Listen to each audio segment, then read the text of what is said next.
A quick peek into the locker room as the welcome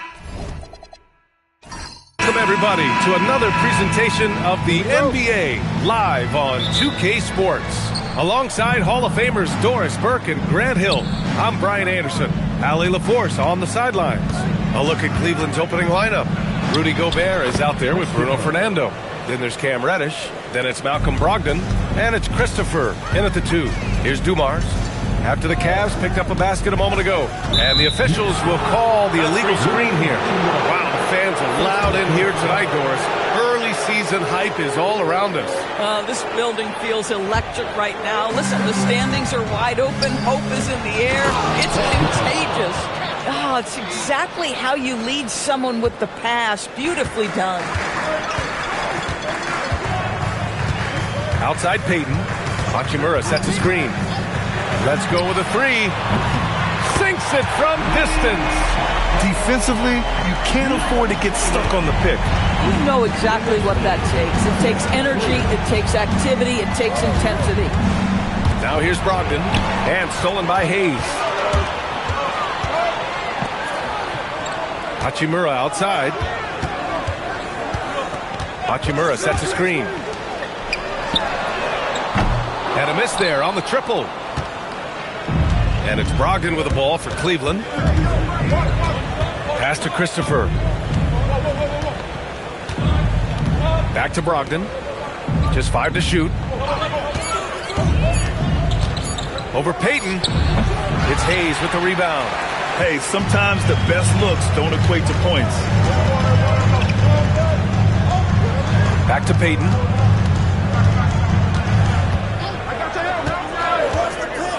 To the inside. And it's slammed in by Hachimura.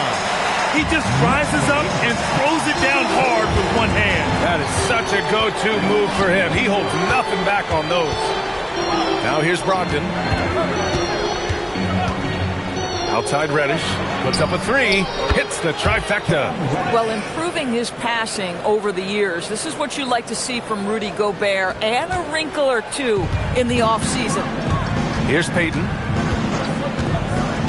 To the middle. And he makes no mistake. Slam dunk. And just a great screen. And they got a high-powered finish out of it. And my question is, where was the help? Someone rotate over and challenge. Now here's Brogdon. Outside Reddish. Inside.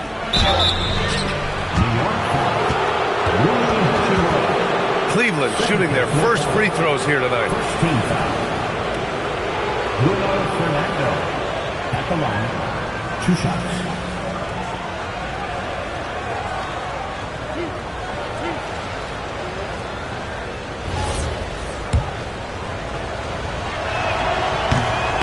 He's off on the first. Jaylen Brown, he's checked in for Hachimura.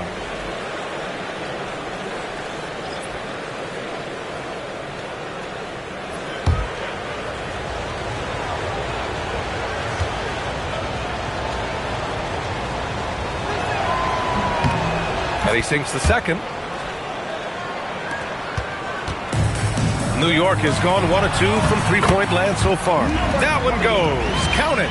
Exactly the kind of start you're looking for. They are 4 for 5 out of the gates. Here's Gobert. And Gobert with the stuff. This guy always amongst the league leaders in dunks. Gobert is a force around the cup. Outside Payton. He drops it from range. 10 points for him. This guy has been in attack mode this quarter. The defense might want to intercede here. Pass to Gobert.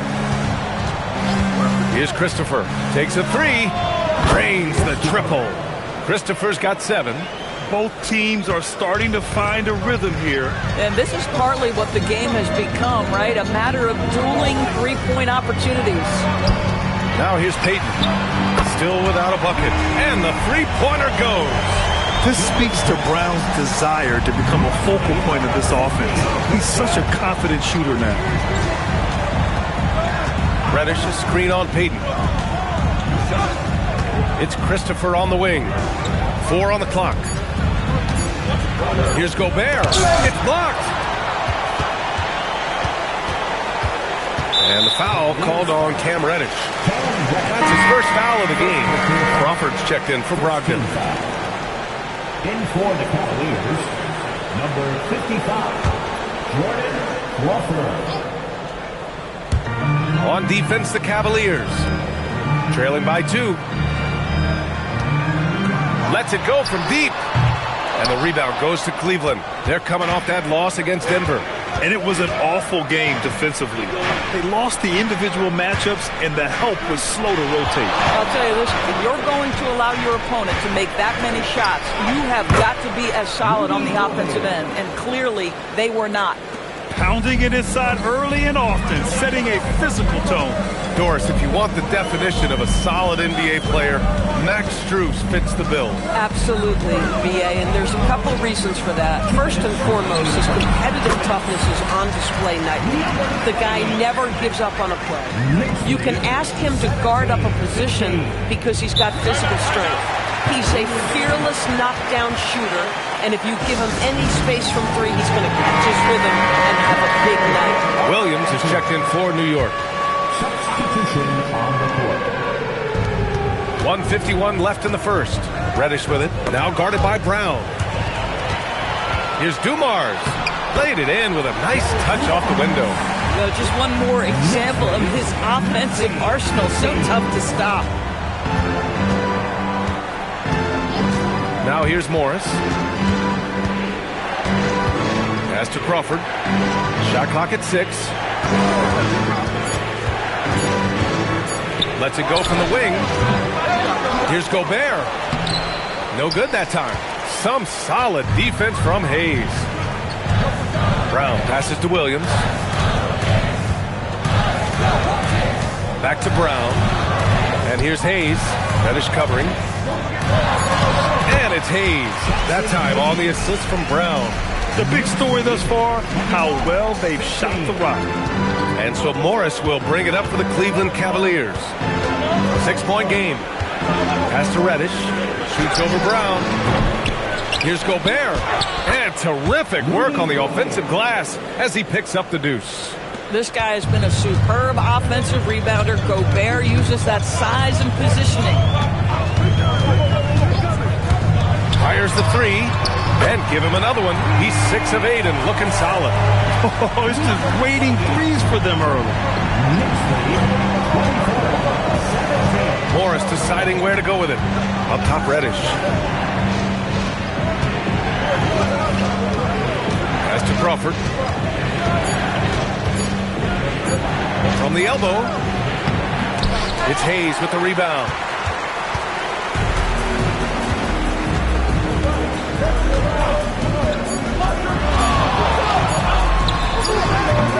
The baskets were coming early and often in the first quarter.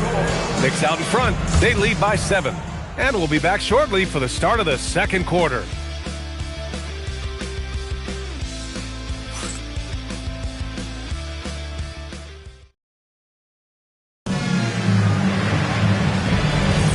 If you're just joining us, we've played through one quarter in this one. A chance to catch up on some numbers here. The scoring breakdown for the Knicks. Well, we're in the era of the three-point basket. So if you want to win games in this league, you have to connect from deep. And they have been thus far. Yeah, and what an excellent display of passing in the early stages of this game. A good deal of their points coming directly off quality passes. Trey Burke is out there with Davis. Then there's Cody Zeller. Then it's Jaylen Brown. And it's Perry in at the power forward position. That's the group for New York starting the second. Knicks leading by 7. Brown passes to Zeller. Ooh, here's Zeller. Slams it home. Woo! Defensively, you can't afford to let him get to the rim that easily. Well, that might be why their deficit is what it is right now. I'll tell you, you can't get stops if you're unwilling to put in the work. Let's check in with our reporter, Allie LaForce. Hey, teammate Josh Hart may call Jalen Brunson the king of New York. But Brunson says, I would never consider myself a face of the franchise, but I'm a leader of this team. That's what I want to do, and I am grateful for the opportunity. I don't take this for granted. PA, back to you. Staying humble. Allie, thanks very much for the report. Catching up on the changes for New York. Jonathan Kuminga, he's checked in for Perry. Boston comes in for Davis. And Williams is subbed in for Burke. And we played through the first minute here in the second. Williams against Brogdon. Outside Kuminga. Fires from deep. And the rebound goes to Cleveland. Next matchup, they'll be at home against the Celtics. And that kicks off a string of 3 home games for them. Good execution. They're getting some short-range looks here. And New York has possession after the basket by Cleveland. And here's Kuminga for 3. That one goes in. Kuminga's got his first basket. The Cavaliers trail by 9. Now Brogdon. Yet to see a basket. To the left side wing. 6 on the shot clock. Here's Crawford. Misses the 3. New York has gone 4 of 8 from 3. A nice percentage. Kuminga, the pass to Williams. Screen by Zeller. And it's Williams off the drive. And Zeller with a basket on the assist from Williams. And now an 11-point Knick lead. And the defense has no one to blame but themselves. I mean, they just let him get right to the rim. To me, this is simply stated been a complete lack of defensive attention and focus all night long. Brogdon from outside hits a 3-pointer.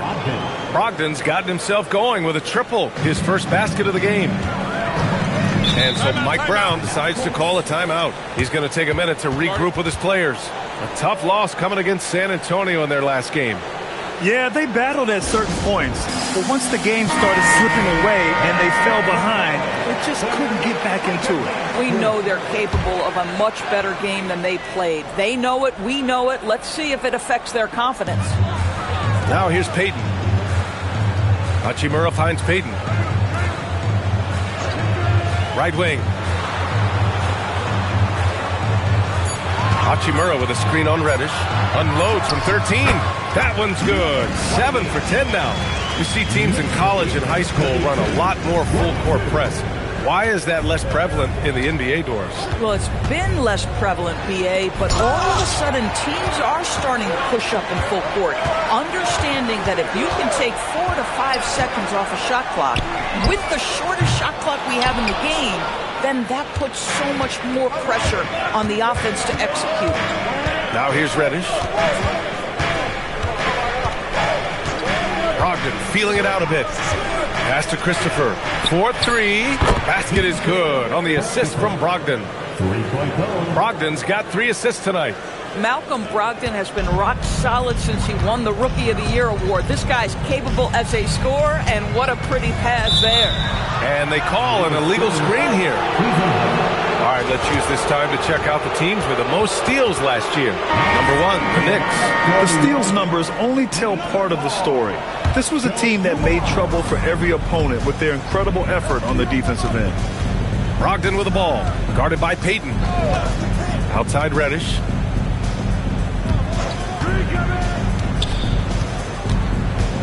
Pass to Gobert. That one is off. Some solid defense from Hayes. Here's Dumars. Brown with a screen. Launches a 3. He's now 8 for 11 after that made shot. Another triple for him. His 4th of the night after that monster first quarter where he hit 3 of them. The Cavaliers making a switch here. Morris is checked in. Now here's Morris. No points so far. Reddish on the wing. Gets some space and buries the jumper. That's from Monte Morris. And it's the Knicks with the ball. They've led by as many as 11. And after this one, they're at home against Sacramento. It's game 3 of a trifecta at home. And the Knicks, another 3. He's been dropping them in from downtown since the tip. 3 triples in the first quarter, 2 more since. It's Christopher on the wing. Second shot opportunity, and he takes it up and lays it in. Offensive rebounding is all about wanting it. Fantastic effort there, leading to second chance points. Brown, a screen on Morris. Launches it. And again, New York with the triple. Now, he's had a one-track mind this quarter, and that is score the basketball.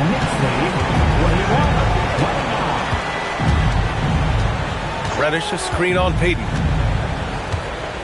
It's Christopher on the wing. 5 to shoot.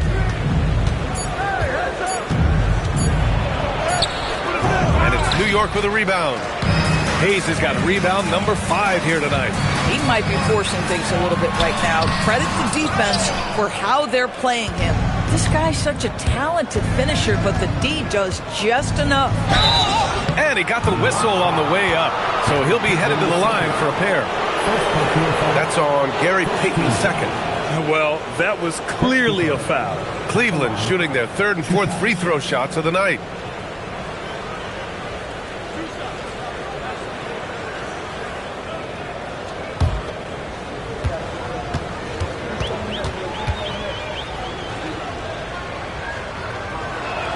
And he knocks down the first one. Cooper's checked in for Cleveland.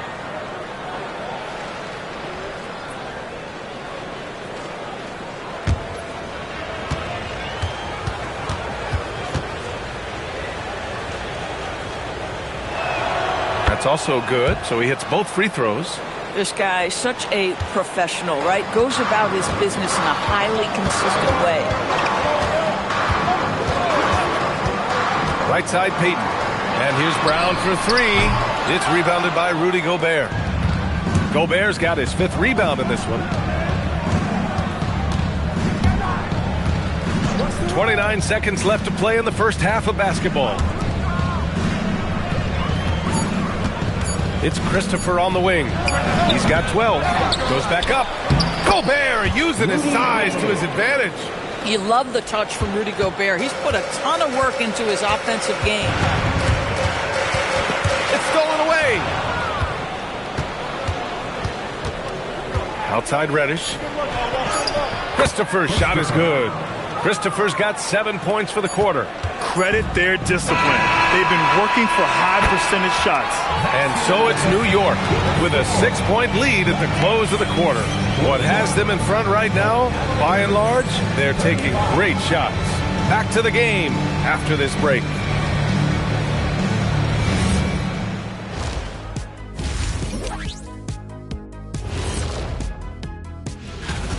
Well, they've been the more measured team, passing up good shots for great ones. Yeah, they've been aggressive, but also disciplined. And with a moment here, time to give our compliments to the players of the week. Guys, how about our Eastern Conference winner? The way the game is played now, it's tough for a big man to get the honors. But the bottom line is no one can match up with him. He's just too big and too skilled. And you see that? He's using my move on the block of the Black Tornado. What move is that? You going in circles? Okay, stand up. I'll show you. Thanks, as always, for watching. Let's head back to Brian Anderson and crew for the start of the second half.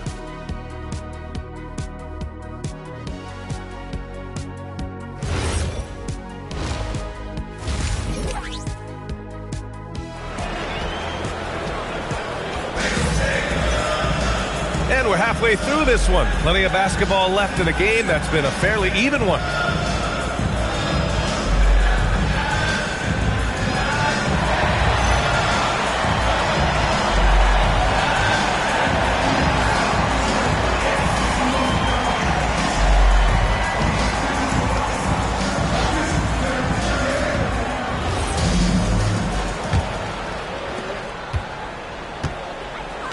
Kicking off the second half, here's Kenny Atkinson's 5. Bruno Fernando is out there with Cam Reddish. Then it's Malcolm Brogdon. Then there's Rudy Gobert. And it's Christopher in at the shooting guard position. And the basket by Hachimura. Probably a play they drew up in the locker room at half. Well, there is nothing better than catching a rhythm as early as possible. And boy, that's a terrific start right there. Now here's Brogdon. Over Payton. Gobert. Oh, Gobert! Right there on the putback. We've seen that more than once today. An effortless basket inside.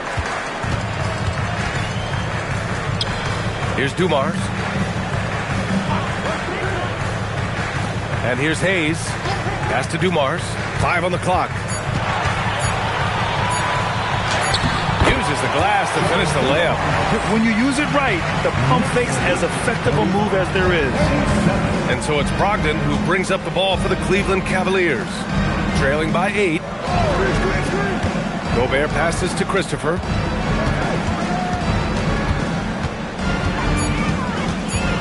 Out to the wing. Corner shot. No good. Off the front rim. New York has gone 7 of 13 from downtown so far in this game. Here's Dumars. Hachimura from long range. On target from range. And now an 11-point Knick lead. I'll tell you exactly the start to this half that you're looking for. He's taken 3 shots. He's made 3 shots. Doris, when you think about the career of Mikal Bridges, how impressive has his development been? BA, I certainly think he's been a better player than people expected when he came out of college. What we know about Mikal Bridges is he's cross-positional defensively. He's made a number of big-time defensive plays in his defensive career. And offensively, he's proven more than just a three-point shooter. That fadeaway jump shot game is real. Boy, what a frustrating, sluggish start to this half. Brutal. Here's Dumars. No good from outside. They tried to stay perfect in the half, but 3 for 4 now. All right, let's get a report from Allie. Thanks, guys. Commissioner Adam Silver talked about U.S. youth development in hoops. He said when young players are a part of a singular organization, there's much more of an incentive to bring players along as opposed to a win-now mentality, and that's something that we can learn from Europe. Back over to you. Taking that long view approach. All right, thank you, Allie. Look at it last year. Here were the players that led the way in terms of overall scoring. There's the triple. Rudy Gobert with a rebound. Gobert's got rebound number 9 now. What an effort here tonight. Brogdon against Hachimura. It's Christopher on the wing. Out of bounds. It'll be New York's ball. And a moment to check out who New York has coming up. On Tuesday, it'll be the Sacramento Kings coming to town. Then on Monday, they kick off a road trip at Oklahoma City where they'll take on the Thunder. The road is never the highlight of your schedule for any team. But for these guys, it is a chance to go out there, test themselves, and see how well they gel outside of home court. It could be a very valuable experience. Here's Dumars. Sinks it. What range from downtown. He has 29 now. Boy, he's been so efficient in this one. That helps your team in so many ways when you can put it in the basket. And so now a timeout called by Kenny Atkinson. Coach probably just checking to make sure everybody's on the same page here. New York making a switch here. Brown's checked in. Second half here, and we're just over 3.5 minutes into it. Pass to Christopher. And there's the screen. 6 to shoot. Shot from the wing. Connects. The jumper drops. Christopher's got 5 points now this quarter. And his fantastic performance from the last game has carried over to tonight. And I think that's the one thing every player is searching for. Consistency. They're giving this guy a chance to carry the offense once again. And that one's good. Christopher's got 21. And that's all the result of some good defensive awareness. Payton against Brogdon. Pass to Brown. Hayes with a screen. Wow, gutsy finish inside by Brown. He was not about to be denied. Jaylen Brown just muscles that home. Brogdon, the pass to Christopher. Out of bounds, it'll be Knicks' ball. All right, we've got a chance now to see how the starters and bench match up scoring-wise tonight for the Cavaliers. Sellers checked in for Hayes. Crawford's checked in for the Cavaliers.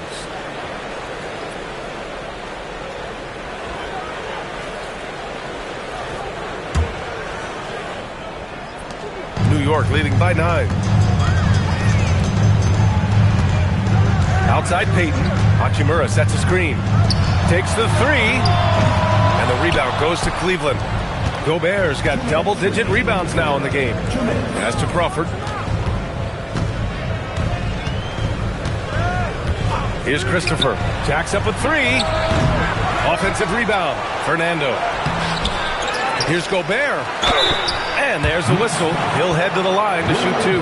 Rudy Gobert has become really excellent at getting deep low post position. The defense has got to foul him when he's that deep. And a moment to look at the scoring approach in terms of where the points are coming from here for the Knicks. What a performance for Beyond the Arc in this game. They stuck to their guns, and it's paid off all game. I think it's also important we mention the number of assists this group has tallied. Their offense continues to just hum along right now. Catching up on the changes for New York. Jang comes in for Hachimura, and Burke is subbed in for Payton.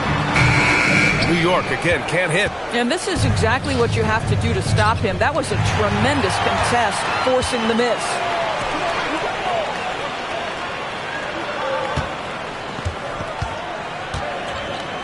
Now here's Brown. Tight defense on him. Just 5 on the clock. Dumars passes to Burke. No good on the 3. And lockdown defense against one of the best three-point shooters in the league. Whew. Pass to Gobert. Cleveland working the ball around now. Down low. Ooh, Zeller with some nice D. End of quarter management here. They can go 2 for 1. Make the math work in your favor. Dumars passes to Burke. Beyond the arc. Nails it from 3. Burke's gotten himself going here. His first points of the game on the deep ball. Well, you allow a shooter of his caliber to get that good a look, and good night. Right side Reddish. From outside the arc. And it's out of bounds. Last touch by Gobert.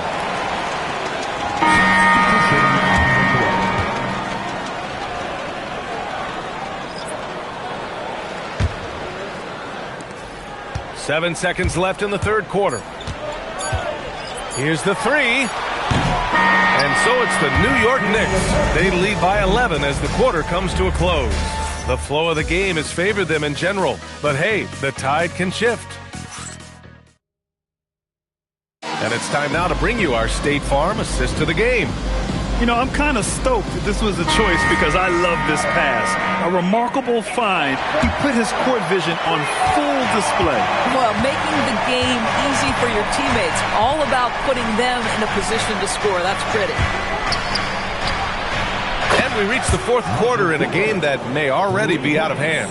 They've got Jaylen Brown, Davis out there with Trey Burke. Then there's Cody Zeller. That's the 5 for New York right now. Williams defending, and Cooper pulls it down. Nothing more important than protecting the rim, folks, and that's exactly what they get. Here's Crawford. Davis for the rebound. Knicks leading by 8. Brown scanning the floor. To the paint. And stolen by Williams. Down low. Here's Crawford. No good on the fadeaway. I think he's gone completely dry. Nothing is hitting. And this is where you hope that he can find something easy so he can see the ball go through the net. Let's say he has not been at his best, but they're winning, and that's all that matters. And the basket is good. It's winning time, and that's a winning play. And it's Mike Brown calling timeout here. He was quite emphatic, demanding the timeout, clearly wanting to address strategy with his team. And some changes here for New York. Hayes is checked in for Zeller. Perry comes in for Davis. And Williams is subbed in for Burke. Cleveland also making some changes. Gobert's checked in for Williams. Reddish comes in for Cooper. And it's Christopher in for Crawford. Let's go now to the sideline and catch up with Allie LaForce. Thanks, guys. I got a chance to hear what Mike Brown was saying to the team. He applauded their shooting and their shot selection, saying, "We're taking the right threes, not forcing anything. Keep doing that, and they'll continue to fall." Makes the game easy, doesn't it? Appreciate the report, Allie. And a foul called on the way up. So he'll take 2 from the free throw line. I don't mind that. I mean, they met him at the rim and temporarily prevented the points. At the line. And he drops the first. Fernando's checked in for Tice.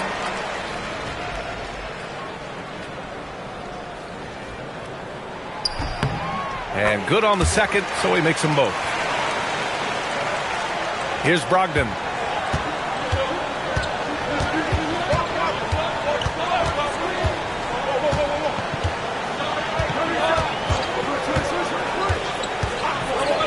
Clock at 6. Here's Reddish. It's rebounded by New York. They held a 12-point lead earlier.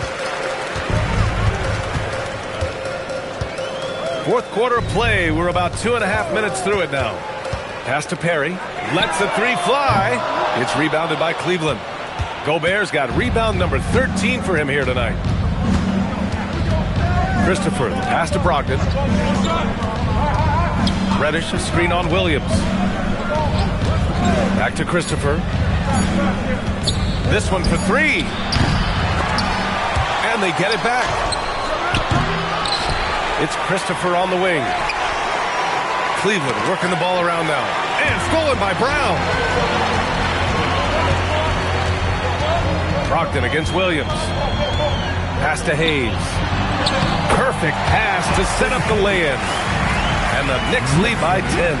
Well, you cannot put it in a much better spot than that. Wow. And the jam by Gobert.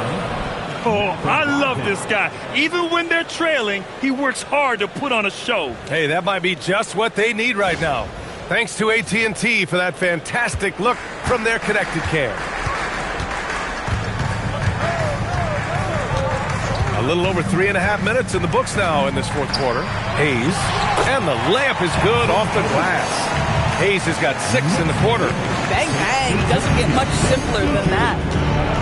And we've got a timeout called by Kenny Atkinson. He's looking to make some very important adjustments here.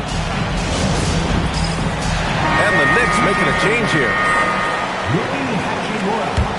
Joe Dumars. Gary Payton the second. Here's Fernando. Releases. Christopher's shot is good. Christopher's got 9 points here in the second half. He's bringing a lot of energy to this offense, not letting the scoreboard discourage him right now. And to me, he's just playing smart, efficient basketball, really helping his team hang around this one. He continues to let it fly, but the makes have been few and far between. And the call is going to be, yes, an illegal screen. They've gotten pretty sloppy with the ball here in the second half. You can get away with one once in a while, but it looked like he wasn't completely set on that pick. I don't think there's any question. There are so many rules that favor the offense these days. You've got to be able to equal things out when an illegal screen is set. Can't hit it. And he's doing things on the glass tonight that we don't often see. His production has been unbelievable, a testament to how much he cares about his craft. Down to 5 on the shot clock. Hachimura there for the rebound. Knicks leading by 8. Hayes inside. Started by Brogdon. Banks it home. Big shot. Boy, they'll take that possession. Nice finish in close. Here's Christopher. Tries from 19. Count it! You gotta fight harder to get over those screens. You know, we see this all the time. You're basically, as a defender, hoping the man misses rather than putting in the work to get over screens. Drives to the hoop. He gets it to go. And just totally relentless, only increasing the intensity level. One thing I enjoy is watching players who don't pay attention to the score. You lock in on the moment and play the right way. Well, he's still battling, doing everything possible to keep them in this game. The Knicks have gone 4 for 10 in the fourth.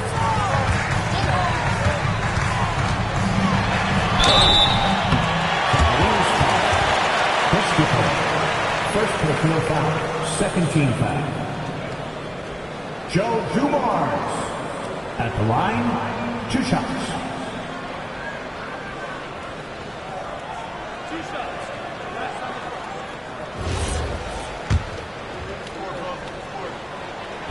And no good, as the first free throw misses. We'll see if he can hit the second.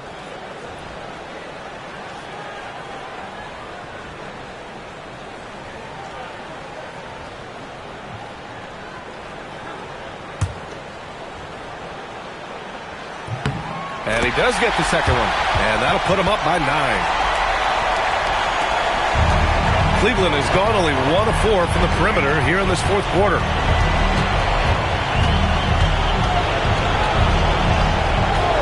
And there's a pick. Oh, the stuff! I just love the strong finish there inside. Man, he's got that dunker's mindset, doesn't he? Always ready to pounce. Brogdon against Payton. Here's Dumars.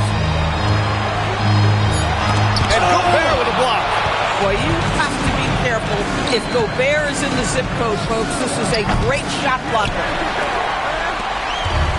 And they're so close to putting this game away. Yeah, BA, you don't have to do anything crazy. Just run the clock. Don't turn it over. Shoots a three. Oh, no good. 4 seconds separating the shot and game clocks. From deep three-point range.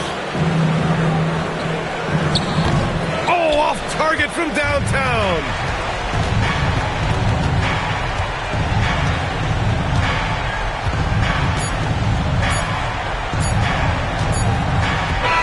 And so this one belongs to the Knicks. I'm sure they would have preferred a blowout victory, but a win's a win. And so true, but you have to credit the crowd for giving them such a big boost toward the end. It really kept this team's energy high. And that'll do it, folks.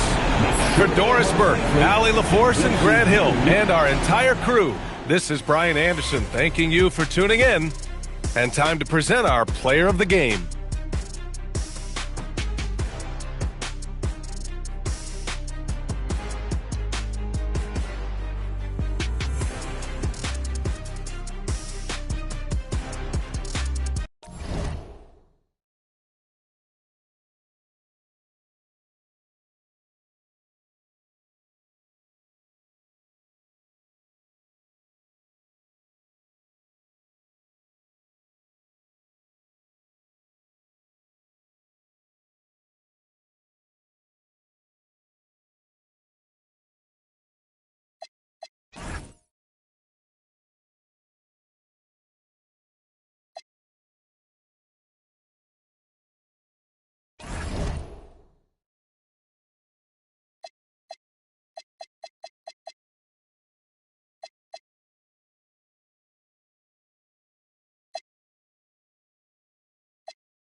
Coming up next.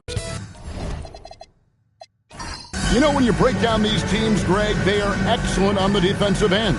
Yeah, so let's give credit to their coaches. They prepare their teams well, motivating their guys to give that consistent effort. And the starting lineup for the Timberwolves. The big men on the floor for him, Randall and Gobert. Then there's English. Then there's Antonio Daniels. Now here's Stockton. Used the shot fake to create the angle, but couldn't get it to fall. Pass to Greenwood. Nice ball movement by Minnesota. 5 on the clock. To the wing right side. A three-pointer off the mark. Here's Sacramento now. Stockton outside. From deep. Gets the three-pointer to fall. Stockton's got the first basket of the game for Sacramento. And that's exactly what he's looking for, draining the triple. There's the pick. To the left wing. Fades. Andre Drummond grabs the miss. That's one he knows he should have drained. Jones with the screen on Daniels. From outside the arc. And another three for Sacramento. Well, he's so potent offensively. It's easy to draw up plays for him. And Stan, the head coach, Chris Finch, bringing a culture of accountability to this Timberwolves team. Yeah, Chris Finch challenges every player, Kevin, top to bottom. No sugarcoating Coach Finch's message, but at the same time, getting that buy-in that a coach has to have. And you know, it took them a while to get going, but they finally connected now on their fourth shot of the game. His three-pointers off the mark. There's some defense for you. For someone who's as good at shooting the three ball as he is, you need a defender who's equally good at guarding against him. Sacramento's gone 2 or 3 from deep so far in this game, and it's Drummond with the jam. Oh, he just punches that one down with a fury. He rubs it in a little deeper with the hanging finish. English on the wing.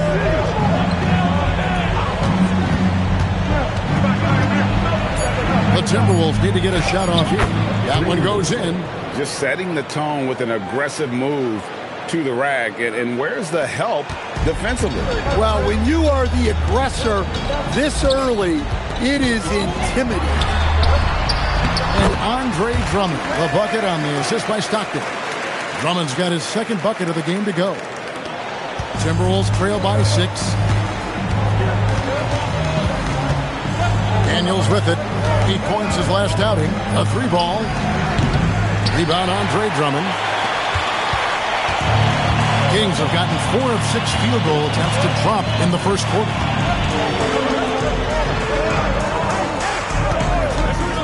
Shot clock at 6. Pass to Jones. From downtown. Rebounded by the Timberwolves. They couldn't put the pieces together, losing that last matchup with Boston. Really a disappointing effort. That game could have and should have been closer than it was. Yeah, look, that's not the kind of performance they would have liked. But the one good thing about this league, the next game's always right around the corner. Here's Stockton, following the 3 by Minnesota. And Malik Monk is instant offense coach. So fun to watch. He really is, Kevin, because he brings great energy every night. Seems to just love being out there. And then he's done what most guys do. If they're going to take that jump to becoming good players, he's become more efficient as a player because he's learned to make better decisions on the floor. And he's good on the first of 3.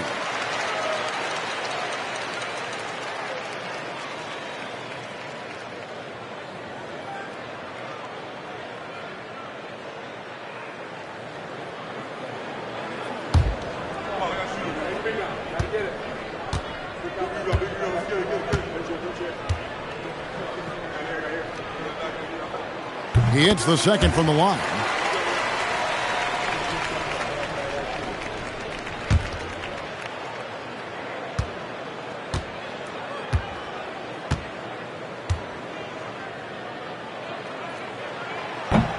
And he nails the third. Timberwolves trail by 6. And timeout called by Chris Finch. Looking for a breather and maybe adjusting a thing or two. Let's check in now with our Allie LaForce, who's got a story for us. Allie? A bit ago, Doug Christie and I were able to chat. Coach spoke about how Rudy Gobert can change a game defensively. He had all the praise in the world, saying there are so few players at this level that can make a player fearful of shooting inside. Rudy is one of them. You have to get over the idea of hearing footsteps and be okay with having a shot blocked every now and then. Back to you. Allie, thank you so much. Hill, he's checked in for Stockton. Aminu, no one around him. Drills it from outside. Outstanding start from three-point range. Their shooters are on fire. Outside Daniel. Up top English. From deep. Nothing that time. He's 0 for 2. And the Kings with possession. They're on a 16-7 run. Hill against Daniel.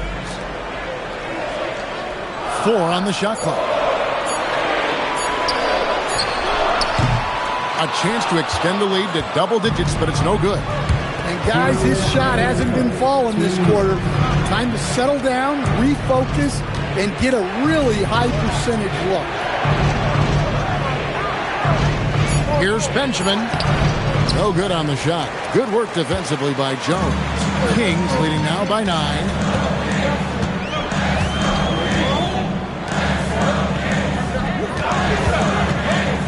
from the wing, and there are the Kings with another bucket. Defensively, they've got to pick up the intensity. Hard to win surrendering this high a field goal percentage. English passes to Benjamin. And Jones pulls it down. He just doesn't look like himself this quarter. Something's missing. Yeah, and sometimes guys just start pressing. The best thing for him is to just slow it down and concentrate on solid shot selection. Top of the key. Minnesota with the rebound. Yeah, he hasn't had the best night from the field, but his teammates have had his back. English on the wing. Another miss by Minnesota. The Kings come into this one following a loss to the Hawks in Atlanta. Hill against Daniel. Aminu hands it from downtown. Aminu's got 6. And what a way to start this game, dominating at both ends of the floor. Obviously, guys, brilliant coaching, a perfect game plan. Daniels a screen on Aminu. Out to the wing. Pass to Greenwood. Outside, English. Offensive struggles continue, missing again. And an overpowering first quarter effort. Already a double-digit advantage. Kings lead by 14. Let's take a quick break now, and then it's on to the second quarter after this.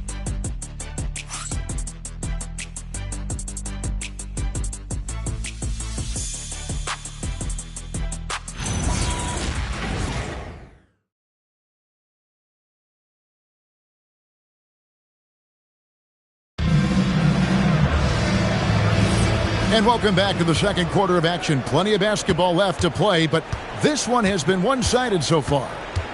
And some stats here, guys. The scoring breakdown for the Kings. Well, the thing about hitting early threes, it spaces the floor and makes things a lot easier offensively. And also have to bring up their passing game. They've been moving the ball with great precision so far and creating great looks for their teammates. On the court for the Timberwolves as our second quarter is underway. Brown out there with Ellis. Then there's Chauncey Billups. Then it's Nickeil Alexander-Walker. And it's Jones in at the 3, the small forward. Now here's Stockton. To the middle. And then Jones with the jam. Strong move to the 10, trying to get his guys going. Hard not to get motivated, GA, right when your teammate makes that kind of play. Well, that's exactly what's needed when you're trying to turn things around. Here is Kersey. Still yet to score. Over Jones. Kersey misses. Timberwolves trail by 12.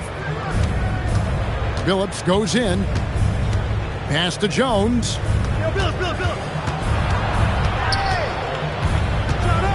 And Jones sends it home.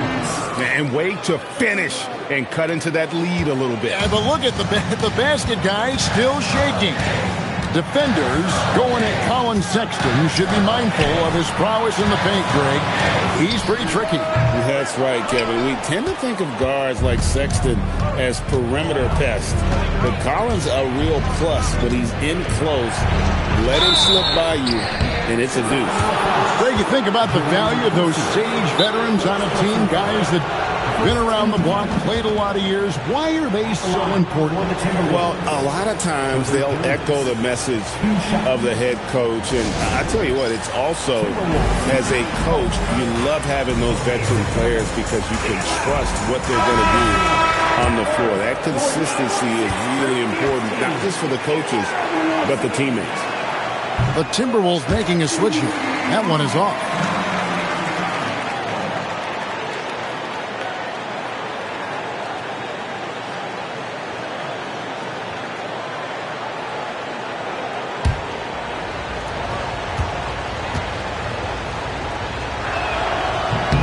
And he's good on the second. And here in the second, 2 minutes gone by. Kings leading now by 9. Drummond with a screen on Billups. Stockton looking around. Sinks the three-pointer. Stockton's got 9. Well, the defense gave that away. He's a skilled shooter who you have to contest at one. Pass to Greenwood. Back to Billups.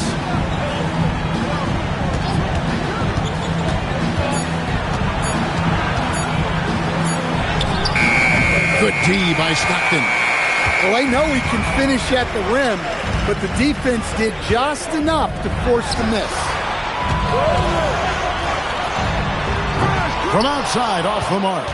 Not sure why he keeps trying his luck from deep here. It's just not his night. Stockton against Billups. Screen by Jones. Off the mark there with the three-point shot.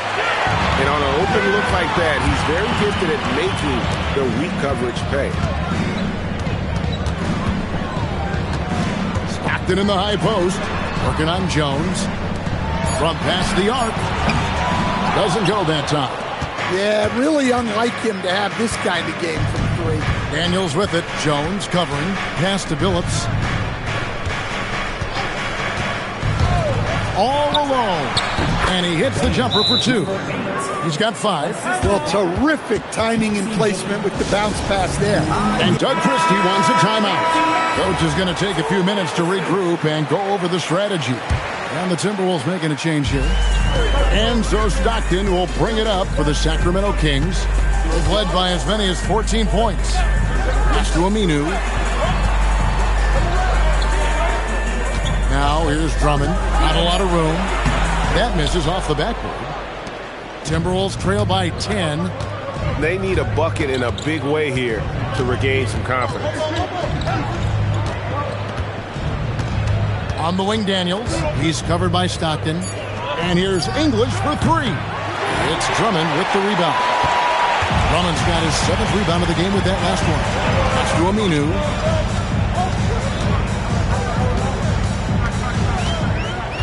And here's Jones. He's covered by Daniels.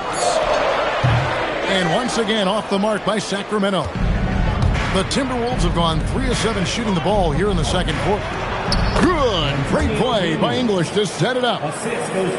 English has got 3 assists in the game.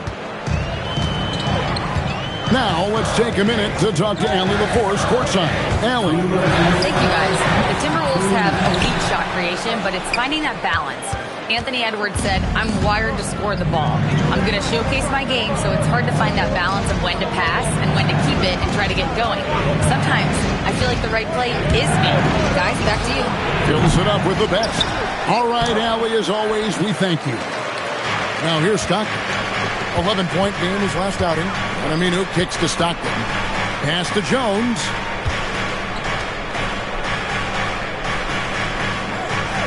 Now here's Drummond.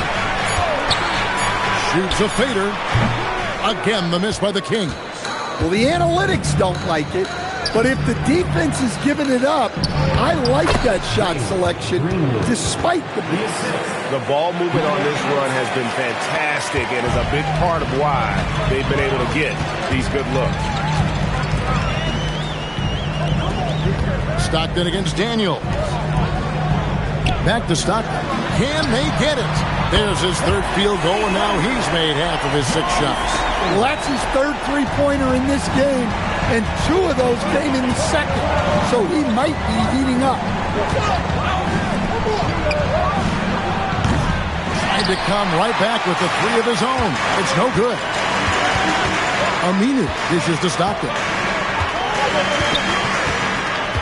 Back to Aminu. The tray. Minnesota with the rebound. Well, that is stifling coverage on the perimeter. That's how you stop a good shooter in his tracks. Really, really good at recognizing the gaps and getting the ball to the rim.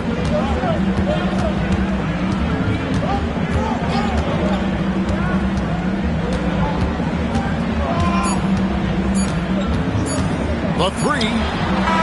And he got that one up in time, but doesn't go in. And so it's Sacramento bringing the quarter to a close with a 7-point lead. They played the better game. Terrific, Allie. Thank you. And we'll be back after halftime for the start of the 3rd quarter.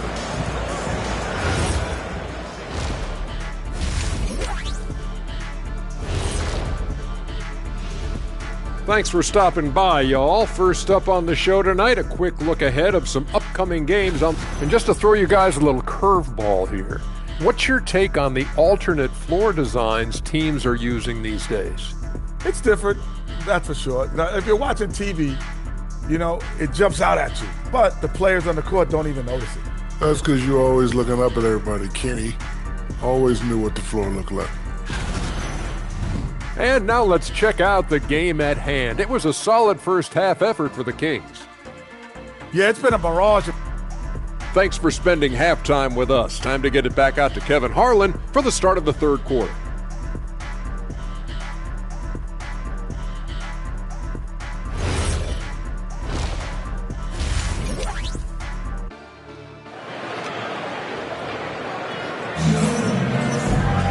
And for those of you just tuning in, thanks for being with us. The second half of this game still to play. John Stockton really has his fingerprints all over this one.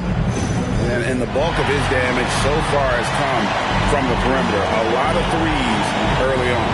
And defensively, they're giving him too many good looks out there. They need to start running him off the line. Timberwolves trail by 7. They've got Jones. Farouk Aminu is out there with Andre Drummond. Then there's John Stockton. So that's the 5 in the game for Sacramento. Over to the left wing. 4 on the clock. And good that time. 9 points in the game so far. And we always talk about making your teammate better. That assist was right on target. Stockton outside.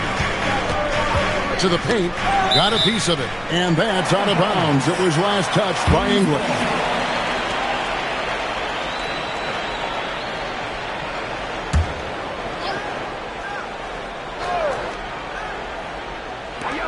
Aminu with the bounce pass. Down to 5 on the shot clock.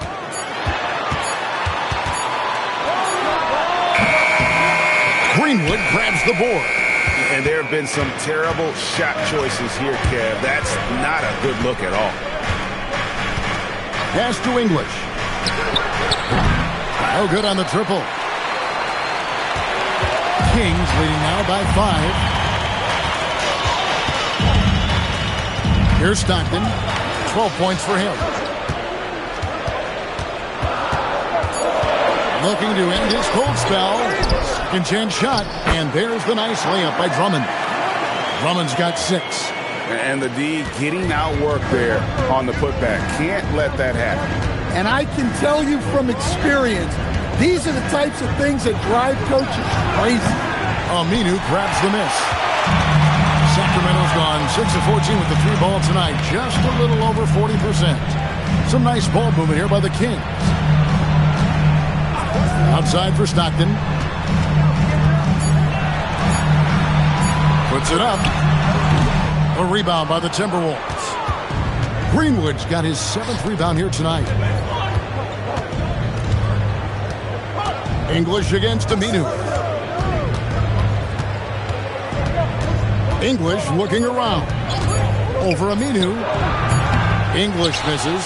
And they're 1 of 4 here to start the second half.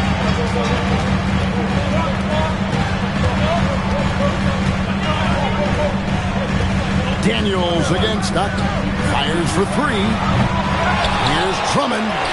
Played in with a nice touch off the glass. Drummond's got 4 points this quarter.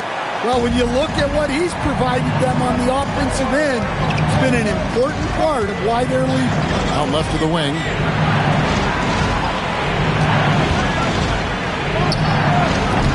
Offline with his 3. And that's the battle they haven't been winning today. Their work on the glass has been porous, and that's got to change. Another good play. This is how they built the lead, calling on the right guys at the right time. Yeah, come on. They're just having their way out there, then continuing to press the advantage. Officiating is always a hot topic among fans, Greg. That's never going to go away. And some people think the game is called too closely now. Be careful, Kevin. We don't need any fines over here. Fans are bound to get frustrated with certain calls, but overall, I think our officials do a great job, and the game is about as fair as it can be.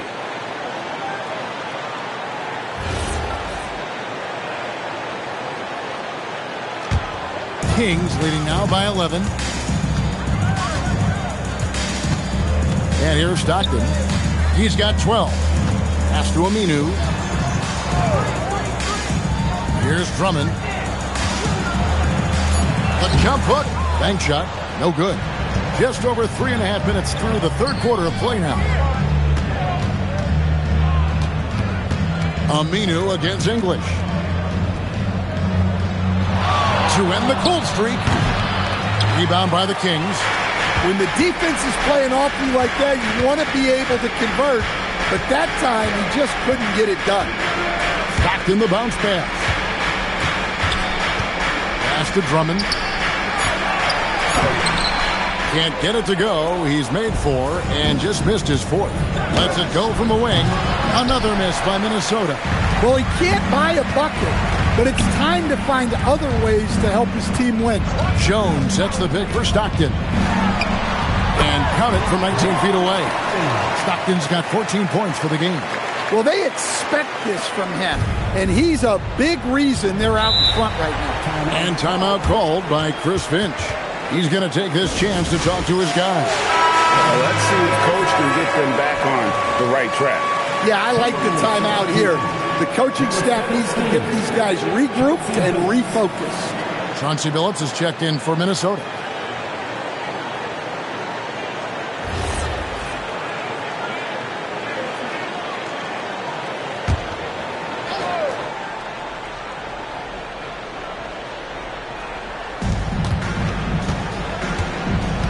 English against Aminu. Unloads. English misses.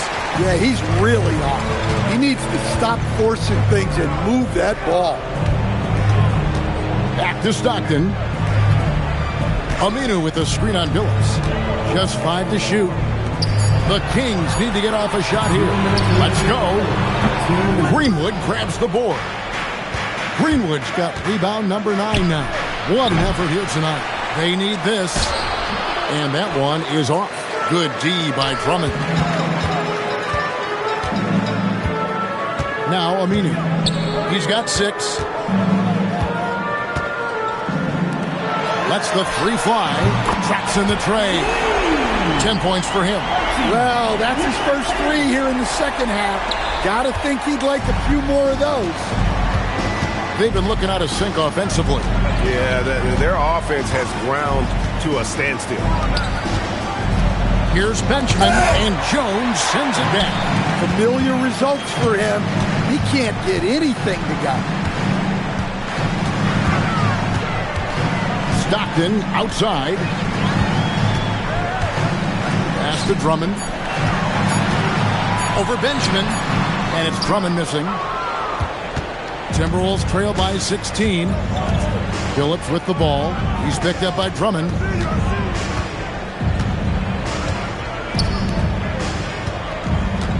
Here's Benjamin. And yes, a nice assist from Billups. Billups has got his 3rd assist on the night.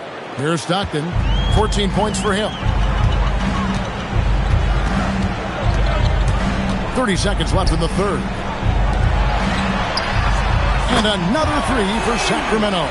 That's the kind of D that you're not going to find success with, guys. They've got to get a hand in the face. Billups against Stockton. Inside. Here's Greenwood. Lays it up off the glass. Greenwood's got 6. Now, that's a high percentage look when the D doesn't fight over the screen. Yeah, it's certainly worth it to disrupt the offense. Coaches notice that extra effort. Takes a shot at the elbow, and here at the end of the 3rd quarter, it's a double-digit ball game. Kings ahead. They finish off the 3rd quarter on a 14-4 run. And time to step aside quickly, but we'll be back in no time with the start of the 4th quarter.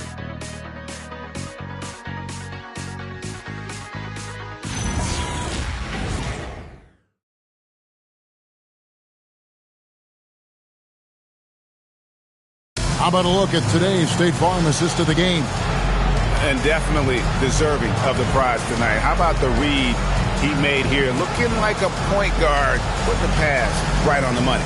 Well, his height gives him the ability to see the floor and he makes a quick decision and a great pass. And as we head into the fourth, we'll see if there's a comeback in the works or if it's more of the same from the first three quarters. And a look at the 5 for the Timberwolves to start the fourth. Ellis is out there with Brown. Then it's Nickeil Alexander-Walker. Then there's Chauncey Billups. At the elbow, it's Brown. And contact on the shot, so he'll be shooting free throws here. It's going to be on Siakam. And let's get your take, guys, on the scoring breakdown for Sacramento. Well, they've been hitting threes at a high clip, and the defense hasn't done enough to challenge them at the line. They need to close out and run them off the three. And another thing, guys, they dominated on fast breaks tonight, outrunning their opponents the entire game.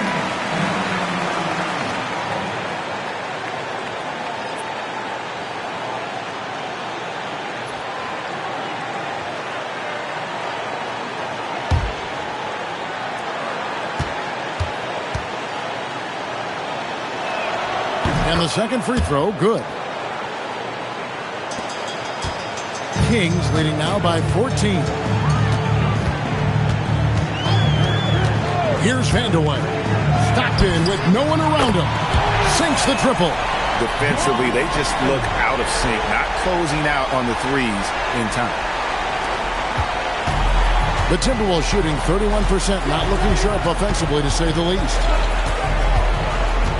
Brown sets a screen for Billups. Brown the pass to Billups. 5 to shoot. Here's Alexander Walker. Trying to answer back, but that three is off the mark. Here's Vandeweghe. He's covered by Brown. Cartwright gets the bucket. Man, just adding insult to injury. He just waltzes inside and extends this lead. Well, it's not going to get any easier if they can't improve their defensive intensity. They got to show some fight. Final quarter of play, about a minute and a half off the clock into it. Here's Stockton, and again it's Sacramento converting. And watching that defensive effort right there, you wonder how much they want this game. Yeah, I got to agree. Their defensive commitment's got to be a lot better. Billups from outside bangs home the trifecta. Billups has got himself on the board with 3 there. Well, the efficiency is there, but not the volume. He needs to start doing this every trip down the floor to close the gap. And we got a timeout called by Doug Christie. Clearly, he's got something his players need to hear. And immediately, both teams deciding to change it up. Aminu against Jones.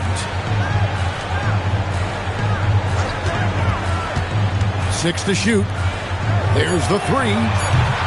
Aminu misses. Well, you can tell he thinks he should have had that one. Even harder on him when he's got a good look like that and it doesn't go down. Stockton against Moore. Shoots. Aminu grabs the miss. Kings leading now by 16. Takes the 3. No good that time. And the great shooters know when they've got enough opening to go for the 3. I didn't think it was a bad choice on that possession. Puts one up from 19. Sacramento grabs the miss.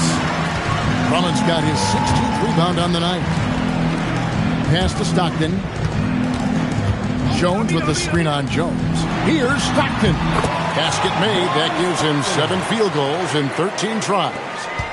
Timberwolves trail by 18. Moore outside. Out to the right wing. Clock at 6. The shot's good. Yeah, this is when they need to lean on him more. Get him the ball and let him build some momentum. Back to Stockton. Pass to Aminu. The 3. The shot comes out. Minnesota's gone 1 and 2 from three-point range here in the fourth. Down low, here's Ellis, and it's Ellis finishing it off. Well, he can play the 4 because he gets off the ground so well. Jones sets the pick for Aminu. Jones outside. It's in from 7. Clearly, he's one of the best there is in the business when it comes to making that lead pass. Stolen by Jones.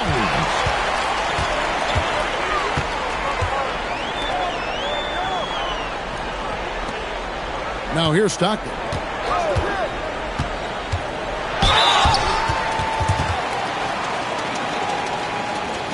And we got a timeout called by Doug Christie. There was no hesitating. He wants to talk to the team right now. Sacramento calls timeout. Please welcome to the floor your 916 crew.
Minnesota making some changes.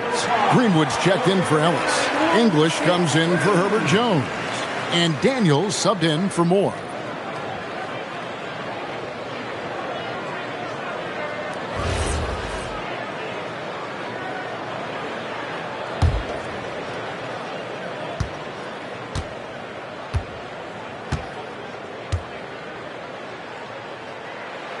First free throw is good.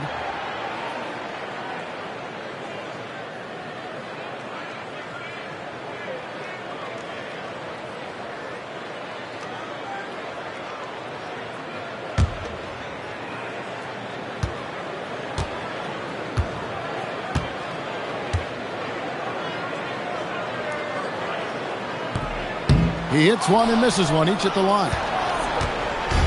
And so English will bring it up for Minnesota.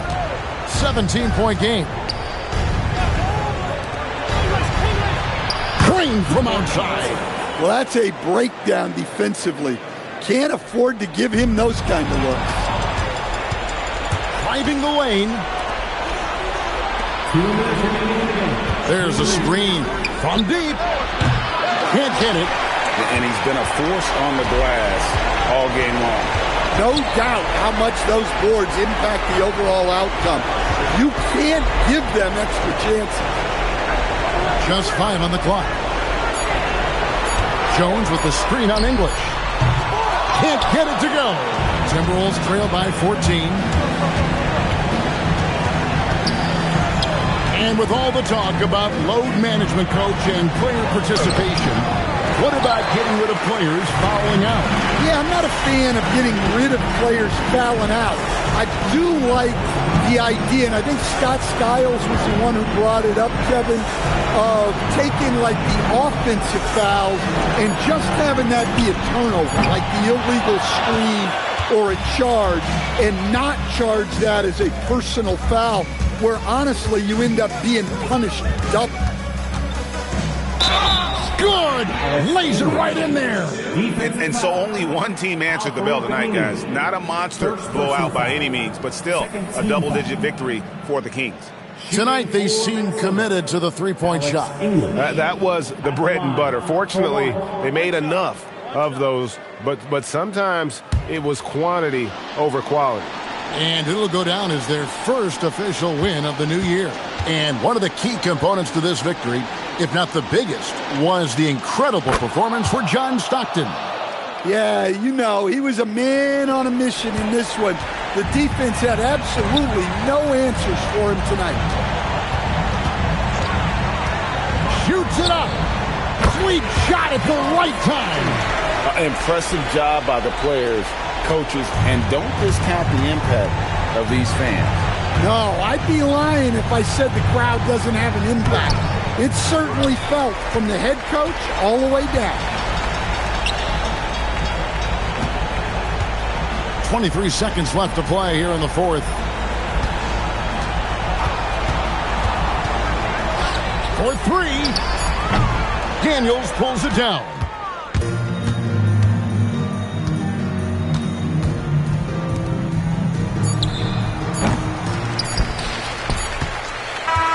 So it's the Kings winning this one easily.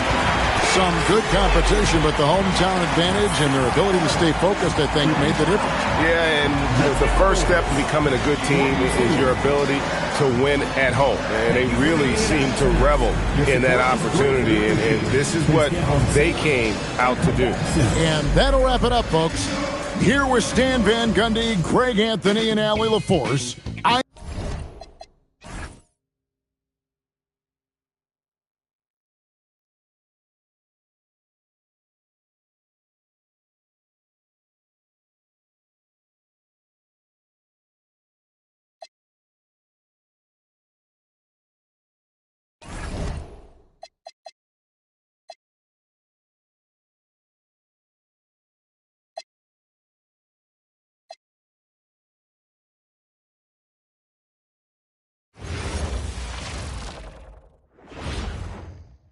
And preparing for battle, each guy with his own approach to getting ready for what should be. Welcome to 2K Sports. Everyone, we have some exciting NBA action coming up. Joined by Grant Hill and Tim Legler. This is Brian Anderson, and we'll have Allie LaForce reporting for us. Now, the opening lineup for Atlanta.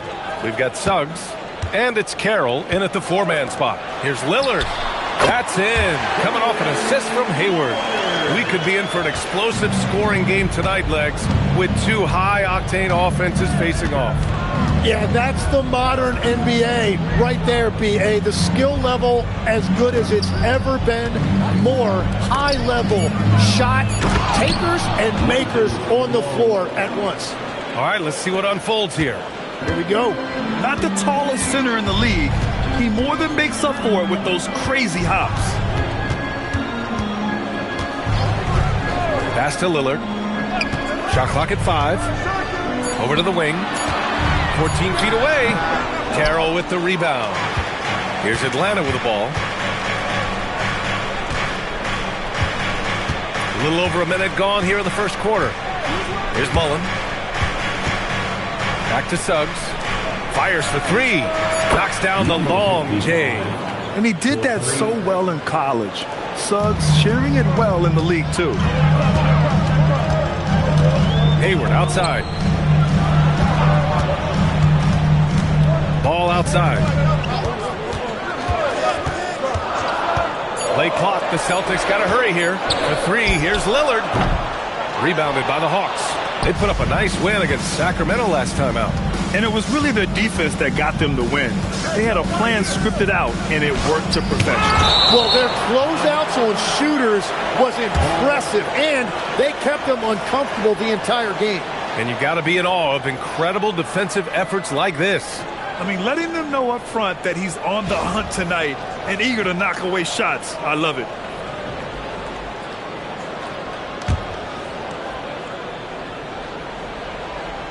About 2 minutes gone by in the first quarter, and they'll keep possession.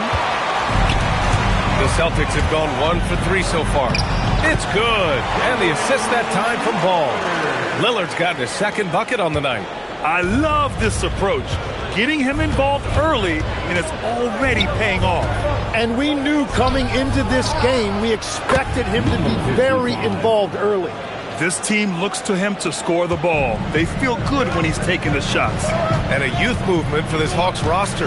What went into that, Tim? Well, first, they climbed 10 spots to get the #1 pick, which led to Zachary Risachet. Then the trade of DeJounte Murray, which got them Dyson Daniels, who's 7 years younger. And, of course, you've got Jalen Johnson, who's breaking out. So they've got some young talent that is on the rise. Deflects the pass. Shot clock at 6. And it's blocked. What a play as he just snatches the shot out of midair.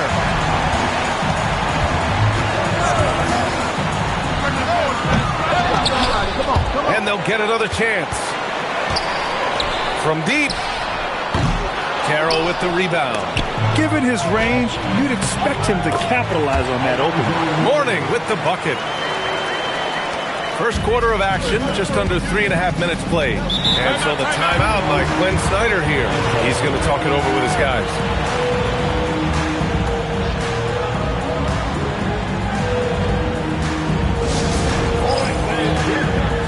Giddy's checked in for Boston. And a chance now to look at the highest scoring teams in the league from last season. The Celtics second, Atlanta in fifth. This is going to be a shooting contest as much as it is anything else. We know both of these teams are capable of racking up some huge point totals.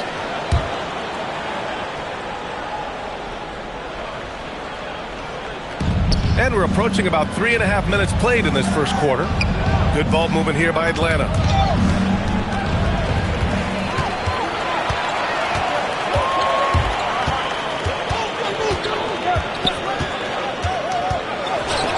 From the arc. Gets the three to fall. He's consistent from out there, especially when you give him that kind of room. Here's Penberthy. It's a 5-point game.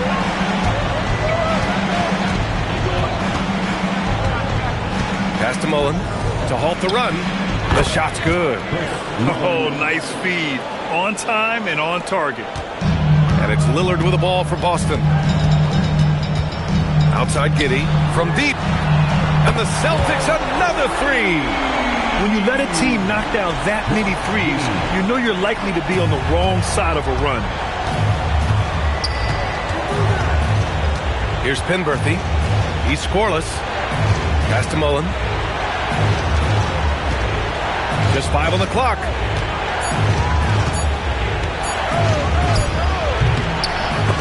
Rebounded by Mourning. He expects to make every one of those, and we expect him to make them too. Giddey finds Hayward. And here's Lillard from beyond the arc. That one's good, and it's Hayward with the setup. Lillard's got 10 points in the game. And that's a veteran move by Lillard to see the D closing and get the shot away. Here's Penberthy. Guarded by Hayward. Floats one up. Malone. Nice persistence to tip it back in. Malone's got his second basket of the night. He's been on fire since the beginning of this game, particularly when you look at the high percentage shots he's getting. Lillard, the open look. And the Celtics tack on 2 more. Their ball movement on this run has been tremendous. It's led to a lot of good, clean, open looks. Here's Penberthy. Giddey defends. Boston pulls it in. Yeah, he probably shouldn't have taken that shot there. The defensive intensity was all over it. Hayward to pass to Giddey.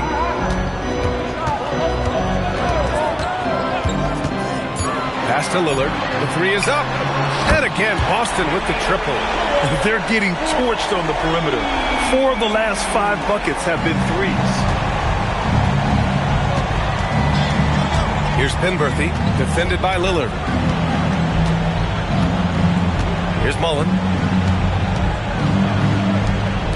The three sends it home from 3-point land. 3 points. Give him 8 points now. It's clear there's a lot of pride on the line in this one. And the responses often come from the three-point line. That's just today's game. And Lillard gets it to go. Wow. Some strong perimeter shooting here in the first quarter. Here's Penberthy. Giddey defends. Pass to Malone. These are his first free throws of the game. And the first one at the line is good. Both teams will make substitutions. That one falls, so he hits both of them. And one of the responsibilities with being a great player is making free throws. And so it's Boston earning this break in the action, up 10. Getting lots of great...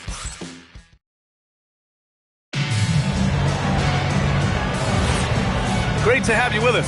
Second quarter of basketball. This game has not exactly been neck and neck, but plenty of time left in this one. All right, guys, what do you think about the offensive approach we've seen so far for Boston? Yeah, their early focus on outside scoring has paid off. They're finding plenty of points from three-point land. And I like how they've played defense, turning turnovers into points. Those are huge. Ty Jerome is out there with Josh Giddey. Then there's Gordon Hayward. Then there's Kevin Porter. And it's Cycli in at the 5 spot. That's the 5 to begin the second quarter for the Celtics. And just a lack of fight right now on the defensive end. Right? At least on that slam it was. That's one way to let a team back in the game. It looked like a let-up from the team in the lead. Porter from outside. Always a nice way to start. Makes his first one. As the deep shots continue to fall, you can sense the frustration growing among these defenders. Here's Penberthy. No made baskets yet. They set the pick. The 3 is up. Van Horn misses. Boston leading by 13. And keeping us updated from the sideline, Allie LaForce. Hey, the Celtics trying to keep that laser focus. Coach Joe Mazzulla said, quote, the closer you are to winning, the easier it is to become distracted by things that you can't control, things that don't matter. Mindset, discipline, and mental toughness are what separate you. Back over to you, Brian. Staying dialed in. Allie, thanks very much for the report. And so Joe Mazzulla calls the timeout. He might have seen something and needs to review with his guys. They want to keep rolling here following a win against Minnesota. They were allowed to ramp up their offense as the defense they faced was barely present. Yeah, they didn't play down to the level of their opponent. That's not an easy thing to pull off, but they certainly were focused in this one. Now here's Hayward.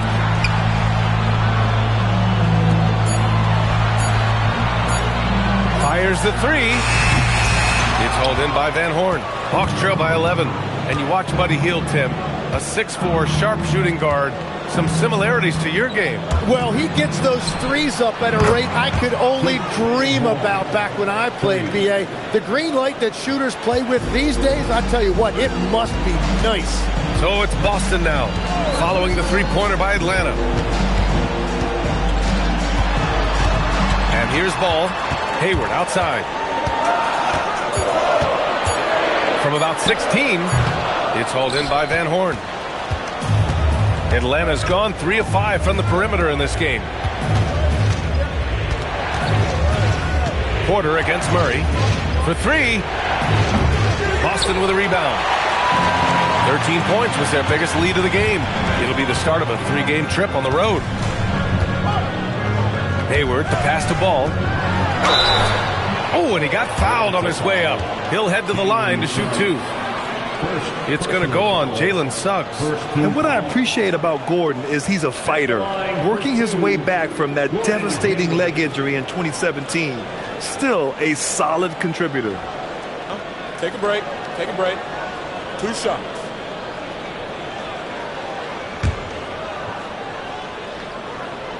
And he makes a first. Megs, when you're watching a young team play, what are the things you're looking for? Well, look, a lot of teams have young players who are focused on making a name for themselves, but I like to see unselfishness.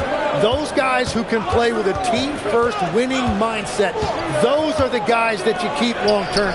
Play D, do the dirty work, stay in the rotation. About sums it up. Well, those are the ones you're happy to get every trip down the floor if you can. And play stops. A whistle there on what looks like an illegal screen.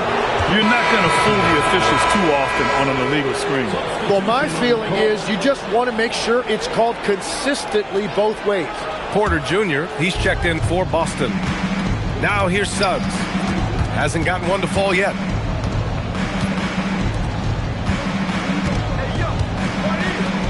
Good ball movement here by Atlanta. A nice shot by Mullen. Man, they're having a hard time defending the triple. That's 3 in a row. Celtics lead by 4. Ball finds Porter. For 3, here's Lillard. Yes, sir! You can count on Dame from deep.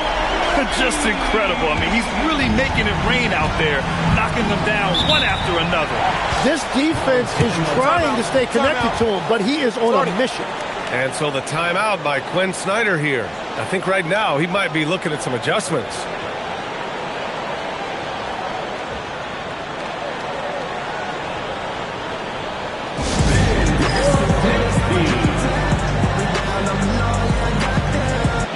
And the Celtics making a change here. Bradley's checked in.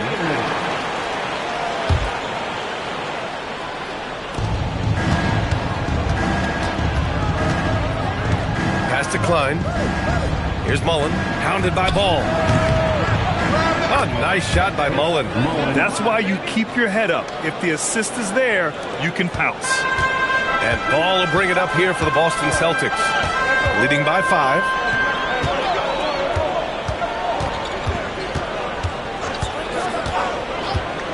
Five to shoot. Here's Lillard. Rebounded by the Hawks. Here's Atlanta with the ball. They're on a 13-5 run. Pass to Van Horn. Pounded by Ball.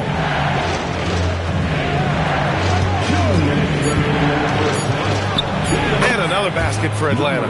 Anytime you get an easy shot in this league, your confidence level goes up. That's exactly what happened there.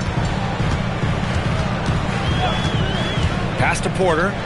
Here's Lillard. And he wills that one in, sinking it right through the back of the iron. Lillard's got 5 points in the quarter. He's guarded by Porter. Here's Mullen. Now Suggs.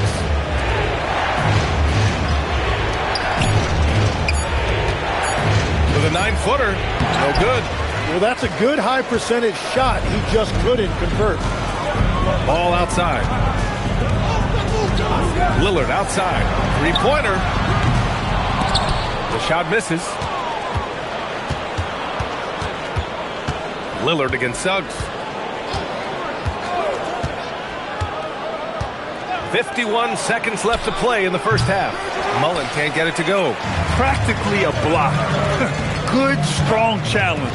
He didn't quite get a hand on it, but he did enough to affect the miss. The kick out to Ball. There's the three. The rebound by Atlanta. Van Horn's got 4 rebounds now. Pass to Suggs. The 3-ball. That one goes. Now he's 1 for 2. 19 seconds left in the first half of basketball. Now here's Lillard. 23 points in the game.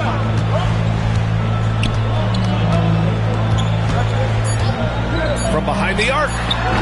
No good there. And so a close game as we wrap up the first half of play. Boston out in front, up by 2.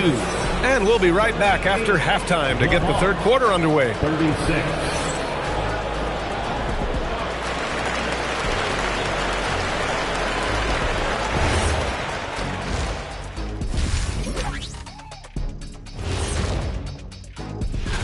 Hey guys, wins and losses, the only thing that matters in the NBA? Wait, are they the only things that matter in the league? And as we review this first half for the Celtics, still anybody's game. Sometimes it takes everyone on your roster. Thanks for tuning in.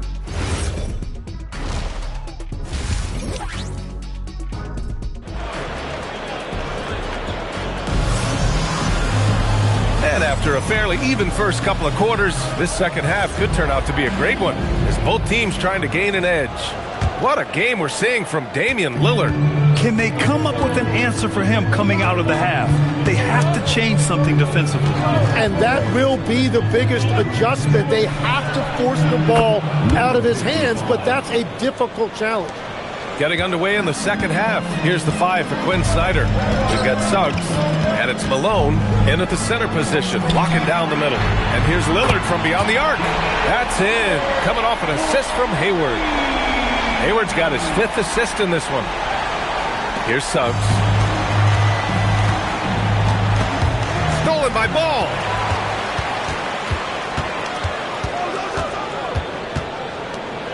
Pass to Hayward. Here's Mourning.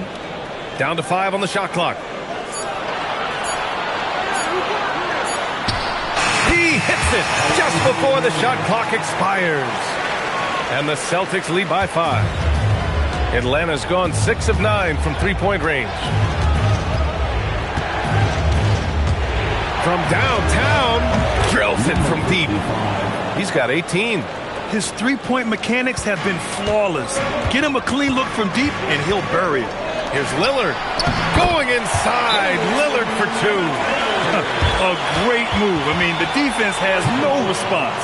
Well, getting a high percentage look right out of the locker room to start the second half. Exactly what they were looking for. Looking at our leaderboard here, last year, the teams that made an art out of transitioning from defense to offense. 4th, Boston. And whenever you turn the ball over against them, they pushed it right back at you. Last year, they were just merciless at exploiting teams whenever they made mistakes against them. Pass to Mullen. Here's Carroll. Oh, and makes it with the kiss. Carroll's got his first 2 points. Excellent execution coming out of the break. They've taken 3 shots and made 3 shots. And let's swing it over to the sideline and hear from Allie. Thanks. Draymond Green's talked about his mind for the game. He said, I've never been the tallest or the fastest. We all have gifts. My IQ is a gift that was enhanced by great coaches. I was taught the game properly, so I'm very fortunate and extremely thankful for the coaches that I've had in my life. Brian, back to you. Paying tribute. All right, thank you, Allie. Now here's Suggs. For the lead. Rebounded by the Celtics. Morning's got his 4th rebound in this one. Only their first miss in 4 attempts. It's been a great start to the half. Ball passes to Hayward. And here's Lillard from beyond the arc. The offensive rebound. And he makes it. Well, he just outworked everybody there. Give him credit. He deserved to be rewarded for that effort. Hawks trail by 4. 3 minutes gone now in the 3rd quarter. Pass to Mullen. 6 on the shot clock. Gets the 3 ball to go. Mullen's got 10 points. Whatever they said at halftime, it is working. They look super confident out there. And Paul throws it down. What a pass right there. Coaches love seeing guys making it easy for their teammates. Suggs against Ball. Here's Mullen. And another basket for Atlanta. Assist goes to Jalen Suggs. We've gone about 3.5 minutes here into the 3rd. Ball passes to Hayward. Back to Ball. 6 to shoot. Pass to Lillard. 3-pointer. Carroll with the rebound. Carroll's got 4 rebounds now. Suggs surveys the D. Here's Mullen for the lead. And another basket for Atlanta. He's been a steady presence for them. Nice to have that kind of safety net at the offensive end. Ball outside. And there's the whistle. Illegal screen is the call. You can get away with one once in a while, but it looked like he wasn't completely set on that pick. Well, oftentimes illegal screens fall into a gray area, but that time he got called for it. Giddey's checked in for Ball. Here's Mullen. 14 points for him.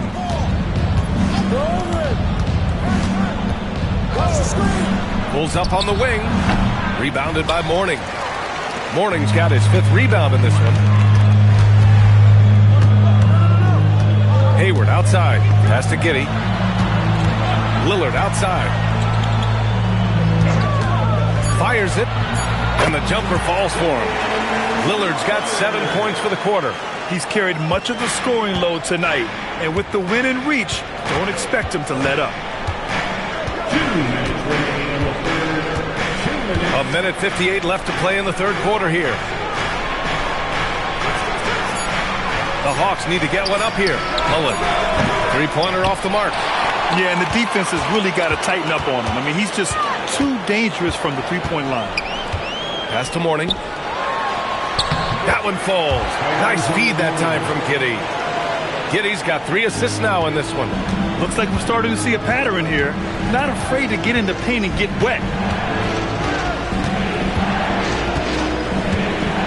minute 22 left in the third quarter. It's tipped. Fires from the corner. Malone can't get it to go. Wait, it didn't go that time, but that's a shot he should feel confident in taking. Hayward outside. Outside Giddey. Pass to Lillard. The three. Offensive rebound. Celtics. And he's going to the line for two. The official saw contact while he was going up. Boston shooting their third and fourth free throw attempts of the game. First one falls for him. Peterson, he's checked in for Boston. Johnson comes in for Damian Lillard.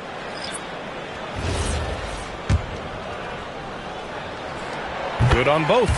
And having a big man like him who's efficient from the line used to be a luxury, but it's becoming more and more common. There's 39 seconds left in the third quarter. Boom! He jams it straight down. Whenever he gets that close to the hoop, he finishes with authority. Outside Johnson. Pass to Hayward. Puts up a three. Knocks down the triple. Hayward's got 5 now. And we're playing about as much defense as they did there. Not nearly enough. There's 18 seconds left in the third. Van Horn misses. Nice rebound. Trying to match the other team's intensity right now. Pass to Hayward. Shot on the wing. The shot's good on the assist by Giddey. Giddey's got assist number 5 here tonight. Yeah, everybody will remember the bucket, but how about that pass to set it up? And so it's Boston. And it's time to bring up the State Farm assist of the game. This is the definition of team chemistry. I love to see this kind of communication and connection between teammates leading to the perfect pass. Well, coaches love unselfishness, and this is exactly what they're referring to. And this is it. Glad to have you along for this fourth quarter. We've got Ball, also Damian Lillard out there, and it's Brissett in at the 3. That's the Boston 5. Hawks trail by 8. Pass to Mullen. Shoots over Ball. A nice shot by Mullen. Mullen's got 9 points here in the second half. Yeah, he's leading the charge for them. But let's be honest, he needs more help if they're going to get out in front. He's doing everything he can to keep them in this game, finding good looks. Well, he hit 4 threes in the first, and now he's drained 2 more here in the second quarter. Absolutely on fire from deep. Suggs, the pass to Mullen. Back to Suggs. Let's go with a 3. Boston pulls it in. 13 points was their biggest lead of the game. Pass to Ball. Nice ball movement by Boston. And here's Lillard from beyond the arc. Sinks the tray. And now a 12-point Celtic lead. Grant, you played in a more physical era of the NBA. Now it seems like the league is trying to strike a balance there. I think you're spot on, B.A. There's been some back and forth, trying to keep the game free-flowing and physical. The league's trying for the best of both worlds. Well, if you came here looking for a scoring battle, I think you made the right choice. We thought this might be the case coming in. Not a lot of defense out there right now. Casey misses. Hawks trail by 10. Van Horn to pass to Suggs. Pass to Van Horn. This one for 3. Nails it from beyond the arc. Well, the combination of his length with that shooting range makes him a huge part of this offense. There's Ball with a 3. It's hauled in by Van Horn. Van Horn's got 6 rebounds in the game. It's been a quiet game for him to this point on the offensive end, but the team has still played well enough to hold the lead.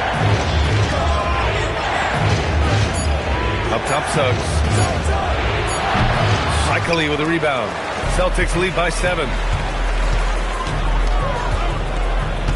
Ball looks over the floor. Again, the miss by the Celtics.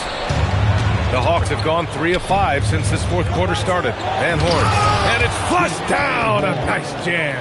Incredible. I mean, this is the NBA. The defense needs to be much better. He doesn't slam it often, but the D can't take him lightly, or he will. Not the greatest effort there defensively, and he took advantage. Time now to hear from our reporter, Allie LaForce. Over the break, I listened in on Joe Mazzulla's huddle. Well, coach is thrilled with their three-point shooting, saying in the huddle, guys, let's keep it up. Continue to shoot it from deep. It's working. They've been on fire from distance so far. Allie, thank you. Pass to Lillard. Over Suggs. The shot by Lillard. No good. Hawks trail by 5. To the middle. Oh, nice shot by Mullen. Mullen's got 11 in the second half. They've still got work to do, but it's impressive how they've battled back. And they've made some big plays to get back in it. This game is a toss-up now. Here's Hayward. Here's Mourning to stop the drought. And the layup is up and in. And the Celtics lead by 5. I love his tenacity. Extra possessions, second chance points. That's winning basketball.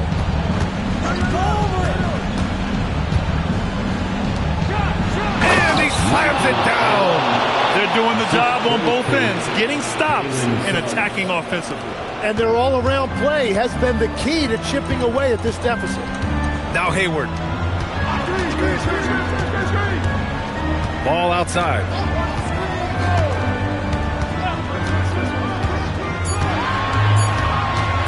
From 20 feet out. Can't get it to go. Hawks trail by 3. Now Suggs.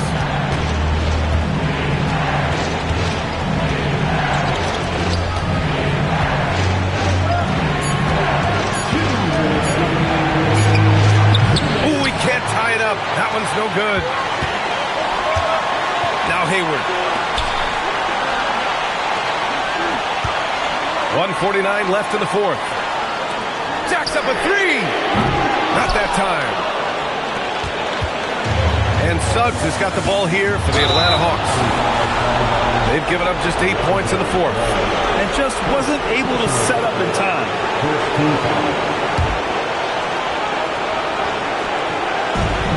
It's a 3-point game. Suggs outside. Just 5 to shoot. Oh, he can't hit it. Well, that was a great challenge at the rim and a difficult adjustment to make. Here's Mourning. Outside Hayward. And yes, sir! Hits the wide open James.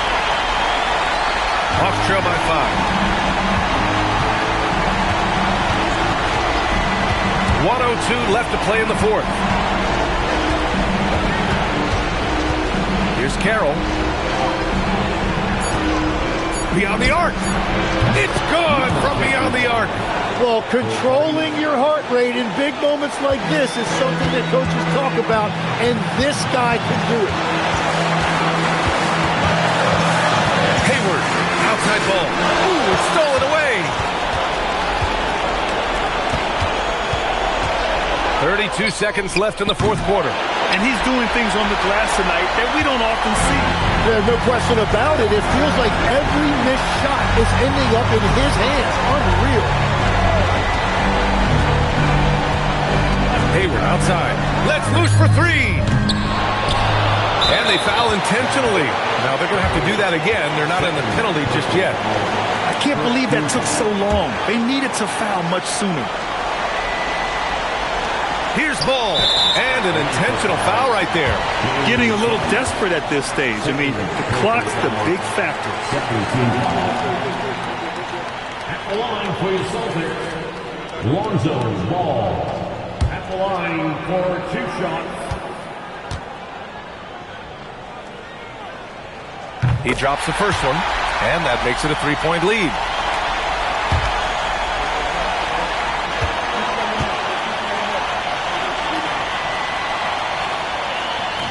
And the second free throw, no good. Tough break there.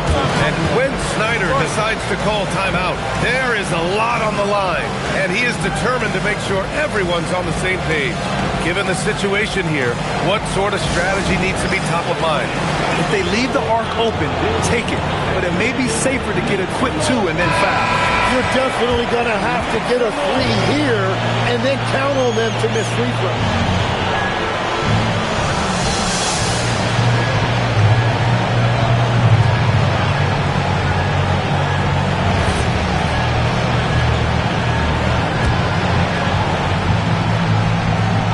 Looking to even the score with a huge 3. And let's see what they draw up.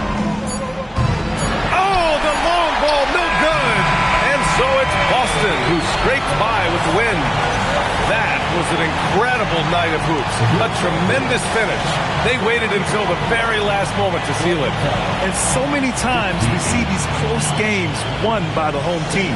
Well, folks, that's going to do it for now. With Tim Legler, Allie LaForce, and Grant Hill, this is Brian Anderson. As always, we appreciate you tuning in tonight. And as we leave you, here's a look at our player of the game, Damian Lillard.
Only a small part of the season behind us, RJ, but an exciting time for teams that are exceeding expectations, surprising everyone.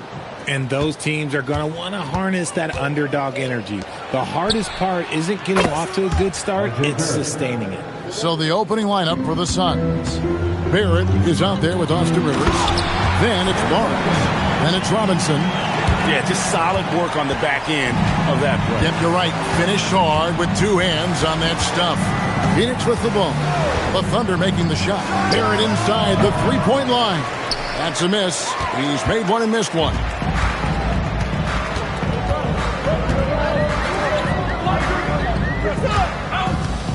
Barrett covering. 6 on the shot clock. Phoenix grabs the miss. Defeated by the Hornets in their last game. They'll try to put that one behind them. Painful to watch, guys. You could see their frustrations mounting, unable to get into any kind of a rhythm whatsoever. It seemed like any time they strung together a few baskets, they just went ice cold so quickly. First quarter, just over a minute played. Shoots the 3. He can't get it to go. Richard, as a Phoenix native, who would you say is the greatest player in Suns history? There's a round mound that comes to my mind, but I have to go with the MVP Steve Nash, who won it twice. But there's still a case for Devin Booker, but he's still adding to it. Phoenix, no good that time either. For Oklahoma City, they've gone 1 of 3 from the field to start this one so far. Barrett covering. Duncan high post. Pass to Moncrief. Over Rivers. Will not go. This is off the front iron. And so it's Rivers with it. He'll bring it up for Phoenix. They're getting their first look at the Thunder. And this... Here's the screen. The Suns need to get a shot up. And that'll be 2 free throws coming up. Officials on the call with the Thunder. Wow, he got whacked on that one. Shouldn't be much debate there. The Suns shooting their first free throws of the night right here. And their free throw percentage as a unit last year, 76%. right around the middle of the road.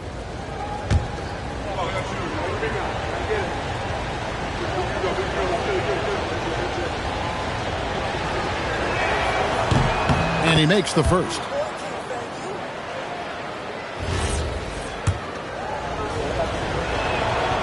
That one is no good. Jacks up a three. After 2 misses to start the game, he's on the board with that shot made. And they don't want to get in a habit of giving him open looks from 3. First quarter still, but not who you want to leave open. Now here's Rivers. Barnes sets a screen for Barrett. Drills the three-pointer. Barrett's got a couple of threes now in the first for the Suns. And, well, like a lot of young players, Barrett's working hard to become proficient from range. Henson with the bounce pass. Kuzma against Robinson. Fouled on the shot and picks up 2 points. So 1 free throw coming up.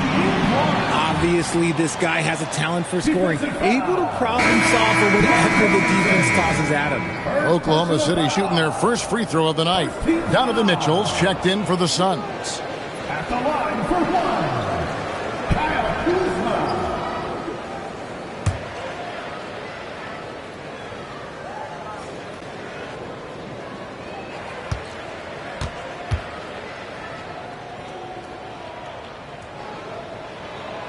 And the edge Kuzma plays with is terrific. A tough, versatile player who plays with a real hunger to keep getting better. Now, here's Mitchell. And it's good, 2 points. And once he got to the 10, I think he was surprised to find himself that wide open. Easy possessions like that literally are just a gift. You just dream of them. He'll gladly take those. Barrett covering. Back to Moncrief. Good on the triple. He has 6. Several lead changes going on here in the early portion of this game. Yeah, it reminds me of that cameo song, Back and Forth. Now, here's Mitchell. There's the lob to the hoop. And stolen by Kuzma. Pass to Moncrief. Over Mitchell. Moncrief's shot is off. I'll be honest, I'm a little surprised he missed that. Mitchell finds Barnes. Good ball movement here by the Suns. Now Barrett. Shot clock at 5. Barnes outside. That 3 off the mark. And close to making the defense pay for the lax coverage that time. Barrett covering. Duncan outside. Here's Henson. Not enough on that one as it misses. And he felt like he needed a little bit more space with the fade to get off his shot, but that might have been what threw him off and made him miss. Barrett inside the 3-point line. And Henson pulls it down. Oklahoma City has gone 2 or 3 for deep so far in this game. Kuzma, that's good. And guys, there are some you can give that shot to, but let's be clear, he's not one of them. Terrible job there by the D.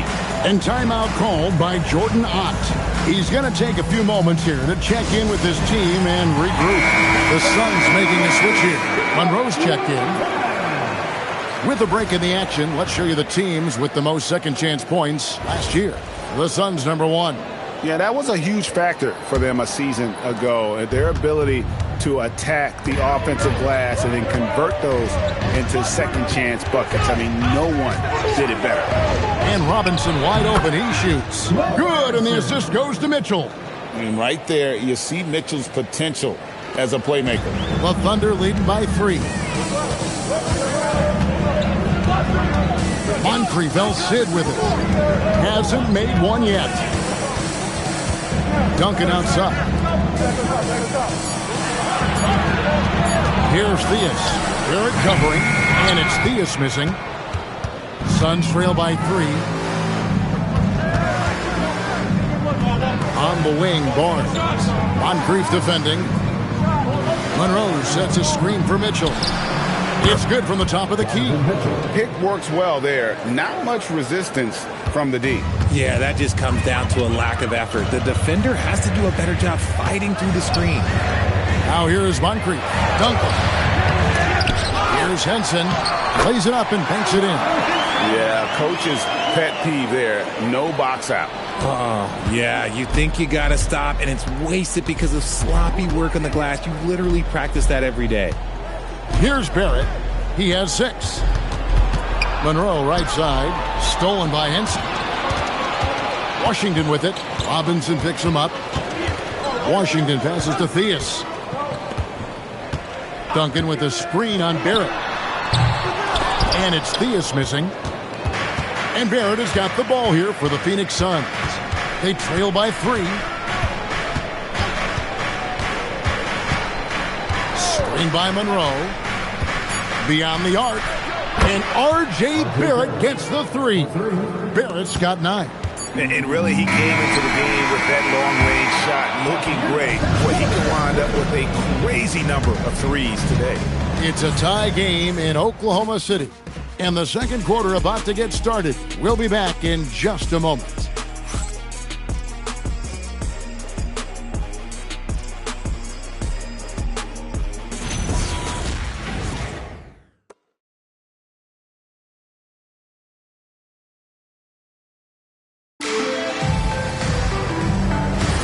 And close game underway so far. We'll see if either of these teams can jump out in the second quarter. And for the Thunder guys, what stands out to you so far? Well, they used the fast break to generate some easy buckets before the defense could get set. In this league, it is so hard scoring in the half court, so you have to run every time you get the opportunity. Cheeks is out there with Christie. Then it's Parrish. Then there's Jonathan Isaac. And it's Kuzma in at the 3 slot. That's the lineup in the game for Oklahoma City. 2 free throws coming up, and they call the shooting foul.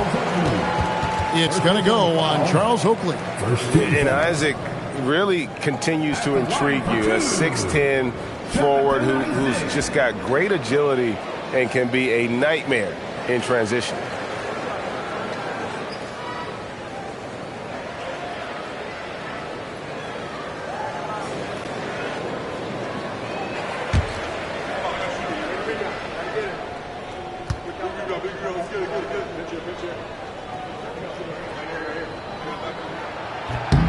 And the first one at the line is good. And you think about the importance, RJ, of awareness and basketball IQ. What about players who don't have that, but are immensely talented? Well, they still have to grow their IQ, and that can take time because if you make too many mistakes, it will cap your minutes. So 1 for 2 that time at the stripe. To the inside. Off and in, off to an efficient start. 2 for 3 from the field. And you're not going to pass up that kind of. Here's Cheeks. To the middle. Here's Parrish. And it's Parrish with the jam. Saw the angles and led him right to the hoop with that pass. Suns trail by 3. And now let's send it over to our courtside reporter, Allie LaForce. Thank you. Chet Holmgren talked about how he succeeds in spite of a slender frame. He said, you can't be afraid of contact. I'll continue to use my strengths out there, my length, being slippery, playing hard, and try to get better at my weaknesses, too, throughout my career. That will leave me in a good spot. Back to you guys. The sky's the limit for him. Okay, thank you, Allen. Now here's Ross. Still scoreless. From the arc. Robert Parrish comes up with the rebound. Oklahoma City's gone 3 of 5 from beyond the arc so far tonight. To the paint. Stolen away. Crowder with it. Picked up by Kuzma. Down low.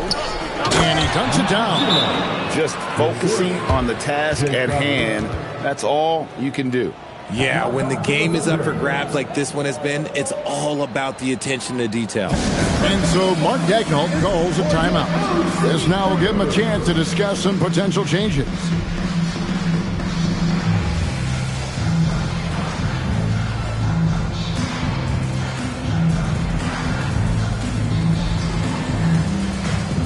So for the Suns, Harrison Barnes, he's checked in for Oakland.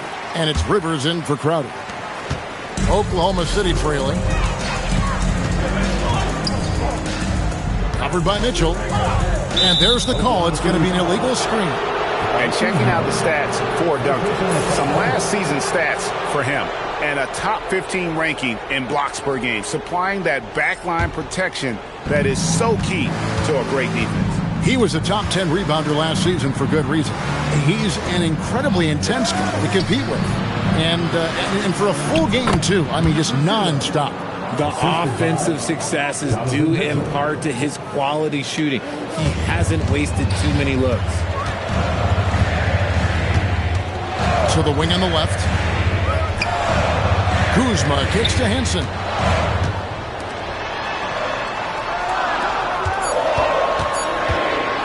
"16 feet away. That's miss number 3 for him. Now 2 for 5 from the floor. The game has been very close in a lot of areas, but rebounding has been the one differentiator thus far. And here's Barnes for 3. Offensive rebound. And he finishes it off with a one-handed jam. Nothing soft about the putback there. And why chance it, right? Take the dunk if you've got it. And that's his MOB physical. Get in position for the putback and throw it down. The defense got to know that's what he's looking to do. And a little under 3.5 minutes elapsed in the second quarter of play. Mitchell outside.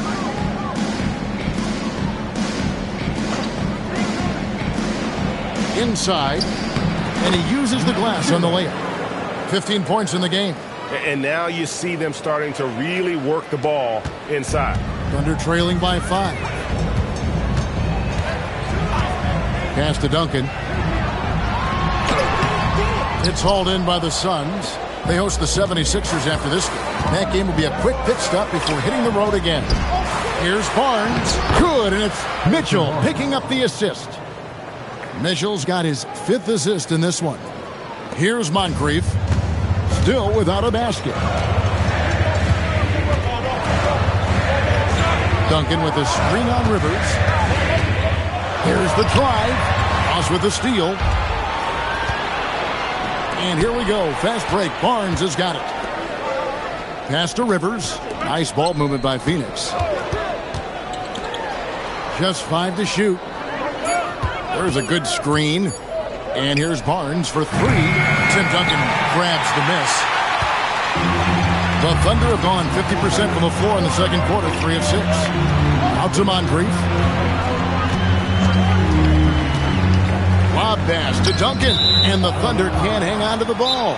I'm not sure what he was thinking. That's a weird pass. And timeout called by Jordan Ott. He's going to take a minute here to get things straightened out. P.J. Washington, he's checked in for the Thunder. Suns leading by 7. Now here's Rivers. Barrett dishes to Monroe, and he makes that one. Monroe's got his first points of the night. Yeah, that was the 3rd straight high percentage look the defense has allowed. The defenders have got to start putting bodies on bodies. Barrett covering. Duncan up on top. 5 to shoot. Here's Moncrief. And again, Oklahoma City, no good. And then they continue to control the glass. Goes up to the stripe. And Henson pulls it down. Henson's got 4 rebounds now tonight.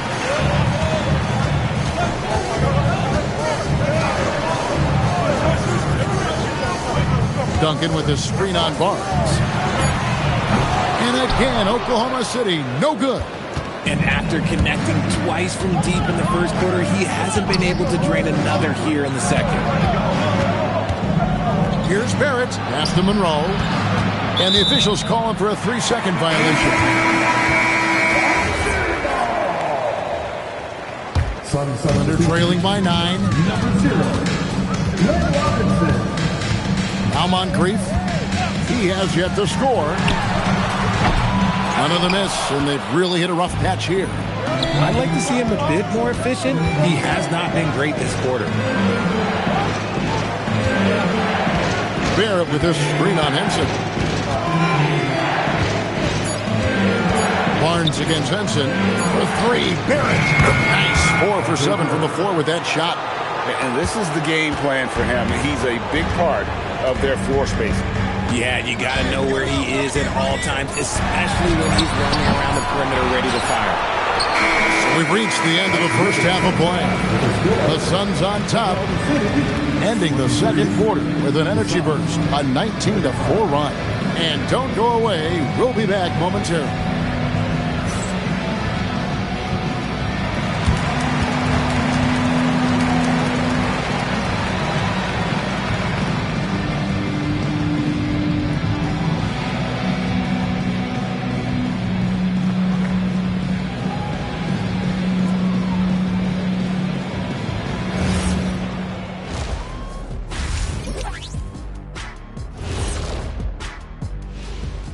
Welcome, everybody. And just for a moment here, I was wondering, if you guys were playing in the league today, which current player would you most like to team up with? That's tough, Ernie, but I got to pick Wemby. Playing alongside of him, that's just going to be too good to pass up. Well, I'll tell you what, May 19th, I'm teaming up with the Ant-Man. 1-2 punch, baby. Very interesting. And getting back to our current contest, very impressive first half performance for the Suns. They're teaching a course on the interior, Shaq, the philosopher of the big Aristotle. Yeah, pounded in air repeatedly. Excellence is a habit, not an action. That is a quote from the OG. Thanks for spending halftime with us. Time to get it back out to Kevin Harlan for the start of the third quarter.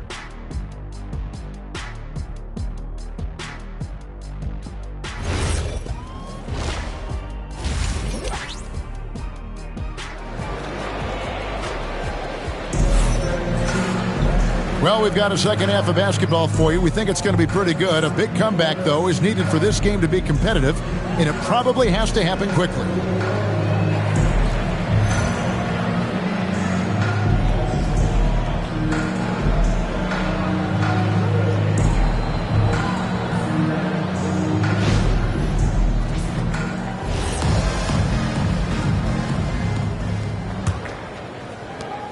Thunder trailing by 12. On Phoenix, looking who they've got on the floor. They've got Robinson. Rivers out there with R.J. Barrett. Then there's Harrison Barnes. Back to Moncrief. Off target from three-point range. And they've got a big lead, not just on the scoreboard, but really in the rebounding numbers as well. And stolen by Kuzma. It's tipped. Kuzma against Barrett. Rivers kicks to Barrett. Clock at 6. And he makes no mistake on the slam dunk. And that's his M.O. Sometimes he can score more points by himself than the rest of the team. Oklahoma City shooting poorly, just 35% so far. Now here is Moncrief. No scoring in this one. On the wing, Duncan. Duncan making it look so easy inside. Oh, I love that possession for them, ending with an assisted bucket. And timeout called by Jordan Ott. He made the decision to huddle up with his guys and talk about strategy.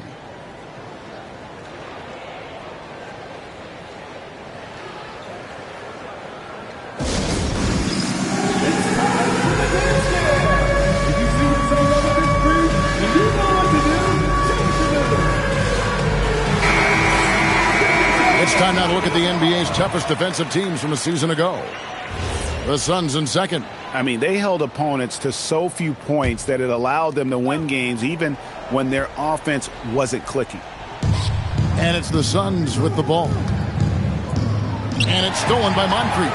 Here we go, all alone. Good on the bucket. Moncrief's got his first points of the game. And they need those kind of plays right now. Smart defense that generates some more. And here's Barrett. 12 points for him. Oh, took the contact and tried to throw it down over the top. But instead, he'll shoot free throws. Tim Duncan picks one up. Wow, that is a strong move there to go in for the dunk. Phoenix shooting their third and fourth free throw attempts of the game. That's also good, so he hits both free throws. Thunder trailing by 12. Moncrief, El Cid with it. Wide open. Green for 2 points. 10 points for him. Oh, just a beautiful textbook bounce pass. You love to see it. On the wing, Barnes.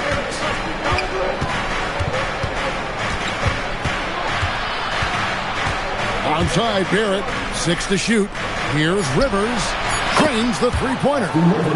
Rivers has got himself going there. His first points of the game on the deep ball. Nice ball movement there. That's how you break down the defense.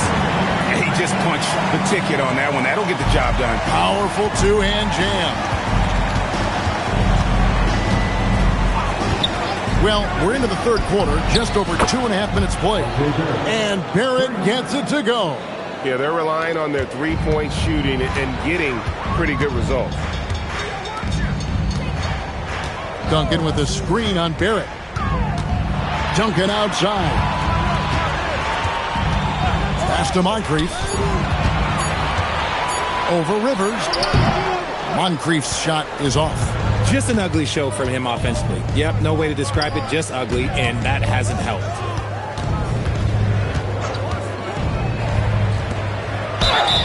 Whistle blows, bucket is good, and he'll have a chance at the line to make it a three-point play. Their execution after halftime has been excellent, making their first 4. The Suns shooting their 5th attempt at the line in the game. Now here is Moncrief.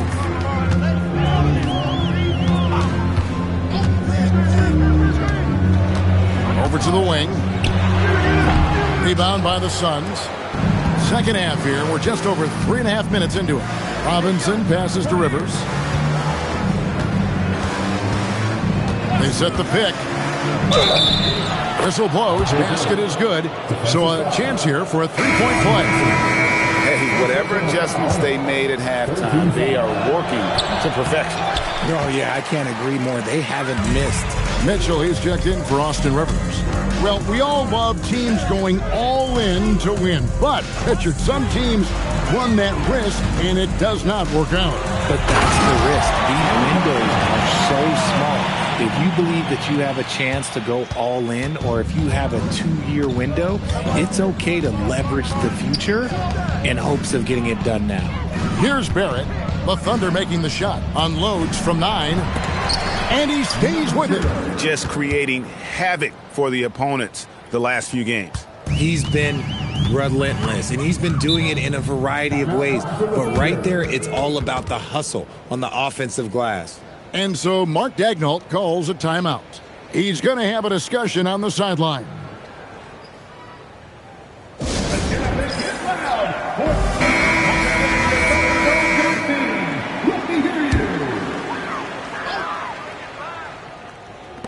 On defense, Phoenix. 18 points separating the teams. That's the biggest lead of the game. That's tipped and going out of bounds. Last touch by Barnes.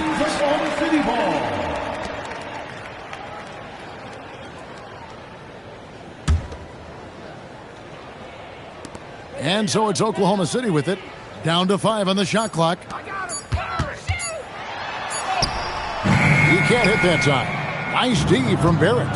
Yeah, and they've shown effort and aggression in the paint, really right from the tip. Their rebounding edge right now, massive. 2 minutes remaining. Good covering. And foul on the shot. He'll shoot 2 at the free throw line. Yeah, easy call.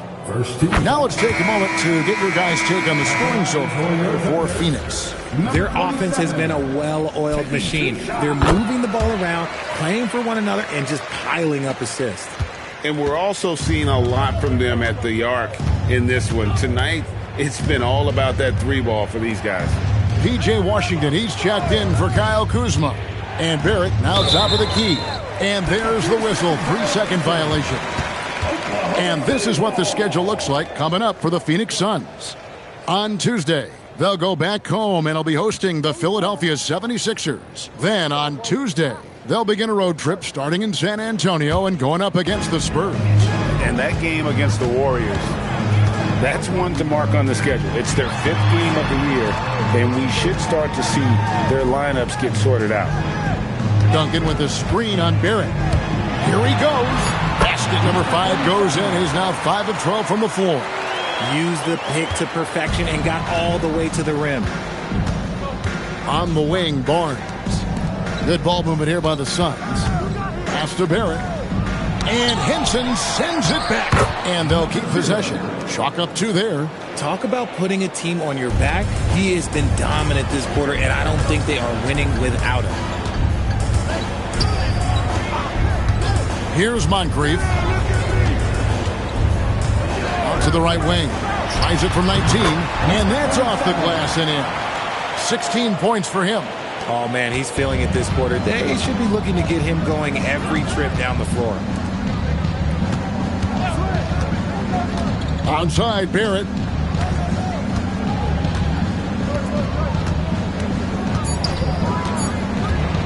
Shoots it up. And the Suns tack on 2 more.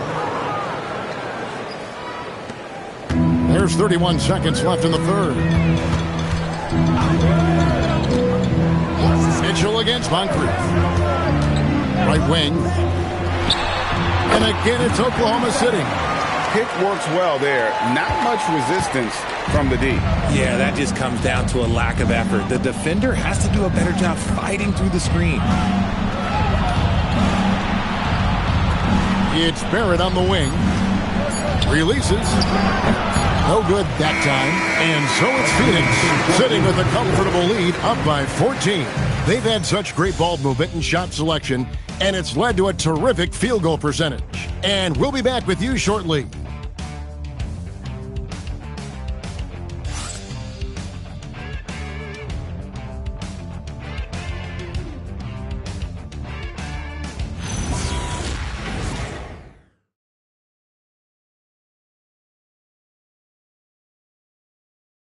And let's take now this moment to bring up our State Farm assist of the game. And how about the floor generalship right here? I mean, showing us why they're always in good hands when he's the man in charge.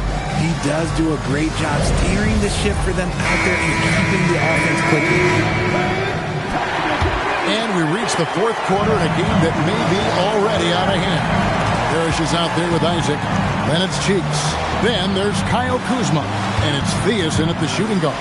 That's the lineup out there for the Thunder. Monroe sets a screen for Mitchell. Off target from outside. And he didn't punish them for the weak coverage there, but they can't count on him to continue missing. Rivers against Cheeks. Rivers scanning the floor. Screen by Monroe. Near the 3-point line, it's Mitchell. Parrish grabs the board. It hasn't been his best game, but his team is still doing just enough to be up. Here's Theus. Releases from the wing and drills it. Theus has got the first basket as we get going in the 4th for the Thunder. Mitchell outside. Going inside. Mitchell to the rack. A speedy drive by Mitchell, attacking before the defense can get set. Pass to Theus. 3-pointer on the way. Connects from 3-point range. They found the touch from the field here in the second half. It was a struggle in that first. Now, here's Mitchell. Mitchell on the drive. And it goes down 2 points. And the Suns lead by 13. Mitchell's been a master of the pick and roll for years. With the right partner, he's unstoppable in that set. And Mark Daigneault calls timeout here. He's very aware of the timing here and the significance of getting things squared away with his team. Coming onto the floor right now are your star chasers. Let them hit it. The opponent has the star chasers. Give them some love, man.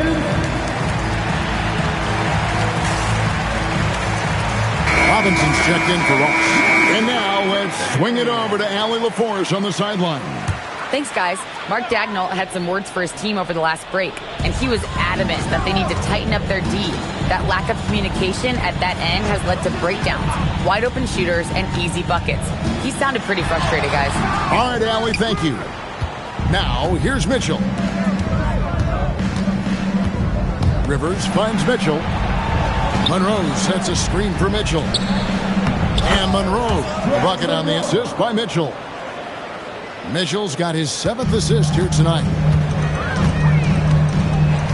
Pass to Kuzma. Duncan outside.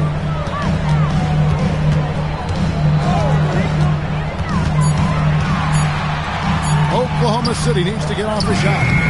And again, Oklahoma City, no good. And so it's Mitchell who brings up the ball for the Suns. They led by as many as 18 points. Pass to Robinson. He's looking for Monroe and finds him.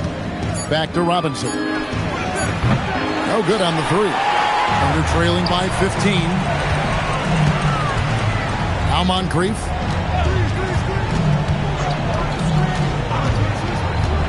To the left side wing.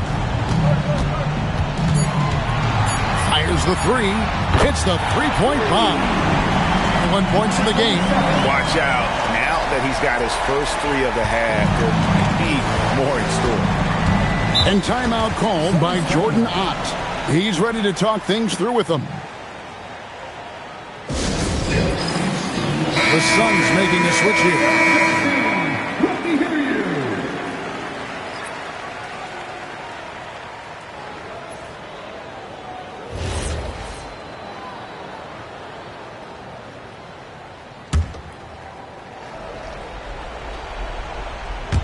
Fourth quarter of play, and over 3.5 minutes have gone by.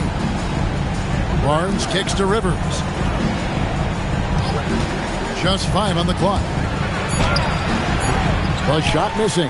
Some solid defense from Moncrief. And that's an important rebound, especially on a night where the board work has not been their best. Knocks down the three. Man, the triples keep falling, guys. That's 3 in a row. Suns leading by 9. Barrett outside.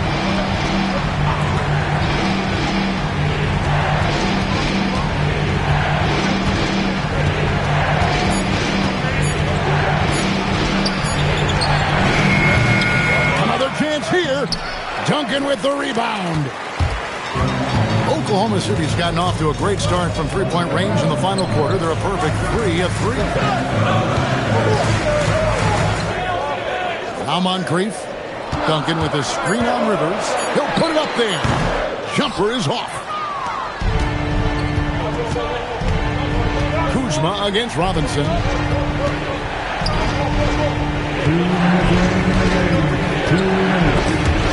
It's stolen by Duncan. And here we go. Kuzma heading to the hoop. Yep, that's going to go in. And all of a sudden, that great run makes this a ball game again. And now is no time to take your foot off the gas. They have got to stay aggressive. It's one thing to get close, but do they have enough left in the tank to take the lead? We'll have to see. And it's the Suns with the ball. Following the basket by Kyle Kuzma. And those are two teammates right there working in rhythm. One setting the screen and the other using it to get that separation. And we're trailing by 9. And here's Moncrief. Duncan right side. Nice use of the glass on the finish. Barrett with the ball.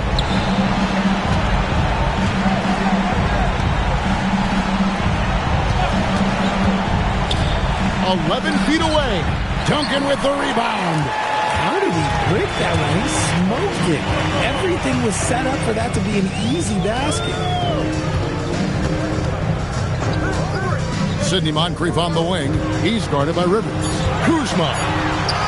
That's in there. And this guy's played in some big games, so the moment doesn't faze Kuzma. And so it's Rivers with it. He'll bring it up for the Phoenix Suns. They led by as many as 18 points. And they go to the intentional foul.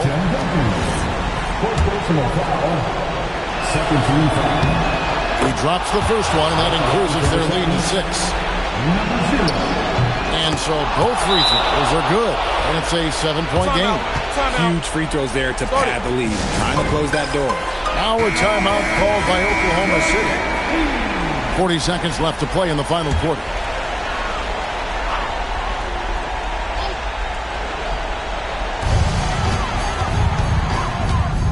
Garrett covering.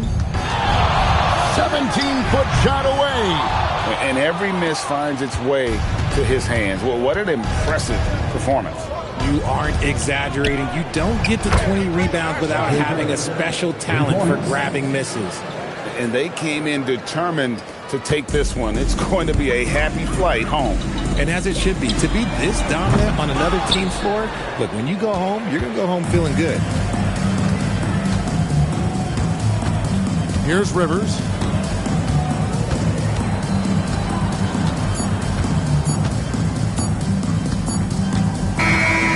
So it's the Suns winning easily here. A solid win on the road for them. This building was dead silent by the time GA this.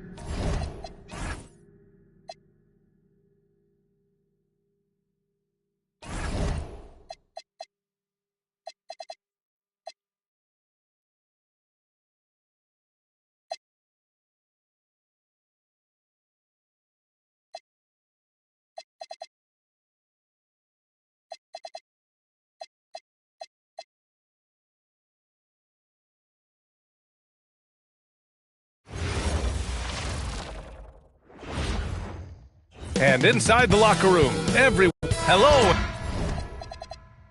and welcome to the NBA on 2K Sports this Tuesday evening. Hi everyone, here with analysts Grant Hill and Clark Kellogg. I'm Brian Anderson. Allie LaForce, our reporter. So the opening lineup here for the Clippers. They've got Draymond Green. Johnson is out there with Kentavious Caldwell-Pope. And it's Marley in at the 3. Here's McGrady. To the wing on the left. 6 on the shot clock from 17. Rebounded by Green. It's now a decade in the league for Chris Dunn. What's helped him stick in the NBA, Clark? I think it's his defensive prowess, B.A., quite honestly. I thought he would be better overall, but defensively is where he's made his mark. He's terrific defending the ball, disruptive, and causes turnovers quite a bit. And usually he's drawing the top perimeter assignment every night. And here's Indiana now, following the three-pointer by Los Angeles. Beyond the arc. That won't go. Misses his first shot of the game. Here in the first, a little over a minute played so far. Johnson on the wing. Indiana with a rebound. They're coming off a loss against Miami. As they say, live by the 3, die by the 3. When you're too perimeter dependent, it's hard to maintain consistency game in and game out. You know, I think the lack of success from the perimeter really did them in. They just couldn't get it going from there. Here's Johnson after Indiana picked up the 3 with their last shot.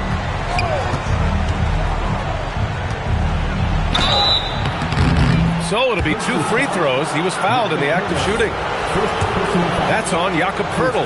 Clark, at this point of the season, team identities have to be getting pretty firm. B.A., you would hope that teams know what they're good at by now. I mean, and their weaknesses as well. You can build on your identity as long as you understand strengths and weaknesses. Here's McGrady. In his last outing, 10 points for him. Jacks up a 3, and it starts missing. Pass to Johnson. And the bucket is good. Just taking it right to the rim, and no one was there to greet him. Well, this early, they should be showing a lot more energy on defense. It's not there. Here's Starks, covered by Johnson. And stolen by Green. To the inside. Soft touch off the glass. And the offense, I mean, 3 of 4, a solid start for this game. Pacers trail by 4. Pass to McGrady.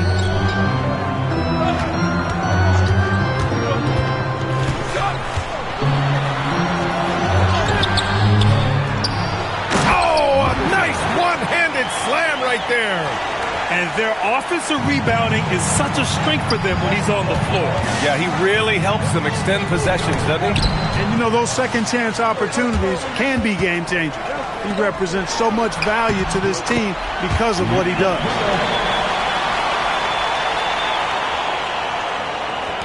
And And first quarter, we're about 3.5 minutes in. Johnson passes to Caldwell Pope. And here's Green from the arc. Pure from three-point range. Gotta fight harder to get over those screens. Well, I'm going to credit the screen. I mean, that's a good, strong pick he lays there. Here's Starks. No points yet. Here's Marley. Up top, Caldwell Pope. Green, a screen. Shot clock at 6. Three-pointer. And Los Angeles, another three. Their offense looking like a well-oiled machine. Yeah, shots falling, off to a very good start offensively as a result. Here's Starks. And so he draws the foul, headed to the line to shoot a pair. And a closer look here at the scoring breakdown for the Clippers. You know, so far in this one, these guys have been knocking it down from distance. You've got to like their confidence as this game continues. They're on a nice roll. And another thing, they found the open man. Really playing unselfish basketball, moving the ball around there on the perimeter. First free throw is good. The Pacers making a switch here. Poole's checked in. And the Clippers making a change here as well. Morris is checked in. Two-part equation. You have to be aggressive enough to get to the line, then talented enough to sink them. Here's Johnson, and he gets it to go, hitting off the back of the rim. Johnson's gotten his second bucket of the game. Well, I love watching him carve his way inside and capitalize. Here's Starks. Still no points. Inside. And the dunk by Pirtle. And that's how you move the ball, putting the defense in a really tough spot. And so it's Johnson with it. He brings it up for the LA Clippers. They lead by 4. This, their first chance to take a look at Indiana this season. Yeah, we saw how combative yet enjoyable last season's series was. Two very excellent teams going at it. Exactly. They split the series, Greg. Two elite teams and conference foes renewing that rivalry tonight. Here's Starks.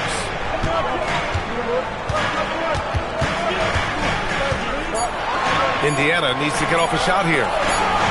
Poole for 3. And they earned a place in the top 5 for fast break points. This squad really knew how to make the most of the open court and punish their opponents in transition. And what saved them in a lot of games, the second chance points. They were relentless on the offensive glass. Los Angeles leading by 4. Here's Kidd. And he lobs it up to the rim. Oh, stolen by Anunoby. Pass to Poole. Here's Barry. He's covered by Caldwell Pope. Now Poole. And it's good with time running down on the shot clock. And they may have talked about shot selection coming into this. Green, a screen. Here's the 3. And the Clippers miss again. Indiana's gone 1 for 3 from beyond the arc. The game now all tied up. Poole's got his second bucket on the night. And guys, the way this defense is getting manhandled down low, you have to wonder if they're at 100% right now. And he lobs it up. Oh, got a piece of it. Stolen by Anunoby. Pass to Barry. Oh, it's stolen. Morris on the wing. Nice ball movement by Los Angeles. Green for 3. Fires in the triple. Green's got 9. And another one from distance. He's hot, and they keep feeding him. Here's Barry. 3-pointer. Lays out. Out of bounds. It'll be the Clippers' ball.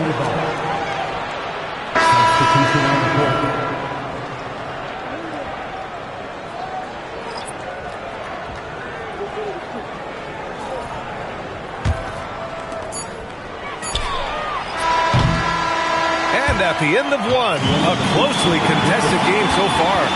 The Clippers on top, up by 3. And we'll get things started in the second quarter when we return.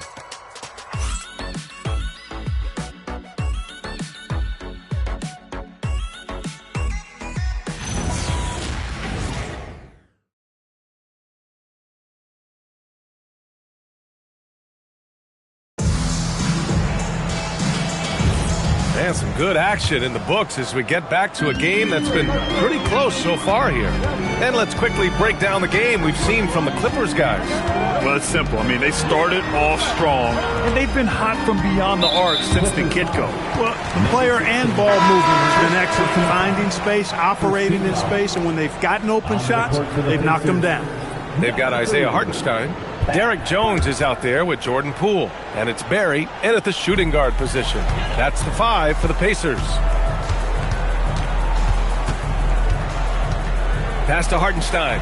Here's McGrady. Just 3 to shoot. There's the triple.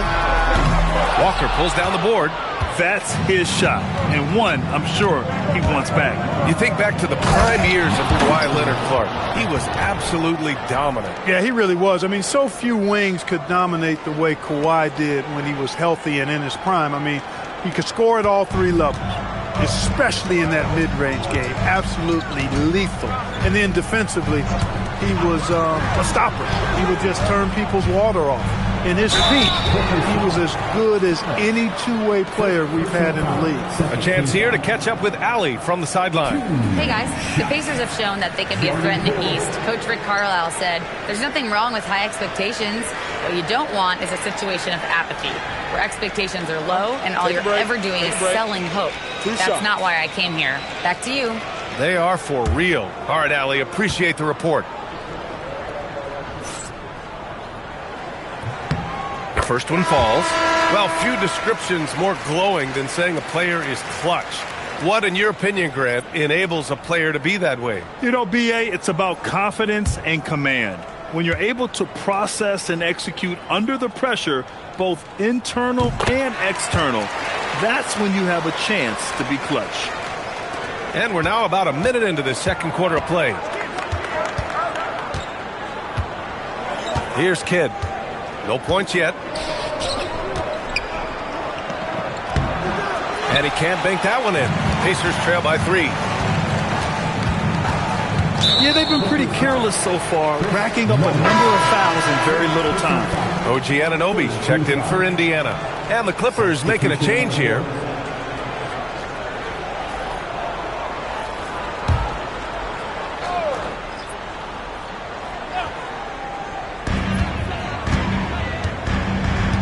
Here's McGrady. It's Poole on the wing. Clock at 6. Fires the 3. And it's the Clippers with the rebound. Their last game, a win against the Magic. Looking to carry it into this one. And you know, some games you're plagued by false starts and slow momentum. You could tell they were getting frustrated. And you know what? Even though it was a frustrating night shooting the ball, they found a way to get it done and pulled it out. And a win's a win. And that ultimately is all that matters. Second quarter of play with around 2 minutes gone so far.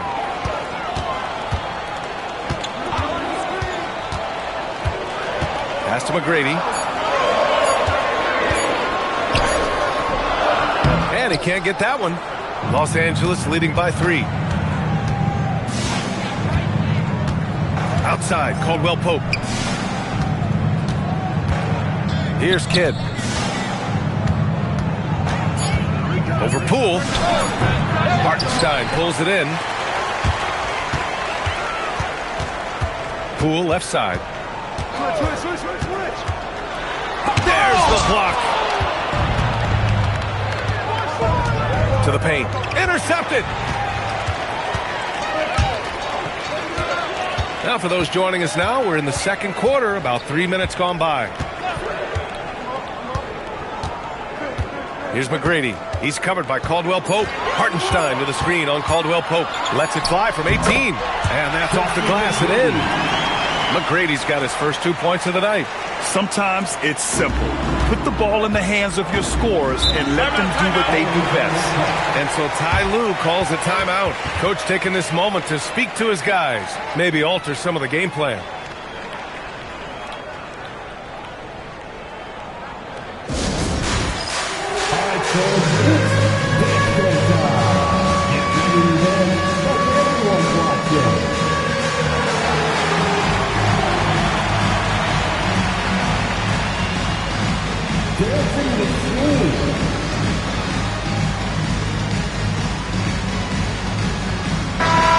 teams making some changes here.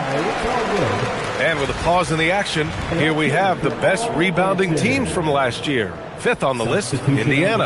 And they, of course, have a style of play that is all about physicality. I mean, they love to embrace the contact out on the court, but the possession game for them is always pivotal.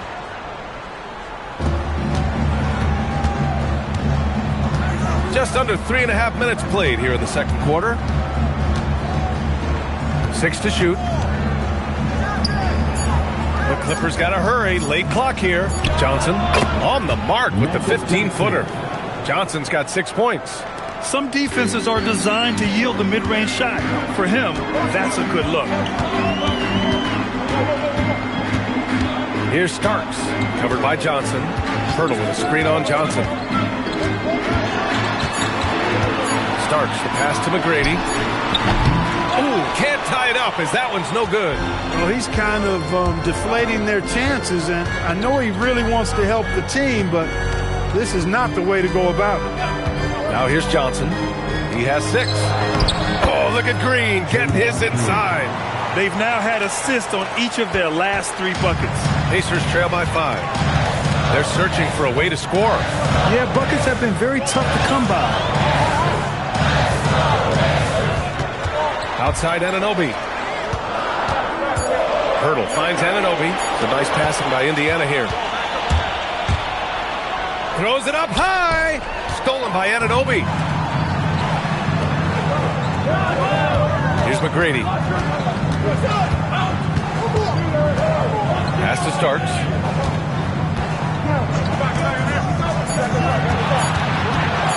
From the high post. It's hauled in by the Clippers. Green's got 4 rebounds now. Left side, Caldwell Pope. Here's Marley. Now here's Johnson. Outside, Caldwell Pope. No good on the triple.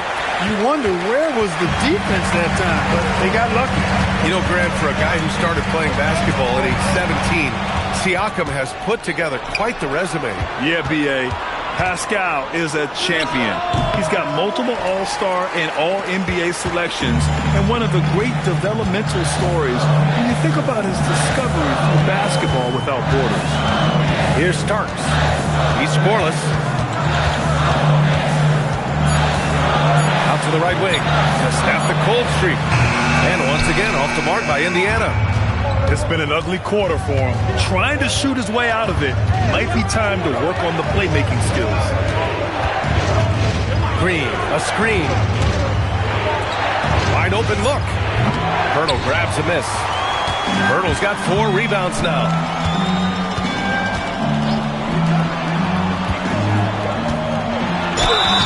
And he was fouled while in the act of shooting, so he'll take 2 free throws.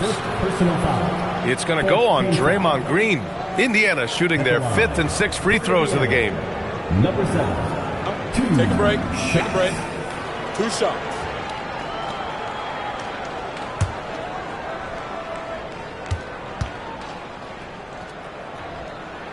The first free throw is good.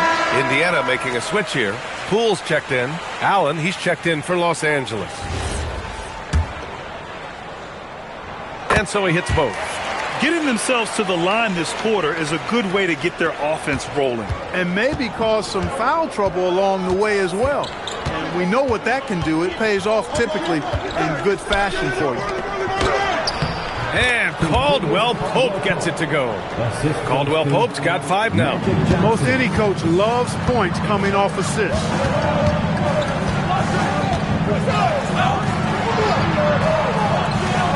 Pass to Starks.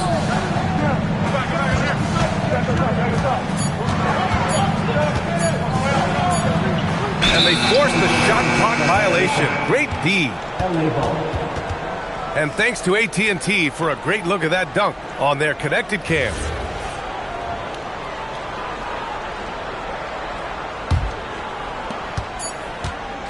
With 1 on the clock. That shot off the mark. And we're through the first half of play here in what's been a good one. Clippers ahead. They're up by 5. Thanks very much, Allie. And folks, we'll be right back to start the second half of this game.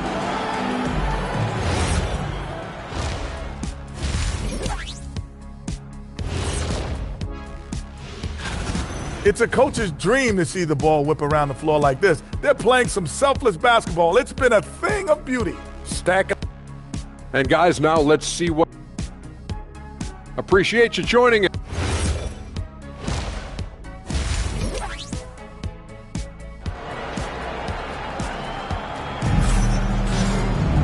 And if you're just joining us, we've played through the first half in a game that's been fairly even so far.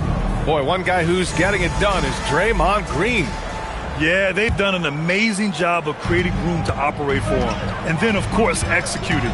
And you know what? It helped that they had a few guys with very hot hands on the perimeter, too. And so in the game for Los Angeles, they've got Johnson. He's out there with Kentavious Caldwell-Pope. And it's Marley in at the small forward. Outside Johnson. And that one's on target from the wing. Give him 8. And that's just nasty right there, guys. He has a tremendous crossover. Here's Starks, covered by Johnson. The three-pointer off the mark. He didn't make them pay for that weak defense, but they just can't rely on him to miss those kind of shots. And count it. Now 5 for 7. They are winning this game largely because of his effort. And with a little over a minute gone by, the second half is underway. 11 feet out. The bank shot, no good. The Clippers lead by 6. Seems like this offense is being executed the way it was designed. Yeah, I'm sure Coach couldn't be happier with the results. Out of bounds, it'll be Indiana's ball. And a chance now to take a look at the schedule for the Indiana Pacers. On Tuesday, they'll start out on the road to play the Rockets in Houston. And then on Tuesday, they go back home and will host the New Orleans Pelicans. The road is never the highlight of your schedule for any team. But for these guys, it is a chance to go out there, test themselves, and see how well they gel outside of home court. It could be a very valuable experience. Here's Marley. And he drops in the layup off the glass. And now it's an 8-point Los Angeles lead. When you get a chance to run the floor like that, you have to capitalize. Great hustle on that play. From deep. It's rebounded by Los Angeles. I didn't care for his shot selection that time. He needs to let the game come to him a little bit. Just relax, take your time some. Outside Johnson, 5 on the clock. And he banks in the layup. He has 6. Soft defense. I mean, they've given up 10 of the last 12 points inside. The Pacers have gotten only 1 of 4 shots to fall in the second half. And from the sideline, let's catch up with Allie. Well, John Collins grew up playing soccer and goaltender. He said, quote, I've always had good hands, but goaltending helped my reaction time, being able to track the ball at fast speeds. It's an important thing for guards to trust the big fella that you can catch and finish. Back to you, B.A. Terrific report. All right, Allie, thanks for the report. Fires for 3. Marley, no good. And, you know, that's their first miss after knocking down 4 in a row to start the half. Looking back at the start of his career, Siakam only took a year or 2 to make his mark. And, you know, B.A., he's just the kind of guy we love watching play. I mean, you know what you're going to get from him every night. Tremendous effort and the ability to impact the game at both ends. He's consistent, reliable, steady, and he can be explosive at the offensive end. Outside Anunoby. To end the run. Connects from downtown. And he's coming off a huge performance, and his confidence couldn't be any higher. And his coach knows that, too. Showing no signs of slowing or cooling down. They're going to ride him as far as he can take him. And so it's Johnson with it. He brings it up for the Clippers. Their defense has only allowed 6 points in the second half. Green able to hit from 3. And what's working here? Each guy is willing to make the next pass. Pacers trail by 10. In the third quarter with just over 3.5 minutes off the clock. Pass to Starks. Hurdle with a screen on Johnson.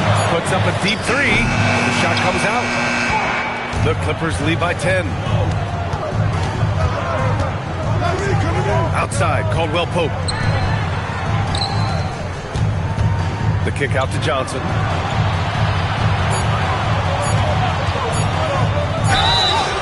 Oh, and there's the whistle on the shot. So 2 free throws for him coming up. Well, a lot of eyes focused on NBA officiating, but where their eyes are focused is also a topic. Yeah, the league's able to track officials' position on the court and even tell where they're looking. And you cross-check that with the results and train them where to be and where to keep watching.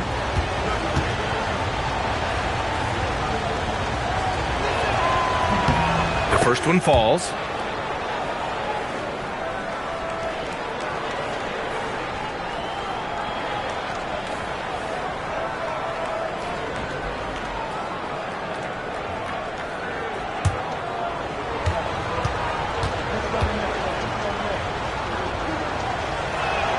And Johnson drops them both.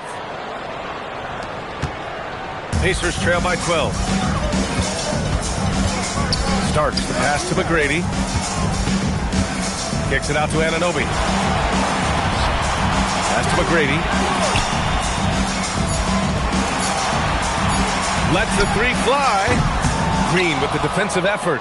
They've had a slight leg up on the boards and a big leg up on the scoreboard. Well, you take a look at all of the stats, the team stats that is, and that's one of the many areas that they've had the advantage in. As a result, they've got a big lead. Outside Anunoby. Pirtle with a screen on Johnson. Anunoby passes to Pirtle. Yep, that one goes. Pirtle's got 6 points. Not putting his head down. He continues to produce with the team trailing. Outside Johnson. And he's going for the oop here. Stolen by Anunoby. Here's Starks. No points so far. Pass to Pirtle. Shot clock at 6. Had a chance there to cut it to single digits, but it's off target. Well, he certainly hit some turbulence here, trying to get it cranked back up. Oh, nice one-handed jam there, B.A. Hey, little exclamation point. Hey, they've got a nice, comfortable lead here, fellas. Might as well keep it simple. Do it a plain, simple one-hander, just like pound cake. And timeout called by Rick Carlisle. And we might see some changes. Coach potentially looking to adjust.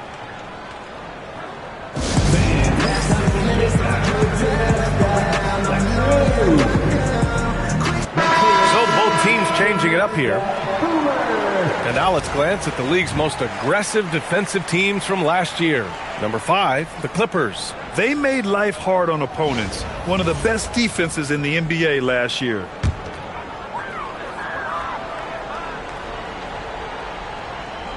Here's Hartenstein. Pass to O'Koren. Some nice passing by Indiana here. Here's Barry. And a miss there with a chance to cut the lead to single digits. And they're +5 on the boards after that rebound. Morris. Oh, and a slam dunk by Morris. Sends it home with some passion. I think he's rubbing it in a little bit here, hanging up there like that.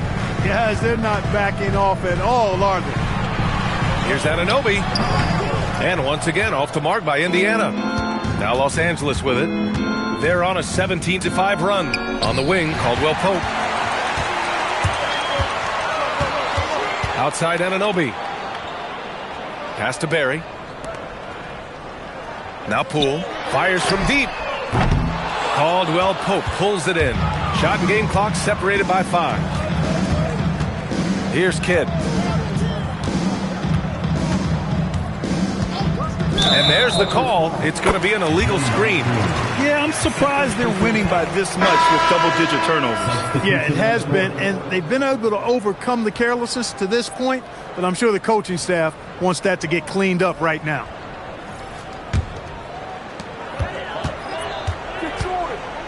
Now Poole. 6 points for him. Takes a 3. He's off on that one. And so it's Los Angeles.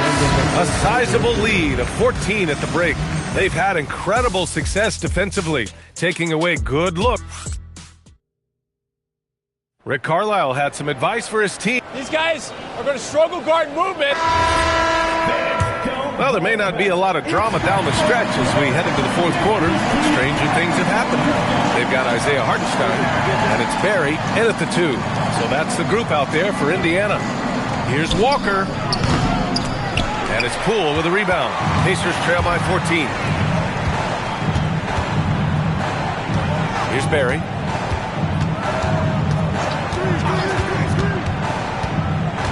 Just 5 on the clock. The Clippers grab the miss. And here's Morris. Oh, and a slam dunk by Morris. Hey, you know what he lacks inside, he makes up for with his vertical. Boy, they need something to go to regain some confidence. No question. Way too many empty possessions for them. McGrady shot is off. Oh, man, he can't get anything to fall. You can feel his frustration. And he's got to find other ways to contribute then, because his shot making is not happening right now. Just continuing to pile it on, refusing to let up. Yeah, and you know, that is some shaky and shoddy defensive work. They've got to tighten it up. Hartenstein a screen. The 15-footer. Takes the assist and lays it in. Nice setup. You know, this is what you like about him as a facilitator. He hits his man where he can do something with the rock. And timeout called by Ty Lue. Looking to get everyone dialed in and engaged. And Los Angeles will go for a different look here. Outside Johnson. Green, a screen. On the wing, Green. The three is up. Drops in the three. And the Clippers lead by 19. That's been typical of their performance today. They're sharing the ball and creating good shots. Really a prime example of the difference in how these teams have operated offensively. Much more individual play at the other end. Poole for three. He buries it from three. That's how you up the ante. Come right back at it. A little back and forth from long range. I love it. That's a terrific answer there. Johnson with a bucket. And just totally relentless, only increasing the intensity level. Yeah, I love the fact he doesn't play the score. He just keeps coming, attack mode. He doesn't know how to step off the gas pedal. Here's McGrady. He's covered by Caldwell Pope. Looking to end this cold spell. And he got the whistle on the way up. So he'll be headed to the line for a pair. It's on Contavious Caldwell Pope. No debate there. He got hammered. Blatant contact. Straightforward call. Simple. If you're just joining us, fourth quarter here. We're just over 2.5 minutes into it. Green with a screen on Poole. Johnson against Poole. He gets it in there. Johnson's got 4 points in the quarter. That's how they use a size mismatch in tight. Take it to the rack. Poole, the pass to Anunoby. And Contavious Caldwell Pope picks up the foul. That's his third foul so far. And we'll have a timeout here called by Rick Carlisle. Coach clearly has something he wants to say to his team right now. Number 2. John starts. All right, fans, once again, give it up for your Eastman State's team. Some nice passing by Indiana here. 4 on the clock. Here's McGrady. To the right side. Here's Starks. Indiana again missing. And really a reflection of their superior effort level to this point. It seems to me they've gone after this win a little bit more. Planks the putback jam. And so Anunoby will bring it up for the Indiana Pacers. Trailing by 19. They've got the Rockets ahead of them next in Houston. And that'll be their only game on the road before heading back home. Plenty of daylight on that shot. Gotta fight harder to get over those screens. Well, I'm going to credit the screen. I mean, that's a good, strong pick he lays there. Green fires. Oh, he drops in a sweet J. Absolutely ruthless. He's not about to start showing mercy now. Guys, when you're this hot, it's elementary. Let it fly. Keep staying at it. Here's Starks, covered by Johnson. And the ball out of play. The Clippers will have it.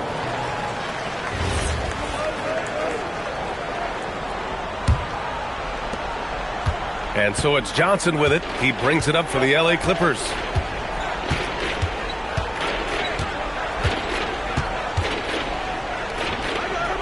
Here's Marley. Ananobi covering. Just 5 to shoot. All alone.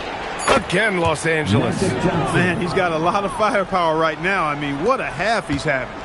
Pacers trail by 20.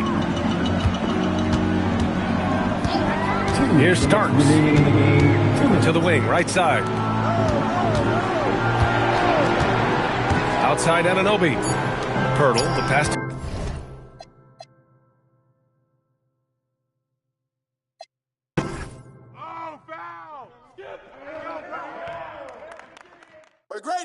McGrady. Yeah, there baby. You go, man. I'm the GOAT.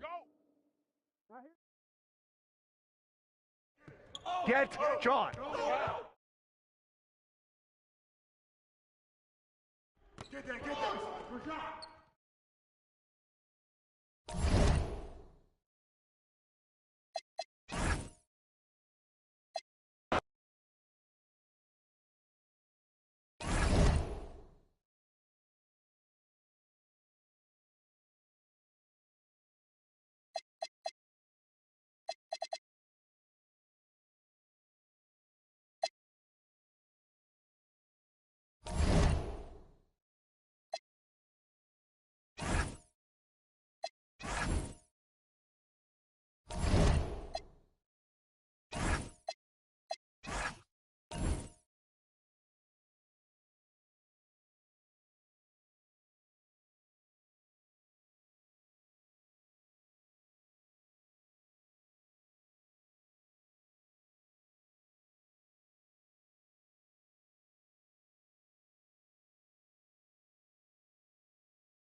say does that start? Indoors, the rhythm of the season beginning to set in. Teams are starting to establish their identity. They're also starting to understand, all right, these are our rotations. The players are now establishing their roles. You are definitely starting to see teams not only hone into their approach, but refine their approach. And checking out Minnesota's opening lineup. The big men on the floor for him, Randall and Gobert. Then it's Jones. Then there's Antonio Daniels. To the middle. 5 on the clock. Vasquez passes to Adebayo. And his first shot of the game, no good. Now the Timberwolves with it. It's a 3-point game.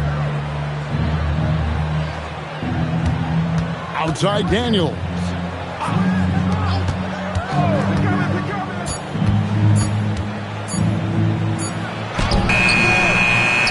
Benjamin the pass to Greenwood, and he jams it with authority.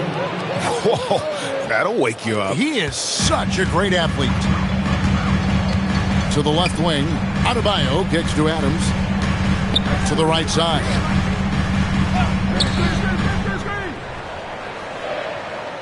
Out to the wing. The Hornets need to get a shot off here. And it's off from three-point range. For Minnesota, they've gone 2 of 3 here to start off the game. And the Hornets trying to build a foundation doors. As we know, there are no quick fixes. And I know that's tough for fans to hear. They've already endured so much losing with this organization. But the bottom line is, Kev, you know this, talent wins in this league.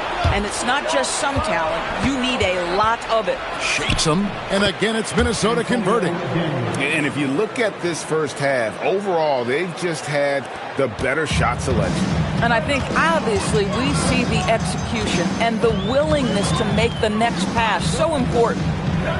Here's Okeke. His last outing, he had 18 points. And he likes to get in a rhythm early. Nice triple. Here in the first, just under 2.5 minutes played so far. Outside Daniel. It's tipped. It's stolen by Adams.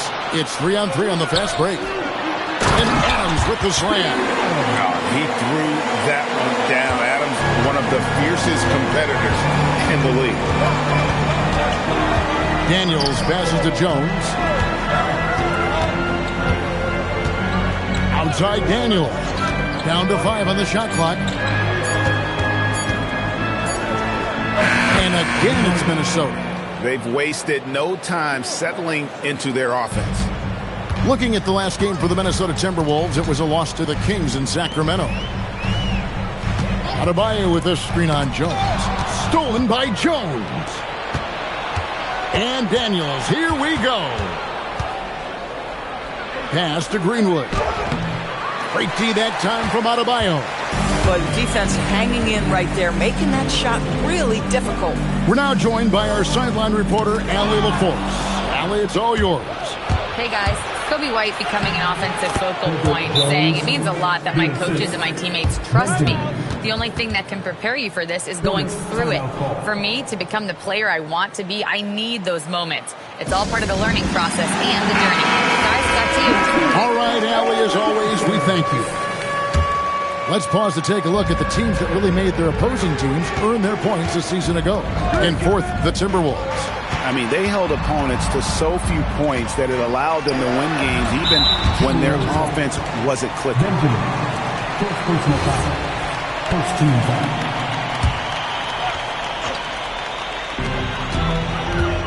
Here's Okeke. Adams' shot is good. Adams has got his second bucket of the night. Many players will tell you Steven Adams is the strongest guy in the NBA. Boy, tough to corral when he's looking to score. An efficient scorer, Kobe White, effective with or great without the ball in his hands. And that's a rare quality. A guard who can break you down off the bounce, but also willing to give it up and then zip to an open spot. It just makes him so difficult to defend. Here is Daniels. Pass to Jones. This one for 3. Out of bounds. Charlotte takes possession. Both teams will make substitutions.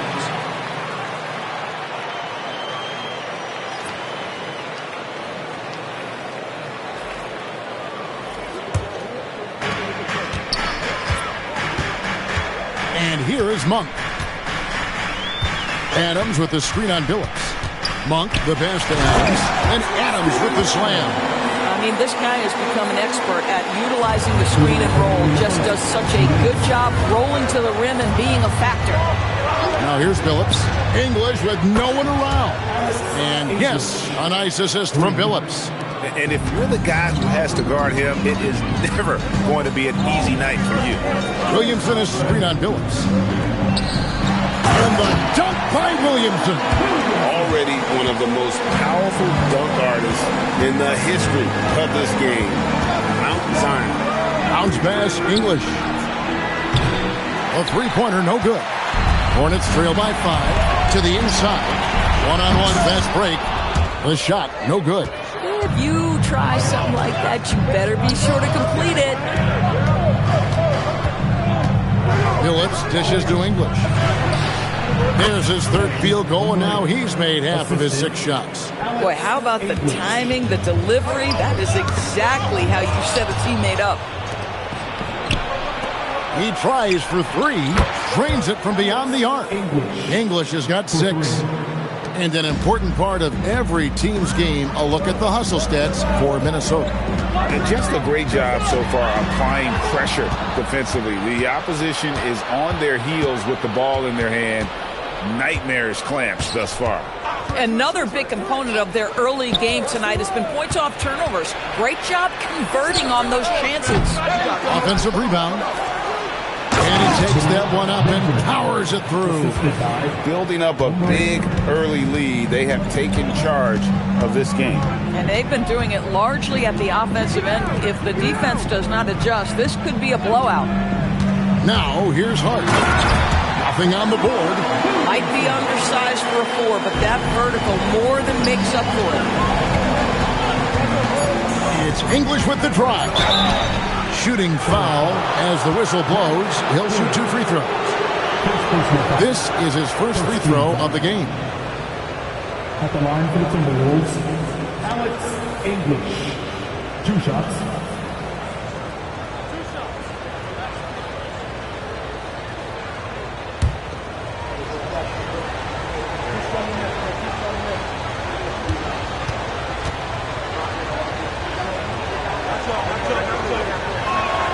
The free throw drops for English.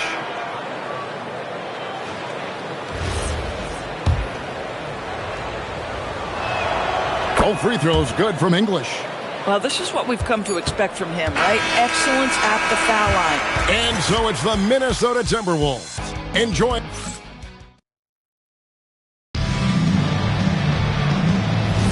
And so far through one quarter, it's been a lopsided game. We'll see if that changes here in the second. And a comfortable margin for the Timberwolves here, guys. Well, look at the turnover ratio, then look at the score. Easy to see what happened in that first period. Offensively, they took care of the ball. And defensively, they forced a number of miscues. Labissiere out there with Williamson. Then it's Malik Monk. Then it's Josh Hart. And it's Okeke in at the small forward position. So that's who Charlotte starts the second with. Now here's Hart. Scoreless thus far. Clock at 4. And that one's good, Williamson. They are attacking the rim and getting great results. Minnesota leading by 12. Ellis with a screen on Monk. English in the corner. And it's off target. Not sure why he took that one. And the way he was able to reach out towards that release had an impact. Well, no question. He altered that shot. And most of the time, that's just as good as blocking it. And he can time his passes so perfectly. Wow, what an assist. And timeout called by Chris Finch. He's going to make some adjustments to the game plan. Outplayed in the previous game on their schedule, losing to Sacramento. Hey, they had their opportunities, but let's face it, they choked from the line. Hard to win that way on the road. You've got to stand in and deliver from the free throw line, even in a tough environment, and they failed to do so. Hill, he's checked in for Hart.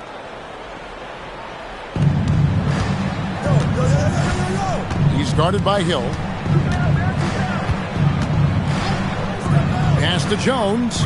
Just 4 to shoot. Hill pulls it in. That's a surprise. I mean, really out of character for him to miss when the defense is not right up on him. That cuts the lead to single digits. Labissiere's got his first basket of the night. Just no resistance on the inside. That's their 5th consecutive make in the paint. Daniels against Monk. Knocks down the 3-ball. He's got 10. Yeah, the D with very little pressure on their perimeter shooters. 3 of the last 5 baskets they've allowed have been from beyond. Mr. Williamson. Oh, you got to be kidding. Boom, he jams it straight down. Already such a well-coordinated athlete for his size and age. Williamson bringing down the house. Oh, that's an outstanding view from the AT&T Connected Cam.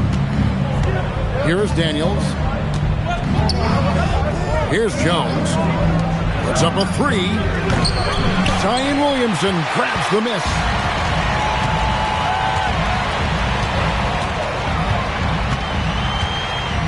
Outside Hill. In the corner, it's Monk. Over Daniels. Off target from the baseline. You almost have to assume he's going to knock those down when he is that open. Pass to Jones. Nice ball movement by Minnesota. They get it back. Ellis. Second shot opportunity, and the layup is good. And the Timberwolves lead by 11. Offensive rebounding, a big part of the game right now. Teams love to send extras to the glass. And a timeout called by Charles Lee. Coach is going to talk some things over with the team. Might be seeing something to adjust. Minnesota making some changes. Greenwood's checked in for Brown. And Chauncey Billups is subbed in for Ellis. Now here's Adebayo. Still without a basket. Adams with the screen on Daniels. On the wing. And that one off the back of the rim and in. Doris, you were a great ball handler in your day. So with that in mind, do you think players are carrying the ball too much now? Kev, this is such a hot topic. Carrying the basketball is when the ball ends up directly on the palm. The closest we get to that is what we call the hang dribble from players. They're trying to extend the possession so that they can read the defense. To me, that's the only point of concern. And the Hornets with possession here, following the shot by Chauncey Billups. It's time to send it over now to our reporter, Allie LaForce. Thank you, Kevin. The Timberwolves coach, Chris Finch, said, "We're a team based on movement, cutting, and fluidity. That burden also falls on Anthony Edwards to move and accommodate his teammates.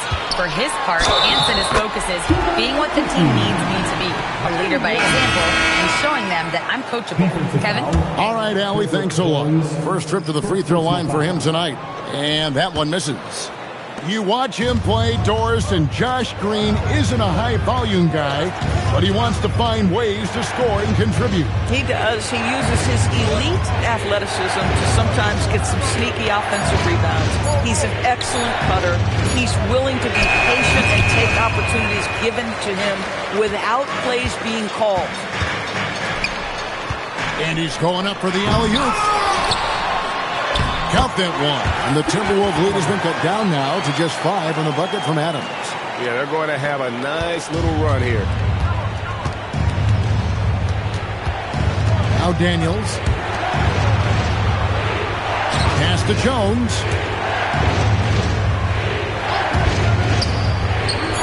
Yes, it is. Scored that as a bucket. Number 5 on a 5 for 11 night. Pick works well there. Not much resistance from the D. It takes incredible effort to stay connected to the hip of the offensive player. You've got to want to work. I love the ball movement there. He put that on a silver platter. Just served him up. Outside Daniels.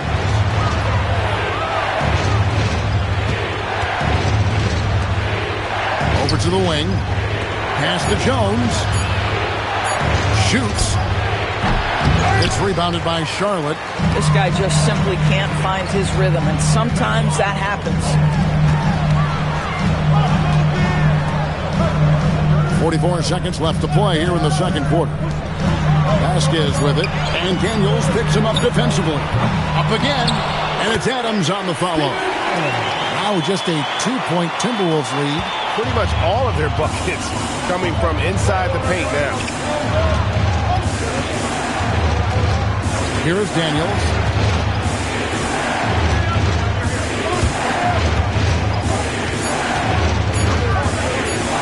With the teardrop, it's hauled in by Adams. Boy, the team doing pretty well despite his offensive struggles right now.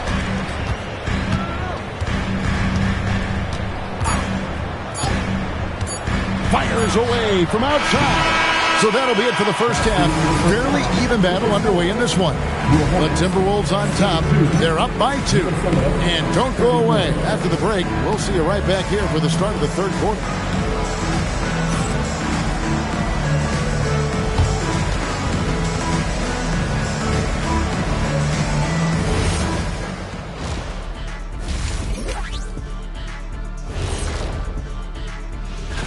And we're going to take a moment to talk about something. I've been seeing Shaq's face everywhere lately. Kenny, do you think it's fair to say? And moving on to the Timberwolves now, they're in the midst of a close game. One thing in their favor, they're taking care of that basketball, Shaq, in a close game. That is more than enough of...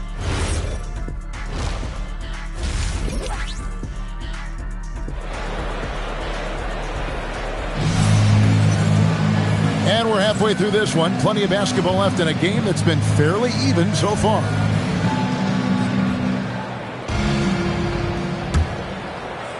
So it's the Hornets now, trailing by 2. So on the floor for Minnesota. The big men on the floor for him, Randall and Gobert. Then it's Jones. Then it's Daniels. Boy, you can see their confidence growing. They have reason to believe. What I loved is the heart, the fire, the tenacity. This is absolutely fantastic. Daniels with it, guarded by Vasquez. Misses the 3. Goes back up, and a lot of contact on that one, so he'll shoot 2 here. He's getting his first free throw attempt of the night right now. And the first one drops. At the line for the Timberwolves, Antonio Daniels.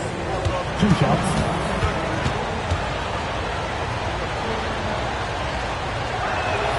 And so he hits both. And here's Vasquez. They'll bring it up for the Charlotte Hornets. A 2-point game. Outside Daniels. Jones kicks to Daniels. Shot clock at 6. The Timberwolves need to get a shot off here. And Jones with the stuff. Making the most of the screen. That's how it's done. And it's in the perfect spot, Greg. Frees him up to get all the way to the bucket. Where was the defense? No fighting through the pick, no rotation. My goodness. There's Okeke after the basket by Minnesota. Pass to Adams. He drains it as the shot clock ticks down. Adams has got 14 points. And defensively, they are on their heels every time the ball comes inside. Daniels passes to Jones. Outside Daniels. Fires it up. It's rebounded by Charlotte. Boy, this is the story of the night for this guy. He's taken a lot of questionable shots. Okeke passes to Adebayo. And here's Vasquez. With the shot. Again, the Hornets score. 3 for 3, and that's always a good way to start the second half. The Timberwolves have gone 1 of 3 since starting the second half. And the 3-ball is good. 15 points in the game. Just love the unselfishness there. Keep the ball moving. Good things happen. A little over 2.5 minutes off the clock in this final half of play. 3-pointer nailed from 3-point land. Brilliant second half start. 4 for 4 from the field. Can't ask for any better. And timeout called by Chris Finch. Coach needs a moment to talk things over. Let's use this break for a quick look at the squads that really made it happen on the fast break last season. In second, the Hornets. I mean, this is such a tough team to deal with. You see the numbers. They would just push the ball at every opportunity.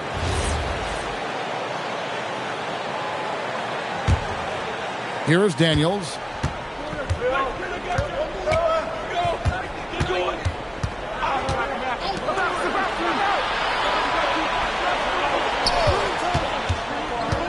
Shot clock at 5. For the 3. It's hauled in by Bam Adebayo. Adebayo's got his 4th rebound in this one.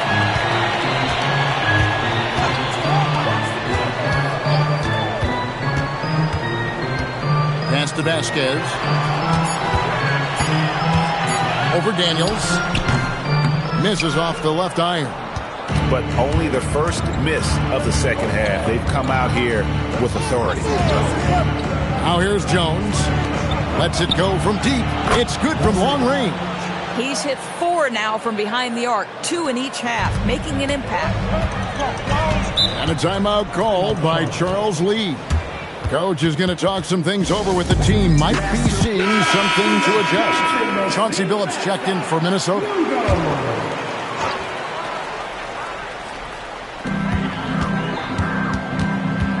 He's covered by Daniels. Pass to Adams. And the call on the shot that sends him to the line. What I love about Steven Adams is he approaches the game with a level of physicality that sets a tone for his team. Outstanding defensively and growing offensively.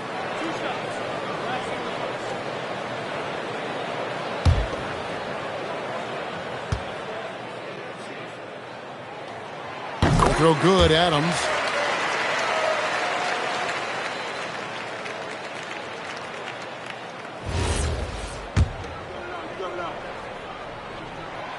So he picks up just 1 from the line that time.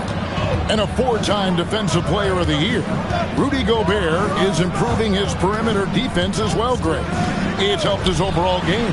Yeah, teams have looked to pull him outside and test his lateral quickness. But I tell you, he holds up better than you think, and we know his presence at the rim. And here are the Hornets now, following Billups' 3-point attempt. Just 5 to shoot. Adebayo kicks to Vasquez. Over Billups. Gets the front of the rim and out. Superb defense, guys. No way he's going to let him get off a clean look at the basket. Jones looking for an opening. The kick out to Billups. Takes a 3. Here's Benjamin. And he banks in the layup. He has 6. They didn't have much of a problem getting the ball into the post that time. Now here's Vasquez. Still scoreless.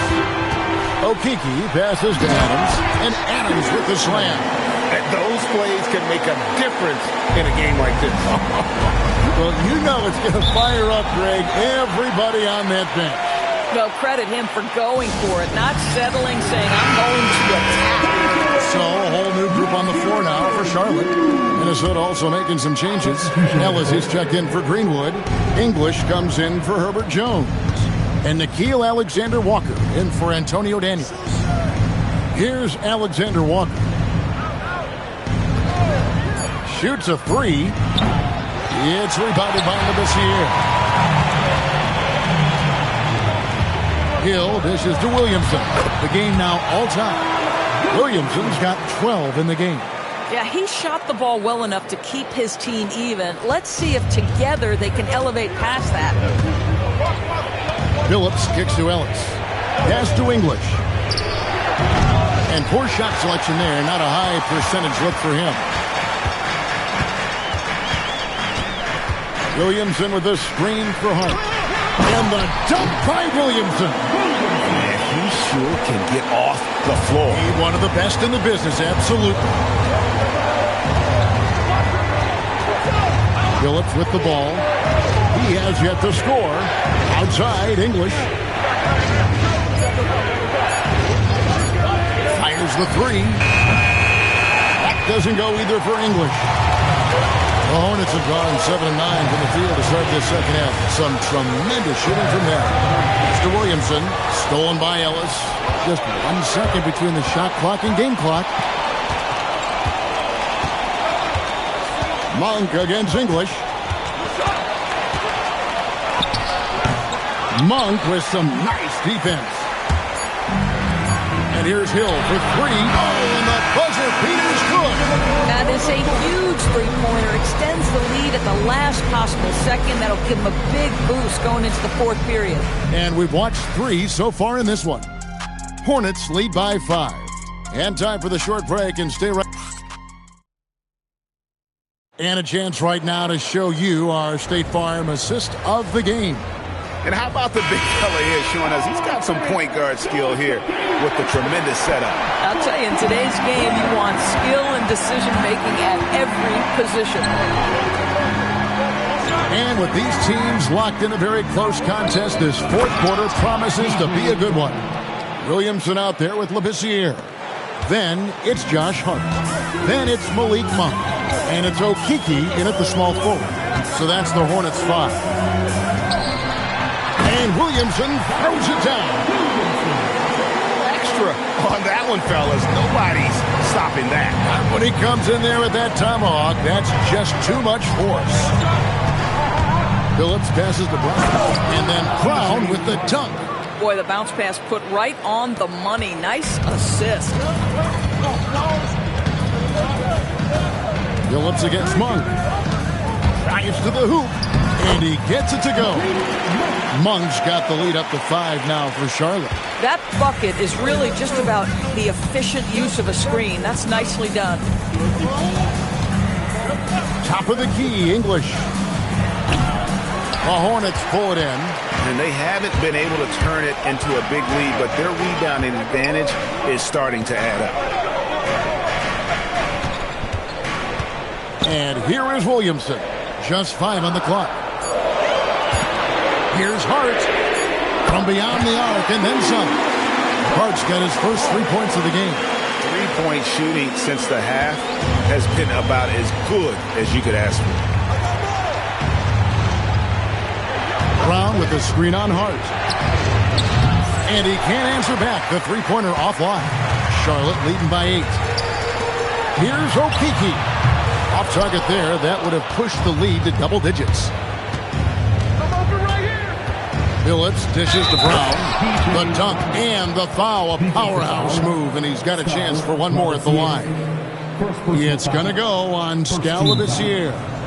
In a moment now to quickly take a look at the offensive approach for the Hornets. And guys, how about the unselfishness? All about working that ball around, shifting the defense, and just seeking out the best shot. They've also made a concerted effort to get the ball down low. Many of their points coming in that painted area tonight. Looking at who's out there now for the Timberwolves. Greenwood's checked in for Smith, and Moore subbed in for Chauncey Billups. And now, Allie LaForce has something for us from the sideline. Over that last break, I got a chance to hear what Chris Finch said to the team. Coach telling the team, we're right in this. We have to keep fighting. If we can get consecutive stops, we've got a shot. We'll see if they can come back, guys. We appreciate it, Allie. Thank you. And here's more outside. It's rebounded by Labissiere. In the corner, it's Monk.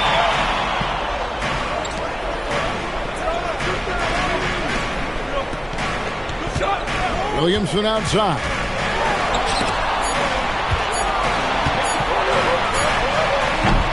No good from outside. Timberwolves trail by 8. It's English with the drive. And English with the stuff. And no doubt they'd love to see him get a lot more of those opportunities. And that deficit will go away quickly if he does great. Pass to Labissiere. Back to Monk. For 3. Greenwood grabs the board. Greenwood's got his 5th rebound right now in the game. Moore against Monk. Here's Greenwood. Launches it. It's rebounded by Labissiere. well defended that time. He's a shooter that the D has to close down on quickly when he's ready to pull the trigger. And you can see the potential that Labissiere has, an explosive player who's surprisingly quick for his size. And timeout is called by Charles Lee. It's a chance for them to regroup and refocus. And some changes here for the Hornets. Adebayo is checked in for Williamson. And it's Vasquez in for Malik Monk.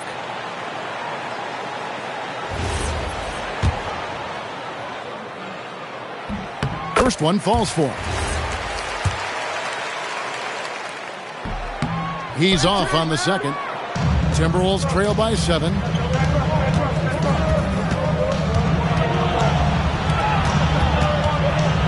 Now Jones.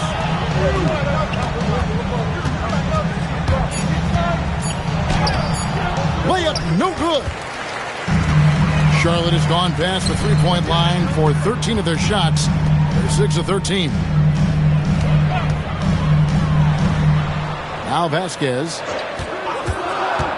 Beyond the arc. That one misses.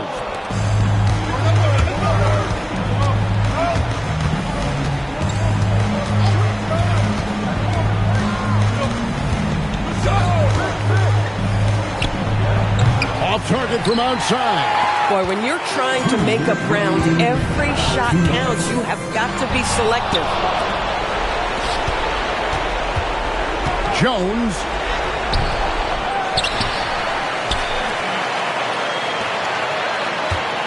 Another shot. Deflects the pass.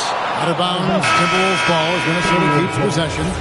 A split second late, but almost came up with a steal there. Absolutely appreciate the effort, though. He really went after it.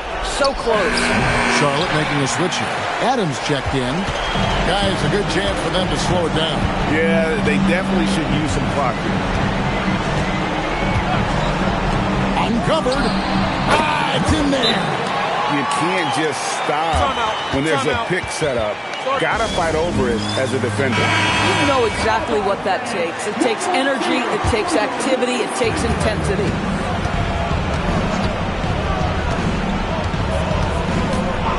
Pulls it from 20. Oh, the jumper goes.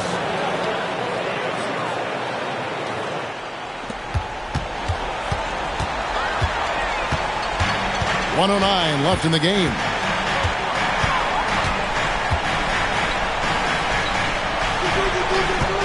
Here's Adebayo. A great pass leads him right to the rack.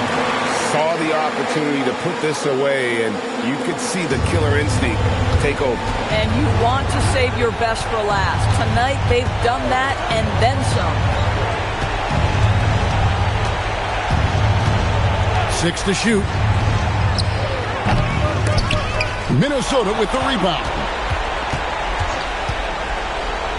Daniels fires.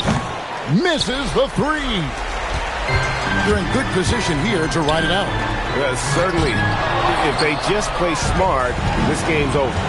Not enough ticks left on the clock to save them tonight. I'll tell you, it's never an easy point in the game, knowing whatever you do, you're still coming away with the L. Out of bounds, Minnesota takes possession. Substitution on the court.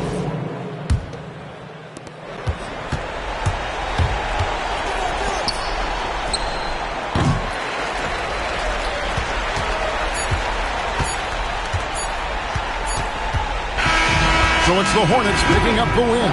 Some good moments throughout this one, but they had the clear advantage down the stretch. Yeah, I mean, I love the way they executed on both ends of the floor completely.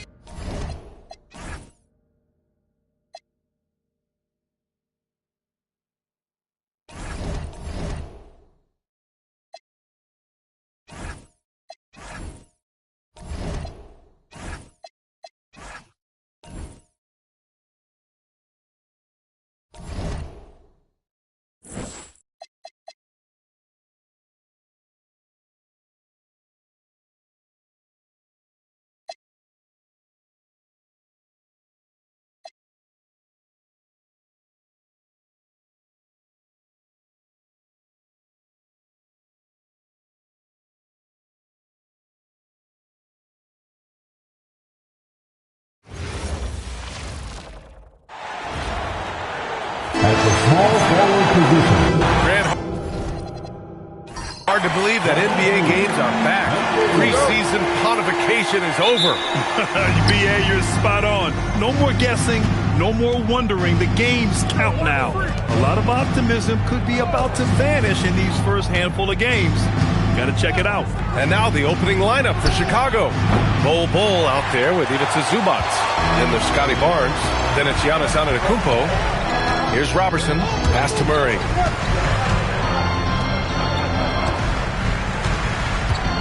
5 to shoot with the step back. Here's Davis. Rejected by Bol. And they double up on Antetokounmpo for 3. Buries it from 3. And that play is a great example of why it's important to surround Giannis with shooters. They will get great looks from deep. Now here's Murray.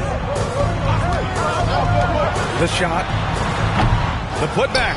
It's good on the putback. The effort, the position, the timing, all there. And add instincts to that. He can sense where the rebound's going to go. Antetokounmpo finds Bol. There's a screen by Bol. Pass to Antetokounmpo. And it's all from three-point range. The Lakers have gone 1 for 3 so far. And here's Murray.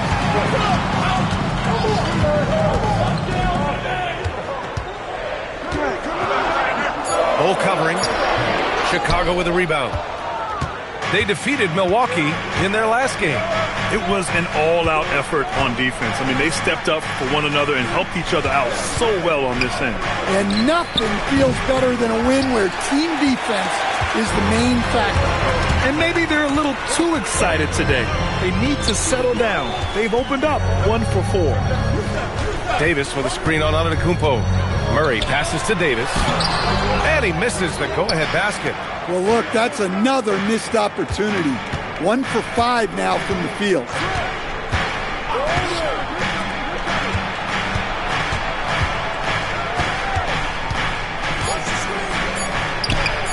Counted from distance.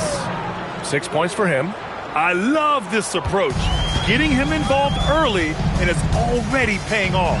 Yeah, well, his offensive contributions are going to be very important in this game. So it's good they've already got him in a rhythm. Now here's Zubac. Outside Barnes.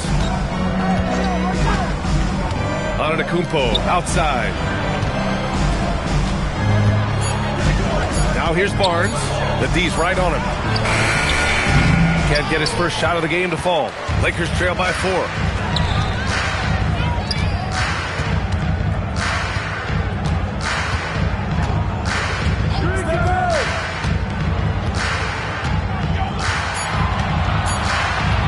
From downtown. And once again, off the mark by Los Angeles. Antetokounmpo, the pass to Barnes.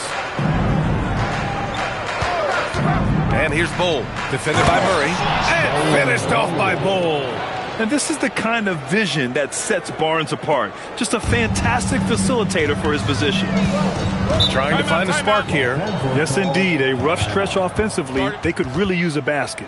And so now a timeout called by J.J. Redick. He's going to gather the troops and talk it over. McCollum, he's checked in for Chicago. Looking at the 2K leaderboard, here were the NBA's top dime droppers last year. 4th, DeJounte Murray. Not a lot of guys had better vision on the floor than him. He was able to see passing lanes and ready shooters no one else could. On the wing, Murray.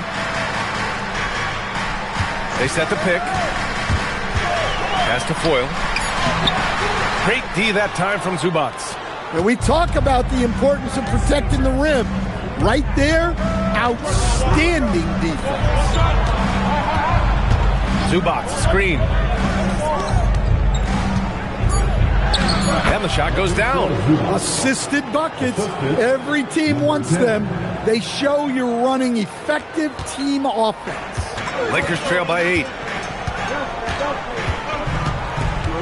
Outside Murray. Looking to end the run. And again, the Lakers, no good. thin margin of error right there. You have to work for a better shot. Pass to Barnes.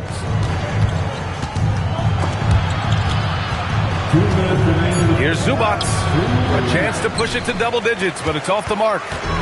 And it's Murray with the ball for Los Angeles.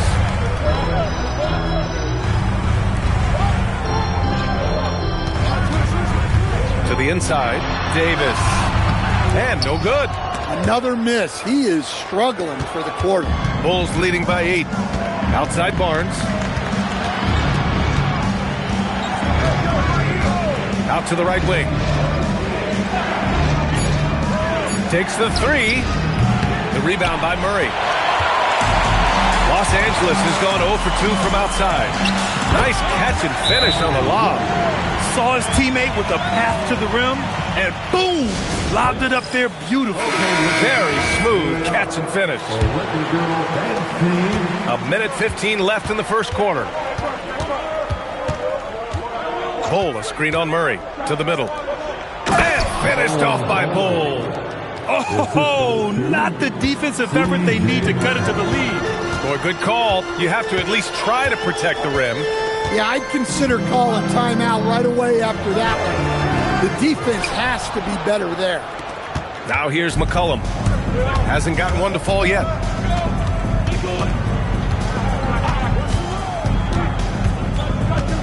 Six on the shot clock.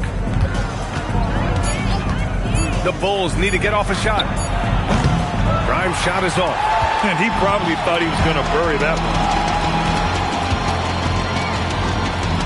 McCollum against Murray. Kennard for 3. They grab their own miss. Pass to Robertson. Outside Murray. The 3 is up. Knocks it down from distance. Well, you know, one thing that makes Murray a great player, he can score with or without the ball. From behind the arc. Oh, no good on the last second attempt there. And so the first quarter is in the books. It's the Bulls up 5. After this break, we'll be back with the start of the second quarter on 2K Sports.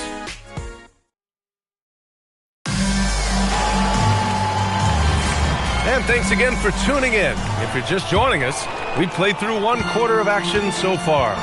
And from what we've seen from Chicago, what's your take so far? Just excellent first quarter defense. They've been really getting after it. Yeah, but it's hard to keep that kind of intensity for the entire game. But if they can come close to that, they'll be in a great spot. And so in the game for the Bulls, they've got C.J. McCollum, Thomas Bryant out there with Scotty Barnes. Then there's Quentin Grimes, and it's Oberto in at the 5. Here's Barnes. Barnes gets it to go inside. Great timing and coordination. Lays it in coming off that pick. Kennard against McCollum. Davis with a screen on McCollum. Down low. Stolen by Bryant. Starting the second quarter, about a minute gone. To the paint. Here's Oberto. Deflected. Here's Chapman. McCollum defends. Kennard, right side.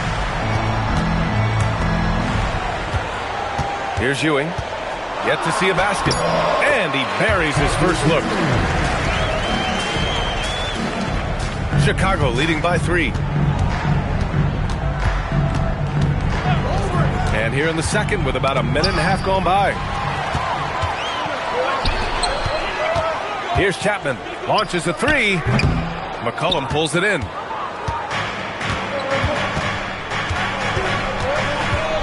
Lets a floater go. Ooh, poked away. Well, you got to miss sometimes, but that one seemed like a gimme. Chapman passes to Kennard. Here's Ewing, covered by Bryant. And Ewing gets it to go. Well, that's easy pickings for him.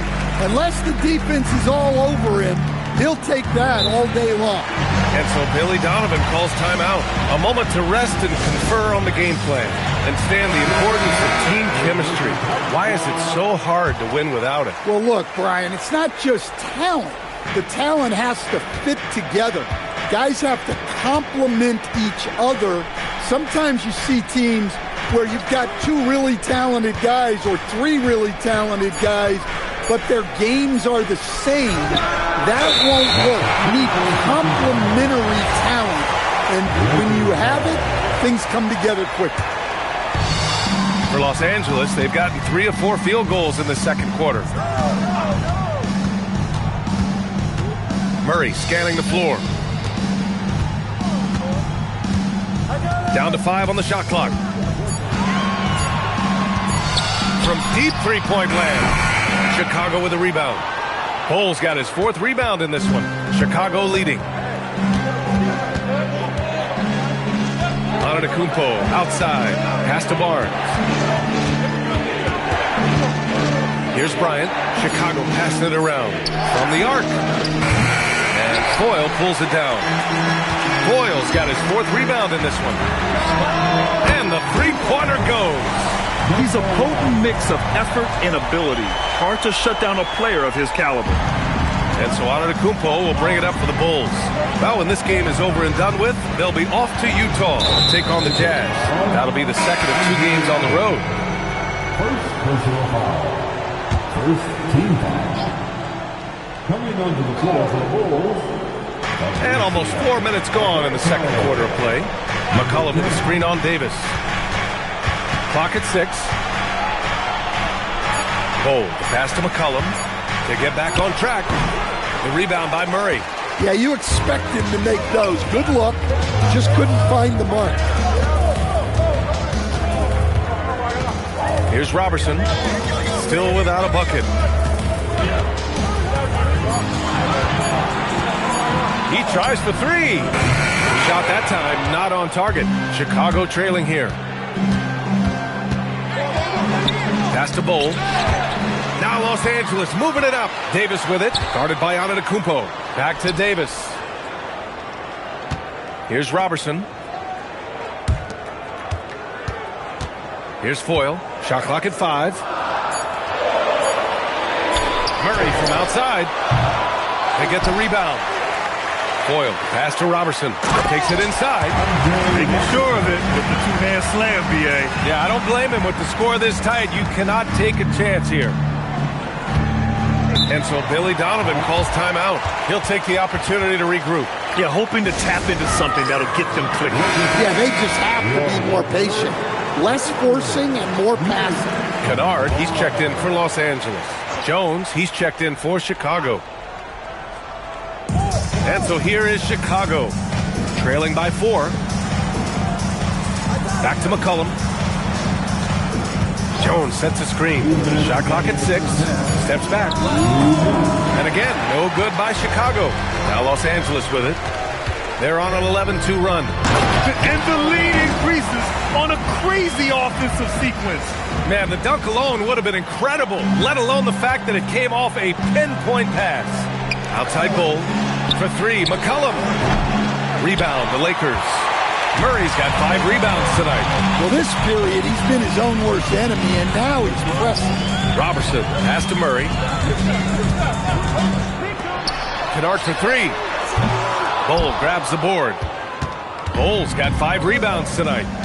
They've been having major problems offensively. Definitely in a bit of a dry spell. There's a screen by Bull to the middle. And finished off by Bull. Oh, what ferocity on the throwdown. I just love when he goes up with purpose. Where was the D right there? The effort lacking big time. And with the score as close as it is, these are the opportunities you truly can't allow. And Giannis Antetokounmpo picks up that foul. That's his first foul of the game. So it's both teams making substitutions here. Outside Murray. Clock at 4. Los Angeles needs to get off a shot. Fires the 3. The shot no good. Well, clearly it hasn't been his best game offensively, but collectively, they've still found a way to get the lead. There's the screen by Bull. Antetokounmpo outside. Pass to Bull.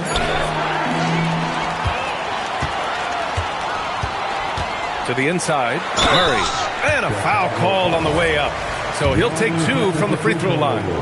They pin that one on Giannis Antetokounmpo. Hey, if you can't block it, sending him to the line can be the next best thing. And that one goes in. 2 from the line that time. Now Antetokounmpo. Got it up. Oh, and the release was before the buzzer, but it's off target. And so it's Los Angeles with a 6-point lead at the close of the quarter. And it's all due to their ability to own the paint. They've been dominant down low. Back after this.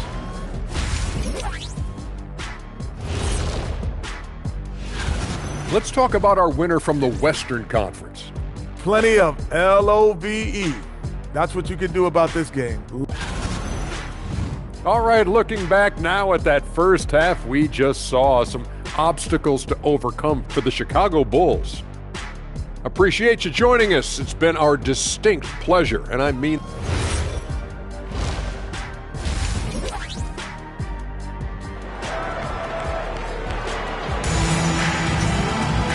And as we get into this third quarter, as we've seen so far, neither team able to create much separation on the scoreboard. You got to like what Anthony Davis has done in this game. He's been dominating down low. Got to assume they'll keep feeding him the rock. That's certainly what I'd do. Until the defense shows they can stop him, ride the hot hand. Andre Robertson out there with Murray. Then it's Anthony Davis. And it's Foyle in at the pivot spot, manning the middle. That's who's in the game for the Lakers. Murray against Antetokounmpo. Back to Murray. Just 5 to shoot. Over Zubac. Good as the jump shot falls. Murray's got 7 points. Easy look when the defender isn't fighting over the screen. Yeah, it's certainly worth it to disrupt the offense. Coaches notice that extra effort. Offensive rebound. A nice shot by Zubac. Zubac has got his second basket of the game. Yeah, that's a nice hustle play, but boy, it drives a coach crazy to concede second chance point. And it's going to be a 3-second call. And now a chance to see what's coming up for Chicago. On Tuesday, they'll go up against the Jazz in Utah. Then on Monday, they head back home to host the Indiana Pacers. And looking at the Heat matchup, that one will mark game number 6 for them in the NBA season. We'll see if there are any adjustments between now and then to the rotation. And so Billy Donovan calls timeout. He's going to take a moment to give him a breather and talk things over.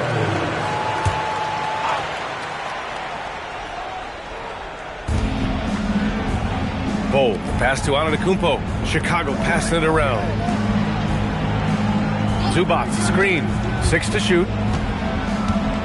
Here's Barnes. Zubac's shot is off. The Lakers lead by 6. Here's Robertson.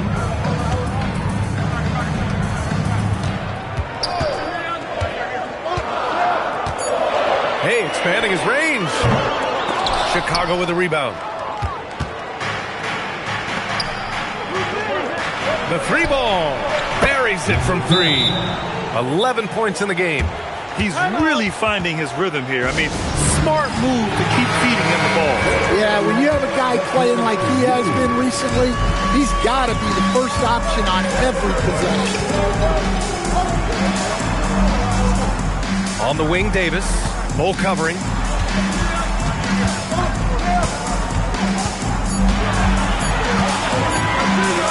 Tipped. And they forced the shot clock violation. Great D. And always interesting to look back at last season.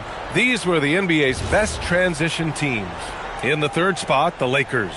They would just push the ball at every opportunity, even when defenders had already gotten back.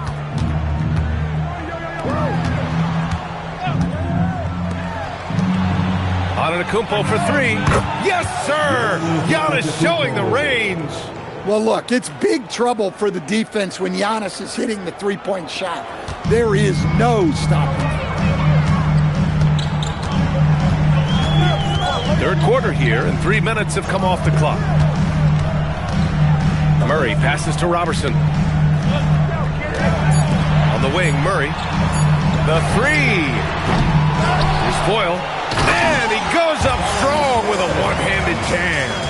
And that's why you don't give up on the glass. Man, his efforts well rewarded right there. Well, that's what he does. He makes an impact with his activity on the boards. Oh, they get a hand on it. Fast break. Here we go. Inside. That's in there. Davis with the assist. Now it's a 4-point Los Angeles lead. Pass to Bull. There's a screen by Bull. Now here's Antetokounmpo. Just 4 to shoot. To the left wing. And here's Zubac's outside. It's tipped. Chicago making a switch here. McCollum's checked in.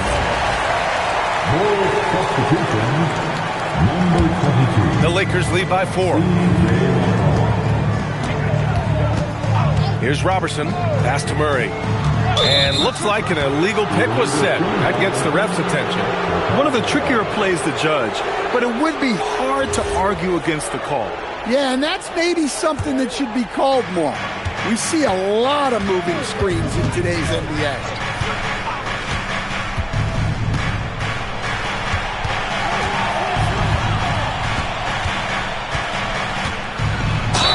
And count that. 2 points and a chance for one more at the line. Number 1. First personal. Chicago shooting their first free throw of the night. At the line for Bulls, number 10. At the line for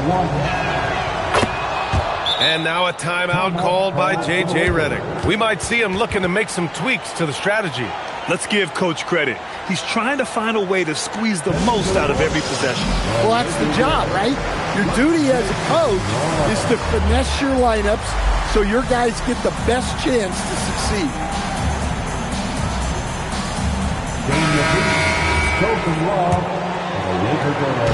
And it's Murray with the ball for the Lakers. It's a 1-point game. And there's the lob, and stolen by Bull. McCollum on the wing for the lead. It's rebounded by Los Angeles. Davis has got his 4th rebound in this one. Los Angeles has gone 0 for 2 from outside here in the 3rd. Pass to Murray. 6 on the shot clock. Looking to get back on track. That's good on the jumper. 7 points in the game. Well, defensively, they just look lost in the second half. They need to turn up their intensity and get back to the way they were defending in the first half. And here's McCollum. Barnes feeling it out a bit.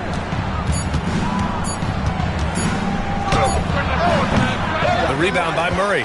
And the shooter had very little space on that attempt. There's no air space there whatsoever. That's as close as you can get without foul. Here's Robertson. Pulls up. And the Lakers tack on 2 more. When you look at how they've come out in the second half, it's almost like night and day.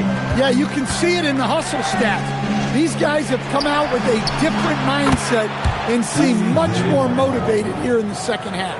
Their 3-point shooting has been on point here in the second half. Here's Davis.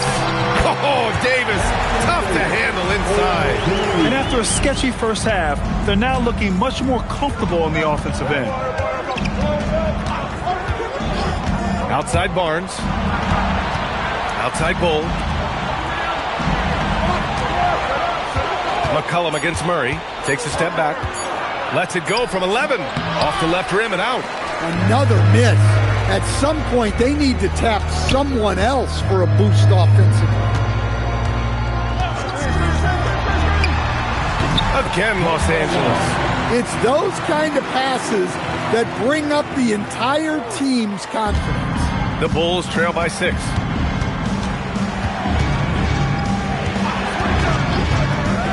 Chicago passing it around. Outside Barnes. Got a piece of it.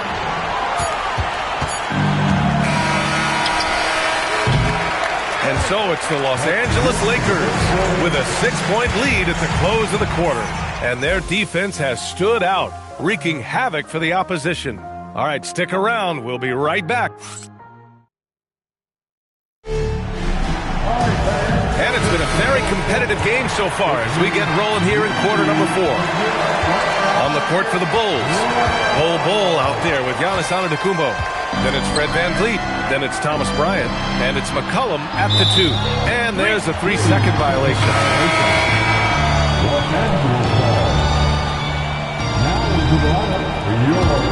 Los Angeles leading by 6.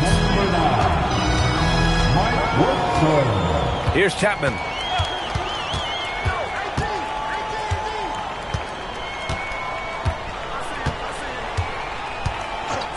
Pass to Davis. And stolen by Antetokounmpo. Here's McCollum. Lets it go from deep. Good. And Antetokounmpo gets the assist. Antetokounmpo has got 3 assists tonight. Chapman passes to Kennard. Shot clock at 6. And he nails that one right through the heart. And the Lakers lead by 5. One of the purest shooters in this league. Kennard's mechanics are perfect. VanVleet scanning the floor. And the 3 off target. This has been a close game in a lot of ways, but they do have an edge on the board. Chapman passes to Ewing. Pass to Davis. Here's Woodson. Offline with a 3. Bulls trail by 5. Antetokounmpo outside. Now here's McCollum.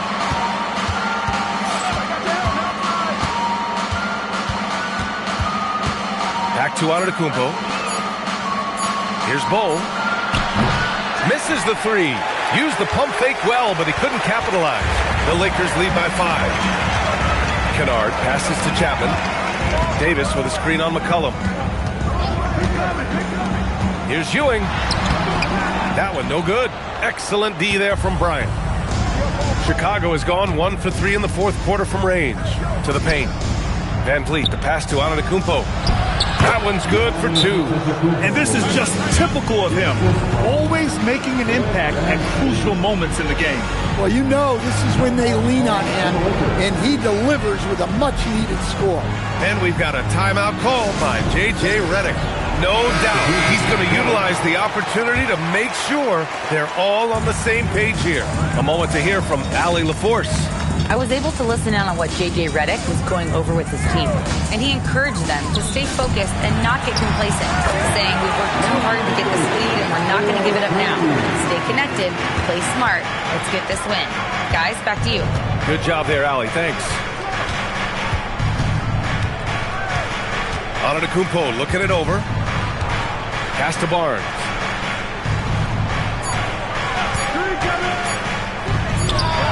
With nobody on him, he buries that jumper. Well, what you love about Barnes, he's a wing who can run pick and roll. Murray with it. Here's Robertson. McCollum defends. Here's Foyle. And rejected. Down low. And count the basket. He was fouled, and he's going to the line for one more. And a breakdown here, guys. The hustle stats for the Lakers. Well, I love how connected they've been defensively. They're right into shooters and piling up blocked shots. You also can't ignore the good job they've done rebounding on the offensive end tonight. That hustle has been well rewarded with second chance points. That one drops. He ties it up.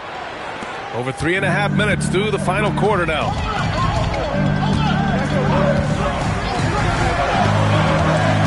Pass to Robertson. Clock at 6. On the wing, Murray. Here's Robertson. Oh, he tries a 3. No good on the shot. Antetokounmpo against Murray. To take the lead. Booyah! He sinks the triple. Well, this is what he does. A proven scorer in the clutch. Lakers trail by 3.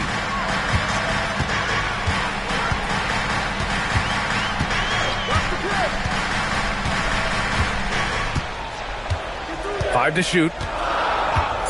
Now Davis. Easy 2 for AD. You know, I think Murray is at his best when he's unselfish, looking to create for others. Chicago has gone 2 of 4 from the perimeter here in the fourth quarter. Now Barnes. The steal. Here they come with numbers in transition. Rebounded by Antetokounmpo. For Chicago, they've gotten 5 of their 7 shots to fall in this final quarter. Antetokounmpo is doubled. Bull! The triple drop! Here in the second half, they're really focused on stretching the floor. Yeah, and where has the defense been? They've been content to let them fire away. They've got to close out to the arc. Bull against Davis. Both hands there for a little extra. Making sure of it with the two-hand slam, BA. Yeah, I don't blame him with the score this tight. You cannot take a chance here. Here's Bull. Now Zubac. That's all.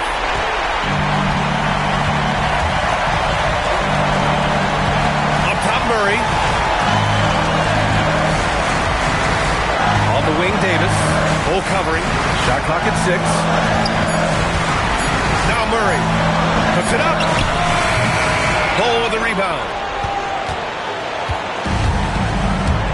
Now here's Antetokounmpo. And here's Bull. Using the glass to lay it in.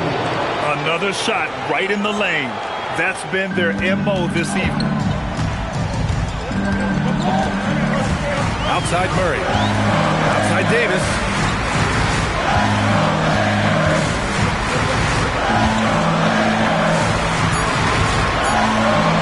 Puts up the tray.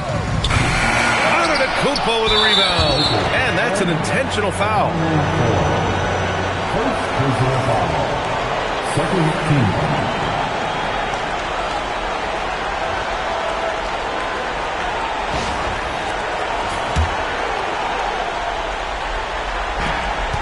And now they decide to foul intentionally.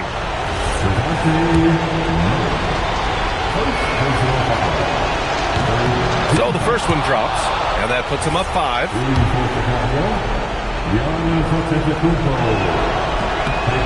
So he goes 2 for 2 at the line, and it's a 6-point ball game.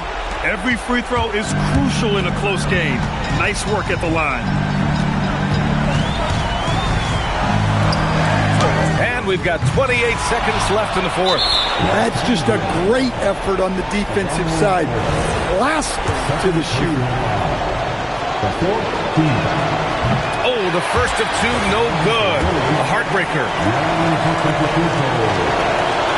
So neither attempt will fall that time for him. There's 21 seconds left in the game. Here's Davis. Oh, it's blocked by Bull. And he commits the intentional foul. Third personal foul. 15 foul. First free throw is good, and that makes it a 7-point lead. And so both free throws good, and it's an 8-point ball game. Time called here. The Lakers decide to talk it over. They're losing by 8. Your thoughts, guys? And time's running short. They just couldn't get over that hump. Well, I've been in this spot more times than I'd like to admit. All you can do is tell your guys to hold their heads up and finish strong.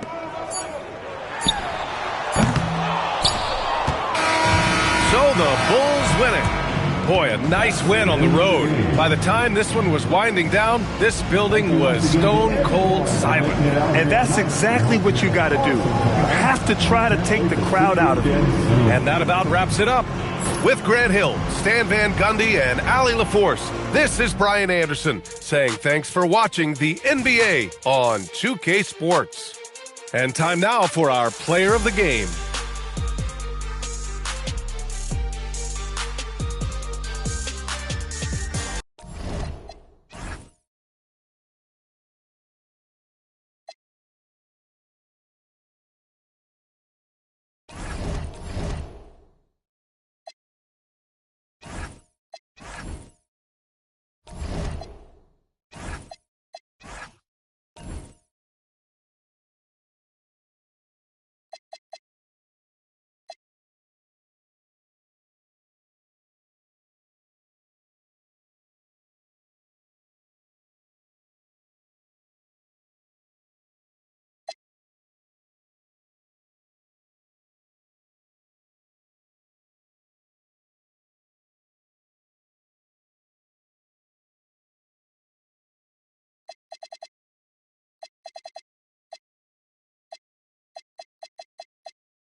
Hello and welcome, everyone. Thanks so much.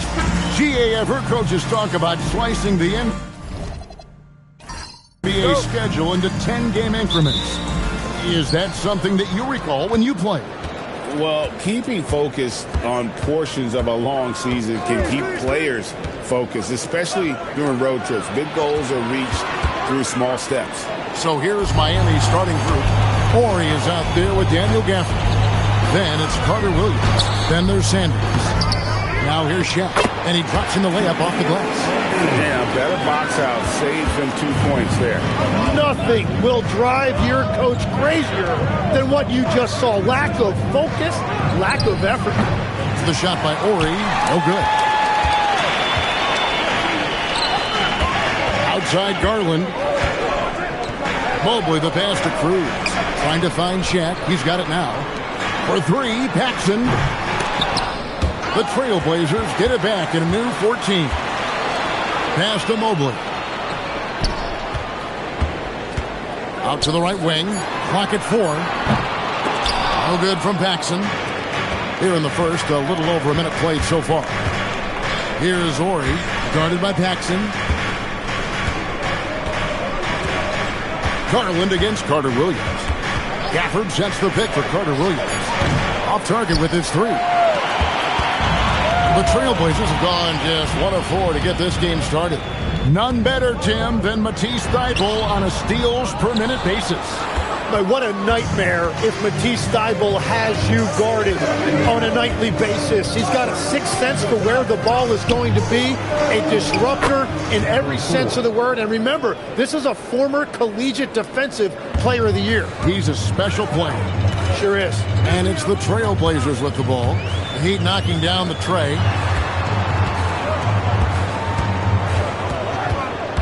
Cruz, the pass to Paxson. There's the triple. The shot, no good. He's stacking up the missed shots right now. He needs to find another part of his game that can help his team. Carter Williams, the pass to Sanders. And a great assist by Carter Williams as that one goes in. Just setting the tone with an aggressive move to the rack. And where's the help defensively? That is a quality look. You can't do it much better than that. And that one drops for him. O'Neal's got his second bucket tonight. Yeah, he found some room there along the baseline, some space at the rim, goes right up and puts it in without resistance. Screen by Sanders.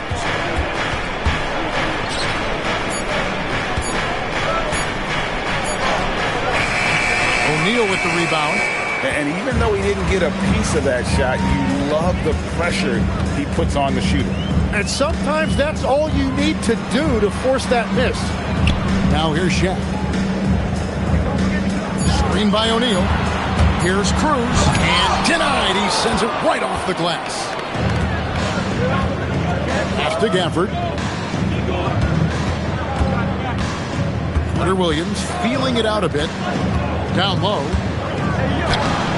Sanders' shot is off.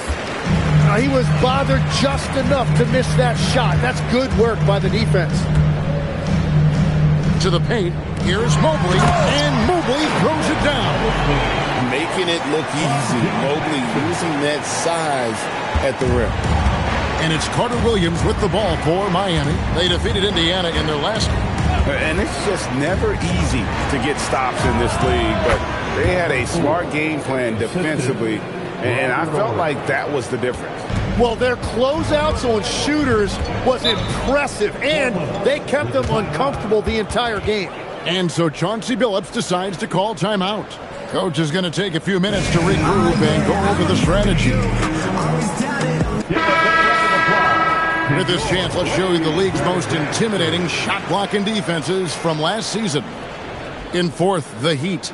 A big part of their defense really revolved around their ability to block shots at the rim. It's so valuable to have that kind of backline protection. Allows you to be aggressive on the perimeter.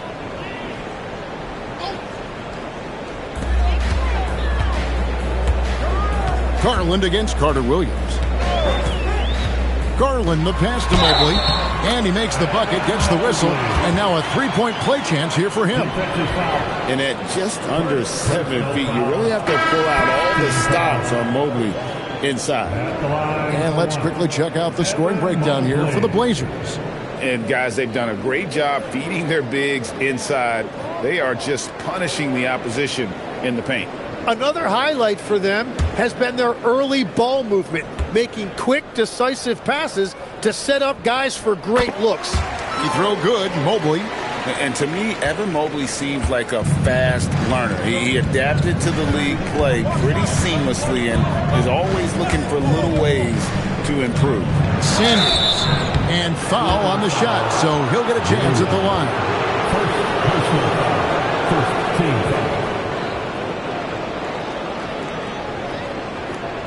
The Heat shooting their first free throws of the evening. And their free throw percentage as a unit last year, 76%, right around the middle of the road.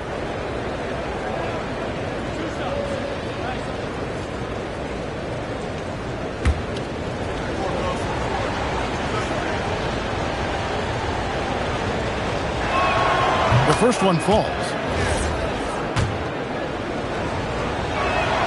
He makes one of two that time. Jim, you wouldn't know it now. Kamara, a late second-round pick back in 2023. Well, Kevin, he's proven himself now. His defense is what first stood out, but now his offense has taken a leap forward. You have to take Garland seriously at the arc. He is a talented shooter. And Eric Spoelstra wants a timeout. He made the decision to huddle up with his guys and talk about strategy. Tisdale, he's checked in for Miami. Martin comes in for Oregon.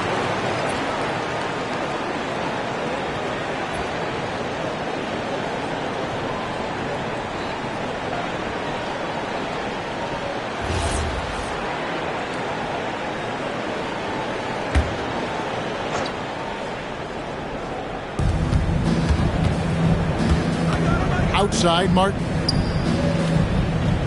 Martin the screen. 5 to shoot. Pass to Carter Williams. Comes up empty down low. Trailblazers leading by 4 to the inside. Down it goes. Nice one there from Dentley. Every time they get scored on during this run, it's come from inside the paint. Garland against Carter Williams. Here's Martin. Here's the three. Again, the miss by the Heat. And man, is this team on a roll right now offensively, Greg. So fun to watch. They're playing with so much confidence, which is why they're tearing it up on this end. The Trailblazers need to get off a shot. Garland with the bucket. And he likes to get in a rhythm early. Nice triple. 58 seconds left in the first quarter.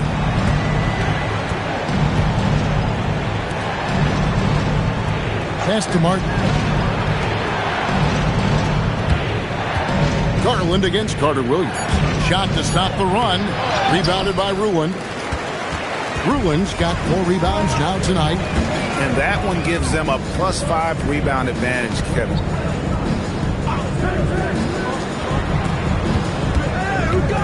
Outside Garland. Fires from deep. And it's Larry Sanders with the rebound. The Heat trail by 9. Guys, they're looking for a spark here. Yeah, a cold stretch offensively, for sure. Now here's Carter Williams. Launches a three. A three-pointer is right on target. And that concludes the first quarter of play. Brooklyn out in front as they end the first quarter on a 15-6 run. And don't...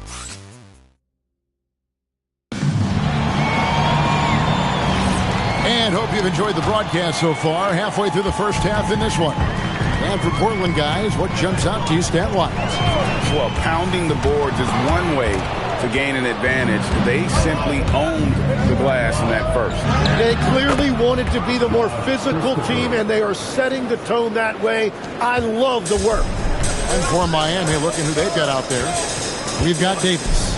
Tisdale out there with Martin. And it's Smith. And it's Christopher in at the 2-guard. Three-pointer. And the Heat, another three. That's just a smart play right there. The right pass to a ready shooter. Here's Vaughn, covered by Smith. Pass to O'Neal. 6 on the shot clock. For Davis. Shaq going to work inside. Really crisp, intelligent passing to make that basket possible.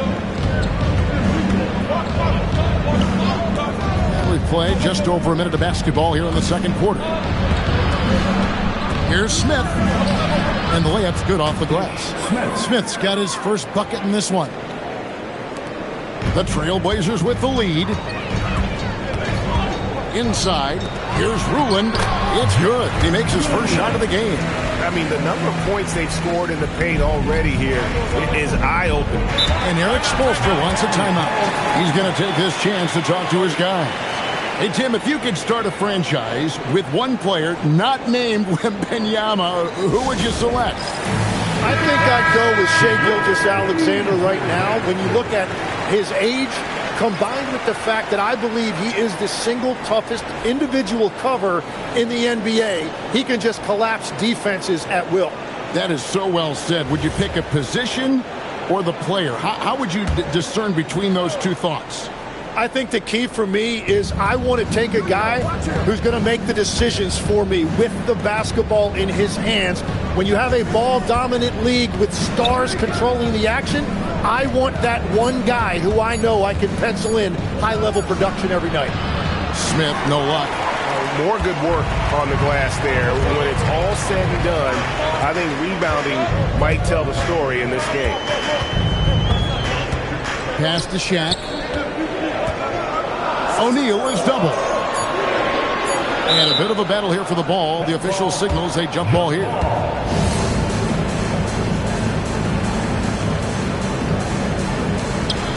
Here's Ruland. And it's Samuels with the rebound.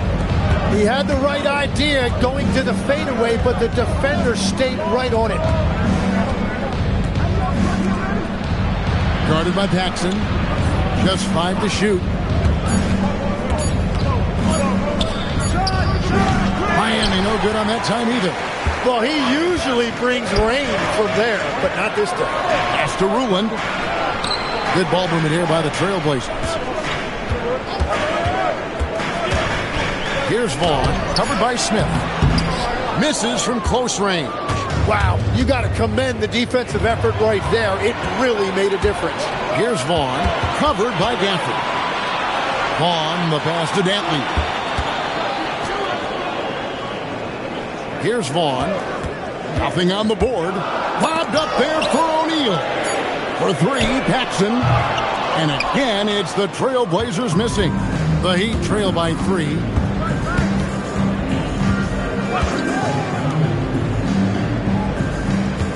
Screen by Gafford. The shot goes down and it gets this game back to even. 8 points for him. You can't just stop when there's a pick set up. Gotta fight over it as a defender. Well, you just have to communicate those switches. If you don't, it's on you. So both teams making some changes here. You know, these are the guys you need to be aware of. If you don't want your pocket picked, here are last season's steals leaders. Barry Sanders third. He showed such tremendous defensive instincts. Trust me, nobody wanted him guarding them last year. And out of bounds as the Heat gain possession. Tim, walk me down the Donovan Clingan pick at number 7 in the 2024 draft. What do you think the thinking was there? Well, Kevin, I just think people viewed him as a winner, a two-time collegiate champion, and then most importantly, that rare young big man that wants to play center and anchor the paint. Yeah, great outside shooting, really fueling this run. Bounce pass from Garland. Pass to McHale. And he could not get that one to go. A lot of contact, and he'll go to the line for two. That's on Daniel Gafford. I'll tell you what, he earned his money on that foul. Hey, guys, what do you think about the offensive approach we've seen so far for the Heat? Absolutely dialed in from beyond the arc so far in this one. The defense is surrendering the long-range shot here early on. And then there's the points off turnovers. They've really made the other team pay when they've lacked ball security. You know, Greg, being a two-way player got Jeremy Grant into the NBA. But now he's grown even more. Yeah, early on in his career, he was often the primary defender on elite scorers. Then he added scoring to his game in Detroit, becoming an effective two-way player. Good on both. And it's Carter Williams with the ball for Miami. Only giving up 6 here in this quarter. And again, Miami with the triple. Bottom line, you need shooters on your team who can space the floor. Yeah, that's how you create that spacing, and that will open up a lot of options offensively. Pass to Robinson. Over Sanders. And too long on the shot. Heat on offense. They're on a 16-6 run. Carter Williams with it.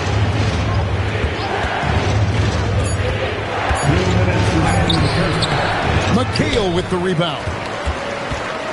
Trailblazers trail by 4. Down low, and it's slammed in by McHale. That's a great look. His teammate was on the move, but he put it right where it needed to be. Carter Williams, the pass to Orr. Lets it go with a 3. And the Heat, another 3. That's a dozen straight points coming off the triple.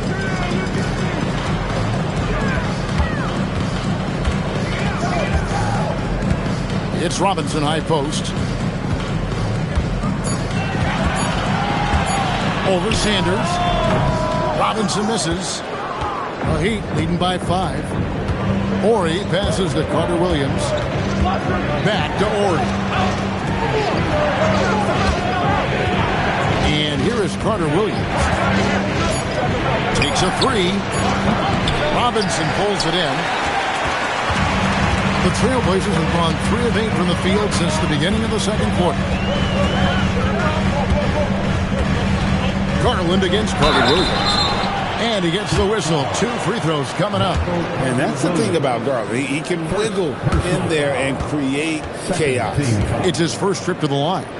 At the line for Portland, Darius Garland taking 2 shots. And he knocks down the first one. O'Neal's check in for Portland. Evan Mobley comes in for McHale. Both free throws good from Garland. And that's about what we expect. He's been excellent from the line tonight. Carter Williams against Garland. The shot by Horry, no good. And you can't let that get to him. He should have made it, but he's got to focus on the next one. And that one clearly a foul. Gets the whistle, and 2 shots coming up. That one on Mobley. No question, he got bumped on that shot. Miami shooting their 3rd and 4th free throw shots of the night. Horry hits them both. Trailblazers trail by 5. Outside Garland. Look, Shaq climbs the ladder. And how about the incredible timing on that alley-oop? He absolutely hammered it down. Here's Carter Williams. No good on the last second attempt there. And a close game so far through the first 2 quarters as we... All right, Allie, thank you for that interview. And we'll be back with more basketball in just a moment.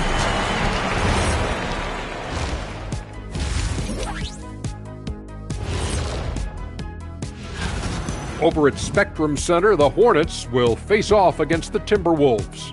7:30 p.m. Eastern Time. Let's get back to our game featuring Portland. That first half was pretty even. Well, they're not settling for long jumpers. They're getting the ball into the paint. And that is our...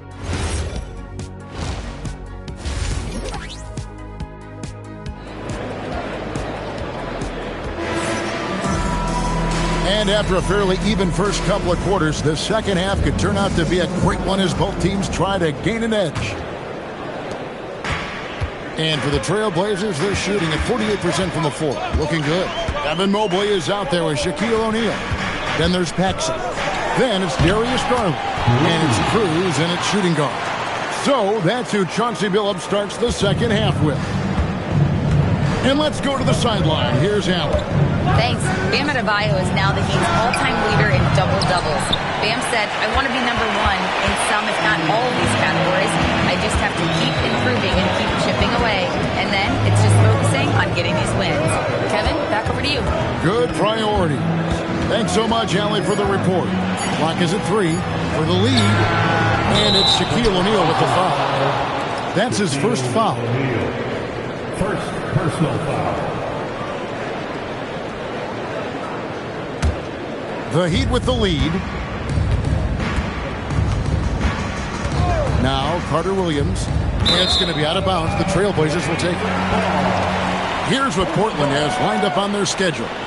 On Tuesday, they'll tip off a road trip starting in Orlando and going up against the Magic. Then on Tuesday, they'll go back home and will be hosting the New Orleans Pelicans. And looking at the Vancouver matchup, that's a contest that I'll keep an eye on. That'll be the 5th time they take to the floor, and they want to get off to a quick start. Rebound by the Trailblazers. That'll be just one game played away from home for them. Cruz the pass to Garland. Now Mobley. Cruz. Carter Williams covering. And there's the foul on the shot. He'll go to the line for 2. You know, Greg, talking about Cam Thomas now, what are some things you'd like to see him improve on? Well, I'd say defense first and foremost. If he's able to improve there, as well as his passing and playmaking, watch out. He's already an incredible scorer.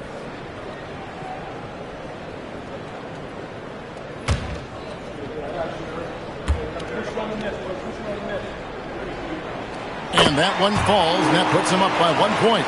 Tim, in your career, you played at every level of basketball, pro and college and before. What's the single biggest change in your mind as far as professional basketball outside the NBA? Well, Kevin, I think globally the level of play has just risen dramatically. There's a much greater belief now that you can actually make it to the league, even if you're playing outside this country. And then the G League has created a much more streamlined path for those who want to work their way into the league. G League has been terrific. Sure has.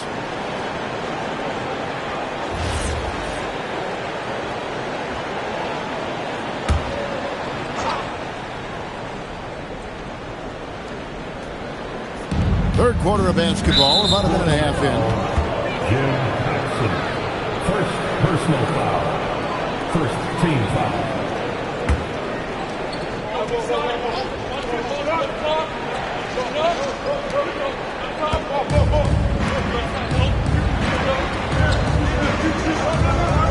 Clock at 6.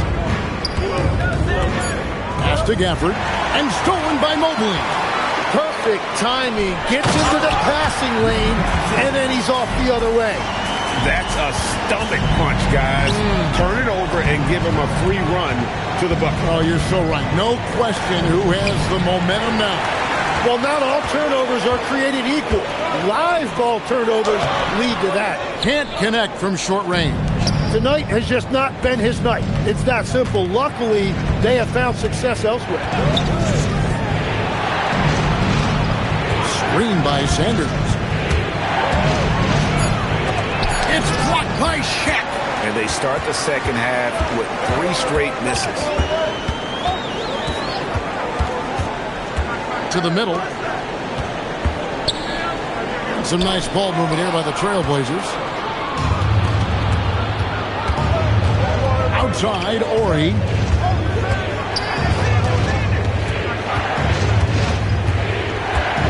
to Carter Williams. They could use a bucket. And it's Shaq with the rebound. Shaq's got 9 rebounds in the game, getting it done. Paxson passes to Mobley. Sanders with the steal. Outside for Carter Williams. Over to the left wing. To the inside. Here's Ori. Banked in off the glass. And they get one. Now 1 of 5 here in the third. And so Chauncey Billups decides to call timeout. He's going to take a few moments here to check in with his team and regroup.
Look at Larry Sanders' numbers. Last season's performance for him, and he did his share on the glass, battled his way into the top 15 in rebounds per game. And he sported some of the quickest hands in the league last year, putting him top 3 in steals. He was consistently all over the basketball. Garland surveying the D. O'Neal at the elbow. Makes it off the glass. O'Neal's got 10. Important points there. Got him on a nice play, getting the ball inside and right to the bucket. Carter Williams, the pass to Ori for the tie. That's in. He's 7 for 12 now in the game. 4 threes in the first half, and now another here in the second. He is feeling it. Good on the shot. O'Neal's got 4 points this quarter. Guys, his consistency in terms of shooting has really helped them seize control. Carter Williams, the pass to Ori. Now here's Carter Williams. Gafford sets the pick for Carter Williams. A miss that time. Would have put him up. And at this point, the defense is daring him to shoot. Garland against Carter Williams. O'Neal outside. Beyond the arc. It's hauled in by the Heat. Gafford inside. Covered by Mobley. For the lead. And he's good on the 3-ball. 23 points in the game. Yeah, that's 2 straight 3-pointers they've allowed. And so Garland will bring it up for the Portland Trail Blazers. It's a 1-point game. O'Neal is double. Here's Cruz, and it's out of bounds. The Heat will take it the other way. And now, here's the 2K leaderboard with the teams that last season scored the most second-chance points in the NBA. In fourth, the Trailblazers. That's an effort stat for me. I mean, it shows you how hard this team works in the paint. They continue to pound the backboard. 1:44 left to play here in the third. And the dunk by Ori. Go into the rack with energy, and the D afraid to cut him off. Yeah, got to chalk that one up to some shaky defending. Well, defensively, you can't allow that in a game this close. There's Garland. Ori with the rebound. Ori's got his 4th rebound with that last one here tonight. Pass to Carter Williams to the paint. Outside for Davis. Good ball movement here by Miami. 5 on the clock. Carter Williams, the pass to Davis. O'Neal with the steal. Garland finds O'Neal. That's good, and it's Garland with the assist. Garland's got 6 assists here tonight. For Miami, they've gone 4 of 9 from the floor so far in the third. Here's Carter Williams. And oh boy, a lot of contact there, but he gets the call and will shoot 2. And I like the fact that the defense is looking to protect the rim at all costs. Miami shooting their 5th and 6th free throws of the game. 2 shots.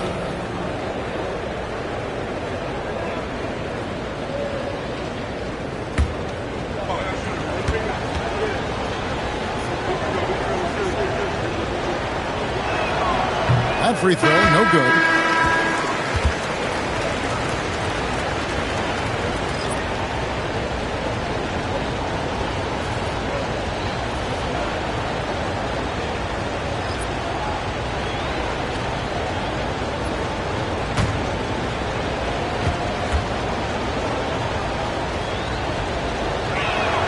And he sinks the second. There's 49 seconds left in the third quarter. Here's Vaughn. Hasn't made one yet. Stolen by Martin.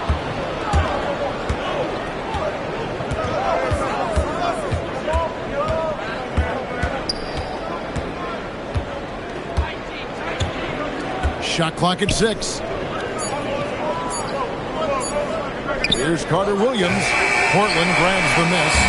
Rulin's got rebound number 5 here tonight. Out to the right wing. Pass to Dantley. Here's Vaughn. Inside, O'Neal. And Shaq with the slam. Oh, and he went for the two-hander on the slam, using some muscle. Some urgency from him there. Sure. It's all tied in Portland. And we're coming right. Let's listen in on what Eric Spoelstra had to say to Trust each other. Let's get that ball moving. 3/10 quarters behind us and more to go. Thanks for being with us as we begin the fourth. And for Miami, look at who they've got out there. They've got Smith. Martin is out there with Tisdale. Then there's Davis. Nice shot by Smith. Yeah, nothing too fancy. Just getting the job done when they need to. Make every possession count. Jackson outside. Pass to Ruland. Over Davis. And Portland again with the bucket. And that's what we're used to him doing. But he really just hasn't had that typical impact offensively. If they keep getting him touches, this game won't be tied for long. And he shows us all what the breakaway rim was invented for. Can you believe he almost brought the whole thing down by hanging on that long? Robinson was in. The slam dunk by Robinson. He just powered that one down. One of the game's top dunkers. He's shooting pretty well at 46% from the floor. Pass to Davis. Yes, and it's Smith with the assist that time. Smith's got 3 assists now in this one. That's an excellent play call to free him up from the defense. He is in attack mode every time up the floor, every single night. Yep, that one goes. And the crisp passing has opened things up for them offensively. And we've made our way through just over a minute and a half in this fourth quarter. And we'll have a timeout called by Eric Spoelstra. And clearly an important juncture. He's going to have some choice words with his team. And a new group getting ready for Miami. Let's go to the sideline and see what Allie LaForce has dug up for us. Allie, take it away. Well, over the break, I listened in on Eric Spoelstra's huddle. Coach kept it calm, but direct. He said, quote, play smart, play our game. Don't worry about the score. Keep doing what we've been doing, and we'll be okay. Guys, back to you. All right, Allie, thank you so much for that. Garland, the pass to Ruland. And the rejection by Sanders. Outside, Davis. And Sanders kicks to Davis. Pass to Sanders. And Sanders throws it down. Beautiful look right there. Led his man perfect. Trailblazers trail by 5. And we've got a timeout called by Chauncey Billups. And he wants to see some changes out there right away and right now.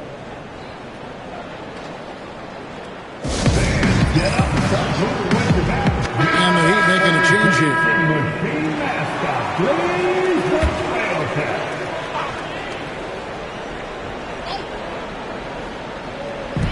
Just over 2.5 minutes played now here in the final quarter of regulation.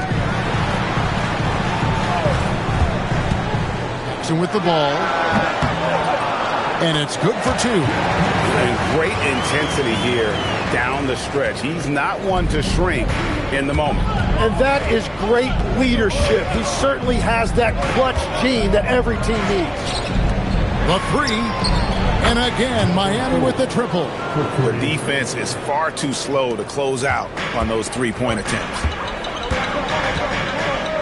Check the screen on Carter Williams. Down low. That's good, and the Heat lead is cut down to 4 on the bucket from O'Neal. Well, he's having a big scoring night, but he's doing it extremely efficiently. This is impressive. Gafford sets the pick for Carter Williams. 4 on the shot clock. And again, Miami with the triple.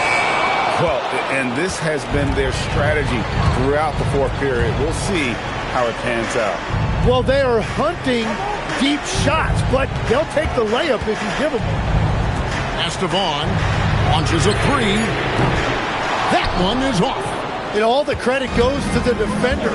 Very hard to contest threes without fouling. And here is Carter Williams.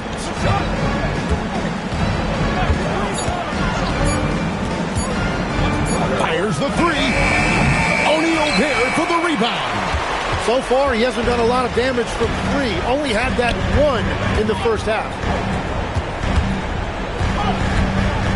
Now Paxson. Outside O'Neal. O'Neal is double. Latzler's a 3.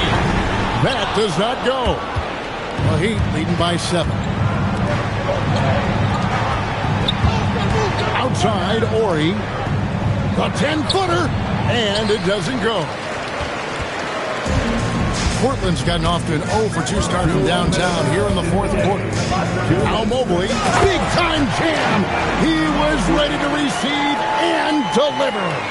And with lots of big game experience, Mobley knows how to get it done in crunch time. The 3 doesn't go. Rare you'll see him miss such an open look.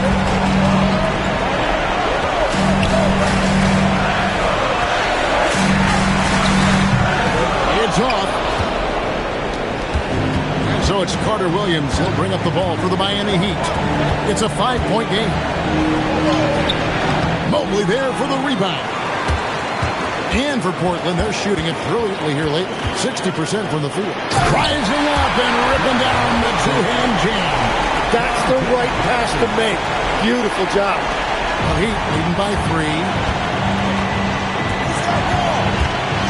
Now here's Carter Williams.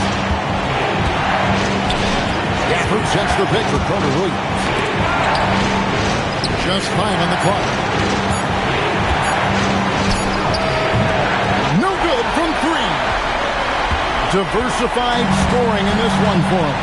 I love when everyone can get involved. A full team effort. Mobley right side. Remember that one, guys, a difference maker. What a big-time shot. Those are the moments you dream about as a kid. Now here's Carter Williams. He's covered closely. O'Neal against Sanders. And so Chauncey Billups calls for the timeout. Coach clearly feeling the necessity to regroup with so much at stake here. Well, given the scenario here, how do you approach this next possession? You know, always intriguing to see what a coach draws up in this situation. I am really curious to see what he's got in store here. The finish! Ah, the dunk to punctuate! In a game this close, this late, that kind of D is clutch. It is. And then, Greg, to go in for the flush. That could be a backbreaker. Well, if you want to seal the deal, that's the way to do it. And so the big win by Miami in a tight game. This win, such a tremendous emotional boost for them.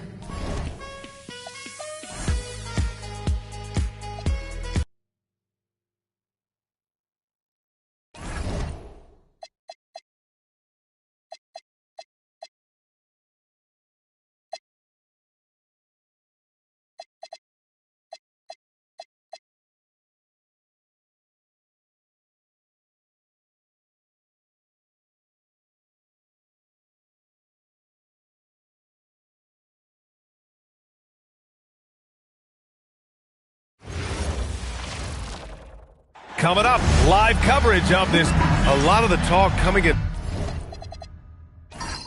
focused on the backcourts, Richard.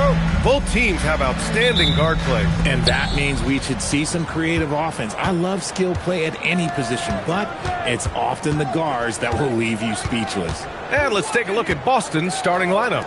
We've got Damian Lillard. He's out there with ball. And it's Mourning in at the 5.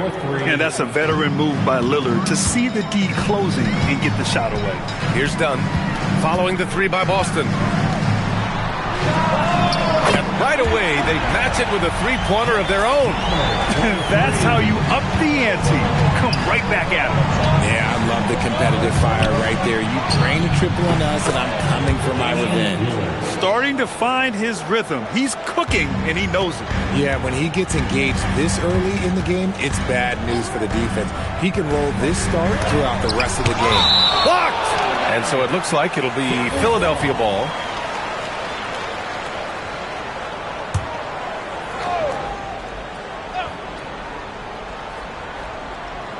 About a minute into this first quarter. 5 on the clock. Here's Dunn. And that one no good to start off the night. That is not a bad decision to pull it from there. It was just a little bit off with the execution. Ball passes to Hayward. Back to Ball.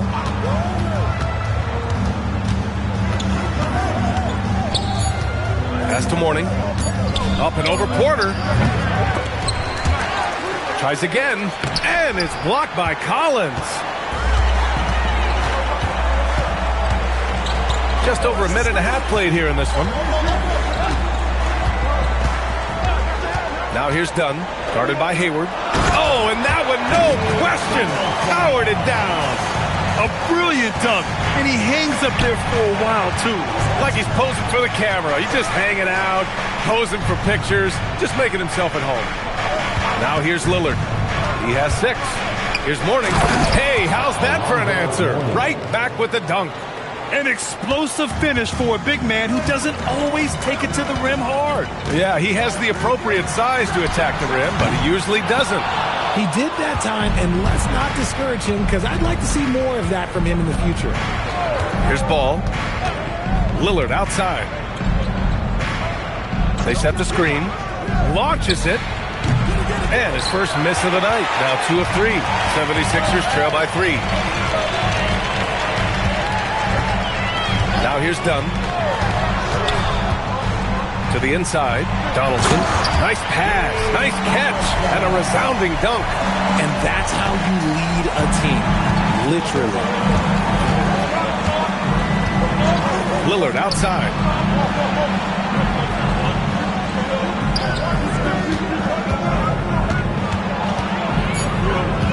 Back to Ball.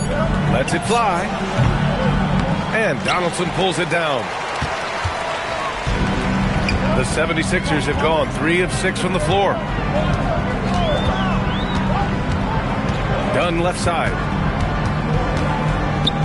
4-3. Boston pulls it in. Not his best efficiency this quarter. Look, sometimes that's how it goes. Lillard passes to Ball. There's a screen. There's the 3. Nails it from 3. This is why Ball takes a good amount of threes because he's very accurate and confident from there. Giddy's checked in for Ball. Okay, let's fire up the 2K leaderboard. Last year, you really had to protect the ball against these teams. 5th on the list, the Celtics. And this is a team that takes great pride in being aggressive on the defensive end.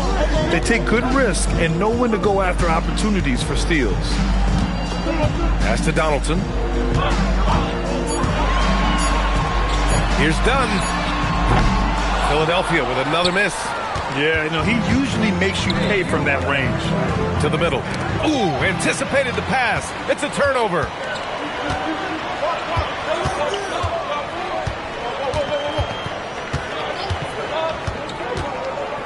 Here's Donaldson.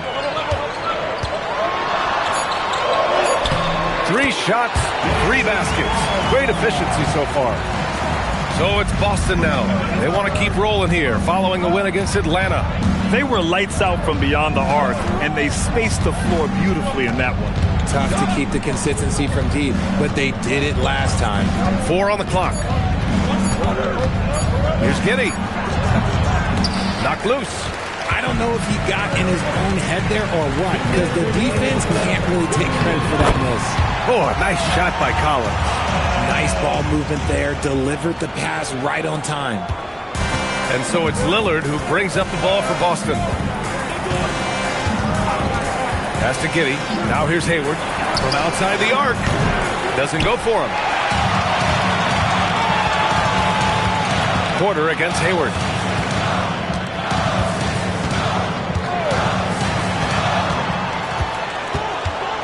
Giddy defends. Back to Dunn. Over Lillard.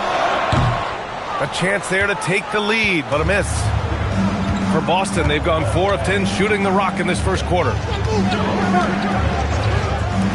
3 is up. Again, the miss by Boston. And the shooter had very little space on that attempt. I'm sure they'll think twice about shooting against him next time. To the inside. And they're on the break. Now here's Giddy. He's guarded closely. Collins with the rebound. Well, the defense was fortunate. That was a good look from mid-range. He just was trash. Guarded by Hayward. Pass to Dunn.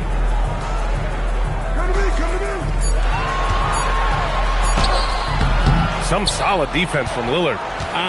Some people could say he's struggling on offense this period. I like to think it's more of drowning. Just can't seem to find his confidence. There's a 4-second difference from the shot clock and the game clock. Back to Giddy. To stop the drought. That shot missing. It's all tied in Philadelphia. And we'll be back in just a minute with the start of the second quarter.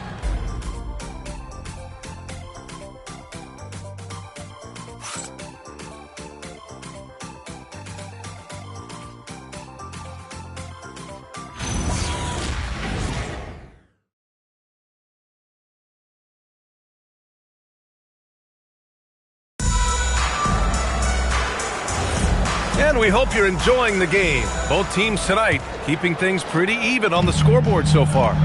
And looking at what we've seen from the Sixers, what do you guys think? Give it up for their D. They're battling, communicating, and coming up with key stops. It's been a group effort, and that's what it takes to play the kind of defense that they've played. Great showing from them. On the court for the Celtics, second quarter underway. They've got Kevin Porter, Josh Giddey out there with Ty Jerome.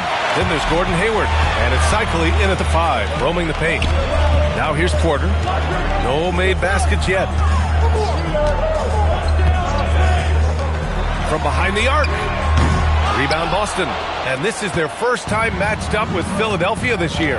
Last year, this team got the better of them in the season series, so they're looking to correct that. Here's Jerome. Pass to Giddey. And he floats it in for the easy 2. Credit the sweet setup on that one. Used the pick to perfection and got all the way to the rim. Impressive one-hand slam right there, B.A. Man, as long as he's confident about it, I'm good with it. Maybe use 2 hands next time. He knows where he is. And Chris Dunn gets the whistle that time. That's his first foul of the game. Both teams deciding to change it up. First team foul. Substitution on the court.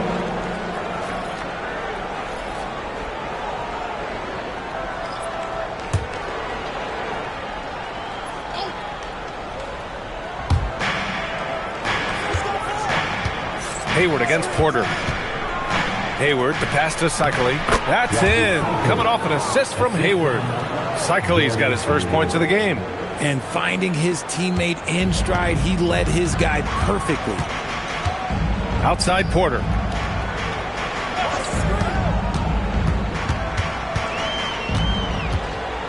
Back to Dunn. Down to 5 on the shot clock.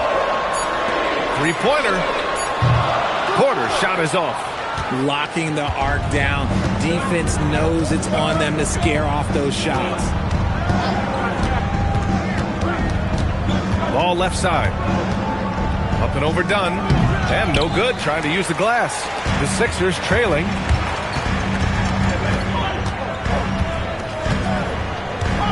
Pass Pass to Porter.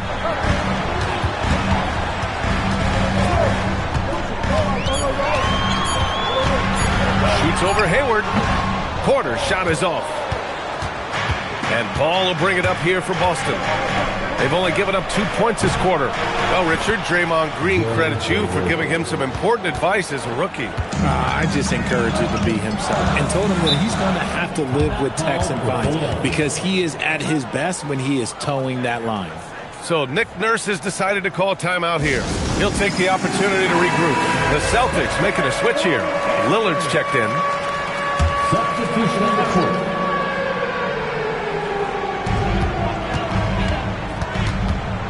Porter looks it over. Here's the three. Gets the three to fall. Porter's got his first 3 points of the game. And we talk about the importance of versatility. He's really got it all on the offensive end. And let's send it over to Allie LaForce. Hey guys, the Celtics understand that they'll be tested. Jaylen Brown said growth is a journey with ups and downs. You have to stay with it. You can't complain. Don't let it break your spirit. We've just got to keep building the right habits, keep being versatile, and keep learning from these experiences. Guys, back to you. Always looking to get better. Thank you, Allie. Just 5 on the clock. Here's Collins. Nice D from Hayward. You often expect him to convert these types of shots, but the D must have made their presence felt to prevent that one. Pass to Lillard. Launches a three. Doesn't go that time. 76ers trail by 5. Here's Dunn.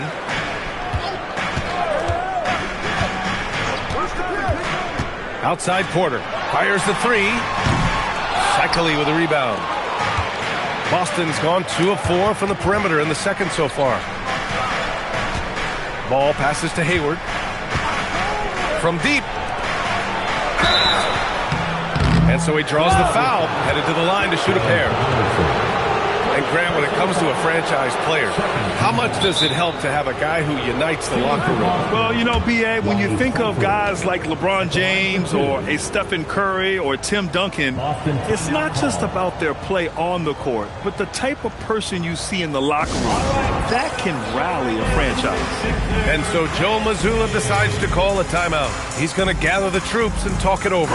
Both teams will make substitutions.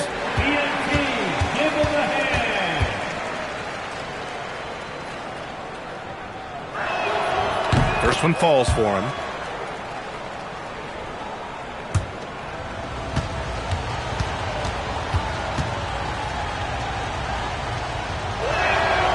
No good on the second free throw. 76ers trail by 6. To the paint. Here's Dunn. Lays it up and banks it in. Getting enough shots in close to play inside out. Boston has gotten 5 of 11 threes to drop so far in this game. Ball taking his time here. Lillard outside. Dunn with a steal. Hits a 3-on-3 fast break. Here's Griffith. Nice start for him. Sinking his first shot. And you can tell they're in sync right now. Expertly turning the steal into fast break points. Ball passes to Brissett. Ball outside. 5 to shoot. The three. Here's Lillard. And it's Philadelphia with the rebound.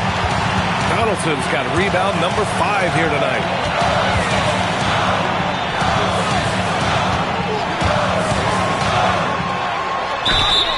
Oh, and he got fouled on his way up. He'll head to the line to shoot 2. I like that. I mean, some physical play inside. He's not about to give up any easy baskets. All right, guys, what do you think so far about the offensive approach for Boston? They've really been dialed in from deep. This is a team that has a ton of confidence in their outside shooting ability. Another thing they're doing well early on is moving the ball, playing selfless basketball, and getting everybody involved on the offensive end. First free throw is good. And Philadelphia making a change here. Jones is checked in.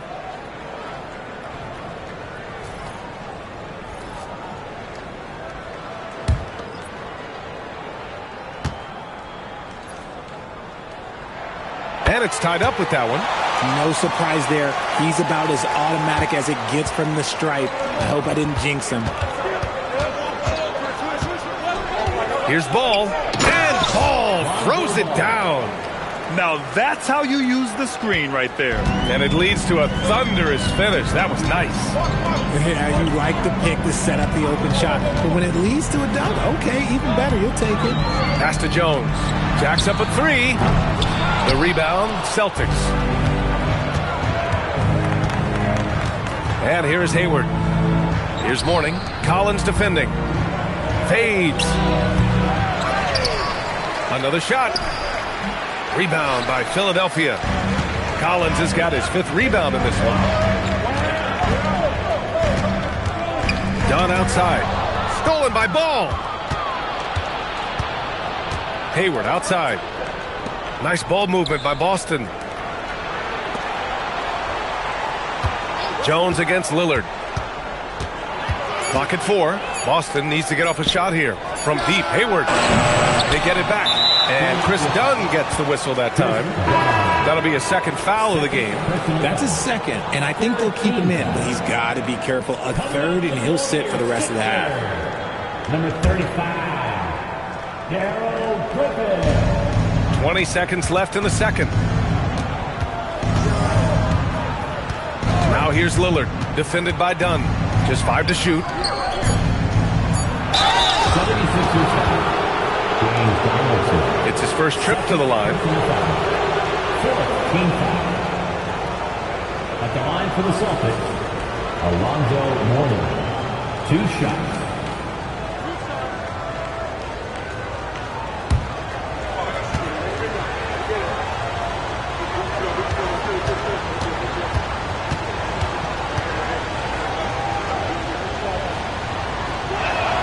And he drops the first.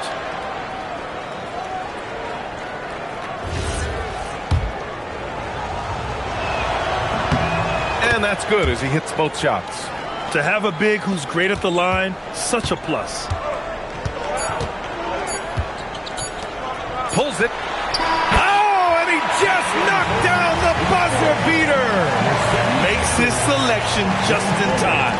Well done. He didn't even look worried about the time on the clock. Nice way to end a quarter. Thanks, Allie. After the break, we'll see you right back here to begin quarter number 3.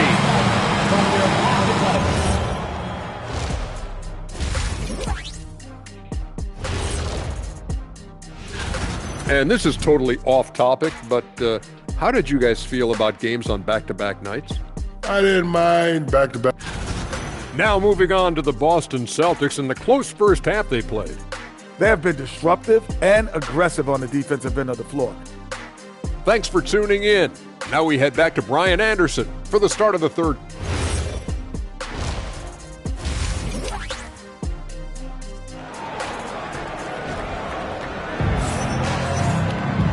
And in that first half, we saw a pretty tight battle. We'll soon find out what sort of adjustments were discussed during halftime. Wow, Damian Lillard really having a great game. Well, if he's hit threes like he did in the first half, he's going to have a monster night. And let's see if the D adjusts, make life a little more difficult on him. John Collins out there with Otto Porter. Then there's Chris Dunn, and it's Donaldson, and at the 5, down low. That's the group on the floor for Philadelphia.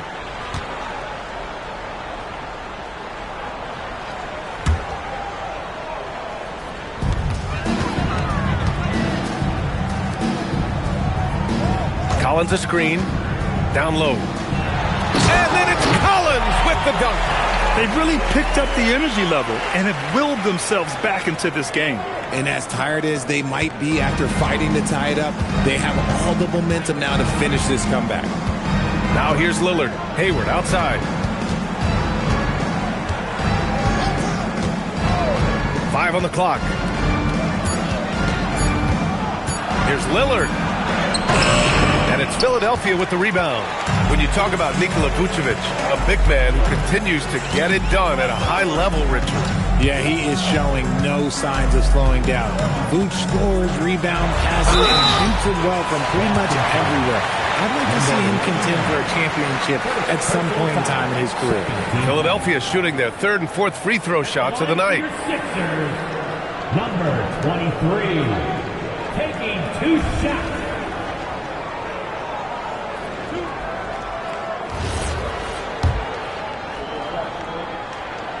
Now they lead as the free throw drops in for him.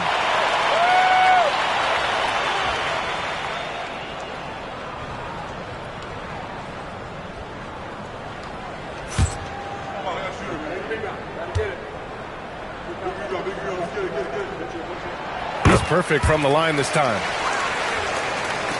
And here in the second half of play, we're just over a minute in. Ball passes to Lillard. Hayward against Porter. Hayward, good. Hayward's got 5. A great move. I mean, the defense has no response. Yeah, taking it right to the rim. One imagines that might be discussed at halftime. That's going to be on the film. Now here's Dunn. Collins outside. Wing shot on the way.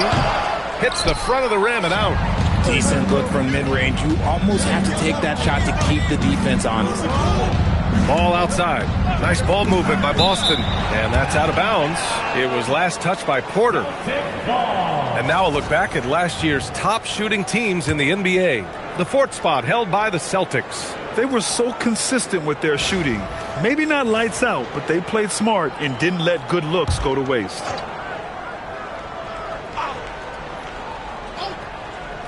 And we're just about 2 minutes into the second half now. 6 on the shot clock. And he takes that one up and powers it through. And plays like that one can make the difference in a close game. And it definitely got the bench on their feet, too. And you can feel the jolt of energy that he sent through his team. That is a huge boost in a tight game like this. Now here's Dunn. Puts up a 3. Philadelphia with another miss. And so it's Lillard who brings up the ball for the Boston Celtics. 2-point game. And an emphatic jam on the lob. Beautiful setup on the alley-oop. Great catch, great flush. Here's Dunn. Gives us a chance to catch up with Allie LaForce.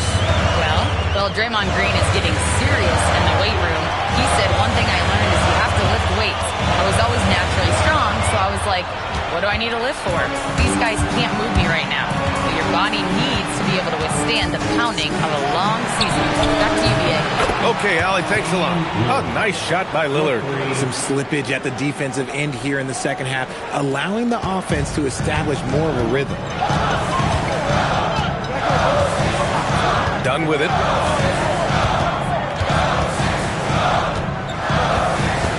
Inside. Here's Lillard. Pass to Hayward. Ball outside. Back to Hayward. Ball right side. Now Lillard fires from deep. Yes, sir. And it's Ball with the assist that time. Ball's got assist number 5 here tonight. And what's working here? Each guy is willing to make the next pass. Josh Giddey's checked in for Boston. Just over 3.5 minutes through the third. And here's Dunn. Down low. They need this. Porter gets the bucket. Porter's got 5 now. Rate of baskets assisted, it's a stat I really like. It tells the story of how well you are playing team offense. Giddey finds Hayward. For 3, here's Lillard. And again, Boston with the triple. Man, they're having a hard time defending the triple. That's 3 in a row. 76ers trail by 11. Giddey defends. Back to Dunn. Down to 5 on the shot clock. He buries it from 3. Dunn's got his second bucket of the night. Man, this is just fun. These teams are trading threes back and forth. This is today's NBA. Hey, we see this kind of exchange more often than not. To the inside. And a nice finish on the layup. And the Celtics lead by 10. And after a sketchy first half, they're now looking much more comfortable on the offensive end. Giddey defends. There's a screen. Outside for Porter. And so it looks like it'll be Philadelphia ball. Great read to get a hand in there and disrupt the play. Yeah, I think he was hoping to maybe even get the steal, but I agree. He's still got a good outcome. Jones, he's checked in for Philadelphia. And the Celtics also making a change. Porter Jr.'s checked in. 4 on the clock. Philadelphia needs to get off a shot. Jones misses. He is just so deadly from out there. You expect that to fall. And there's the call. It's going to be an illegal screen. The screener was leaning a bit right there. His feet may not have been planted. Pretty obvious call by the officials. Look, guys get away with this all the time, but on this occasion, he got caught. Now here's Dunn. He's got 5. A minute 39 left in the third quarter. Collins passes to Dunn. The baseline, Jay. They get it back. And out of bounds, the Celtics will take it. So it's both teams making substitutions here. We've got 1:23 left in the third. Now Giddey to the middle. Here's Cycling. And Donaldson pulls it down. Donaldson's got rebound number 7 tonight. Dunn outside. Back to Jones. Launches it. Hits the trifecta. Gotta fight harder to get over those screens. Yeah, as soon as these guys feel contact, they are just disappearing like they're not even there. You gotta show some fire and keep defending. And the call is going to be, yes, an illegal screen. Boston making a switch here. Peterson's checked in.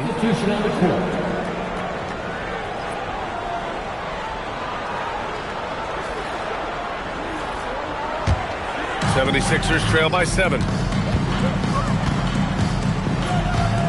Now here's Dunn. He's got 5. To the paint. Here's Plumlee. And there's the rejection.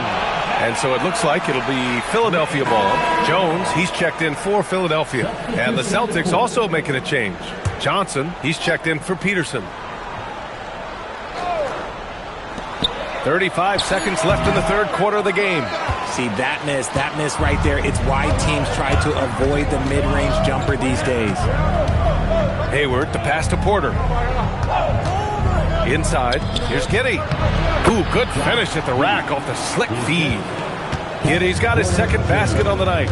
They've toned down their three-point attack in the second half, looking to protect the lead with higher percentage shots. That's tipped. 1 second left. That one's good, and it's Hayward with the setup. Hayward's got 5 assists in the game. And so it's the Boston Celtics closing out the quarter ahead by... And while we have a chance, let's go to our State Farm assist of the game. Yeah, just shredding the defense with that feed. Zero chance to stop that. That's an unguardable pass, flat out. Give him credit for possessing that type of vision. And 1 quarter to go in a game that, to this point, has not been an evenly fought contest. On the court right now for the Celtics, Lonzo Ball is out there with Damian Lillard. Then it's Tony Bradley. Then there's Kevin Porter. And it's AC in at the 4.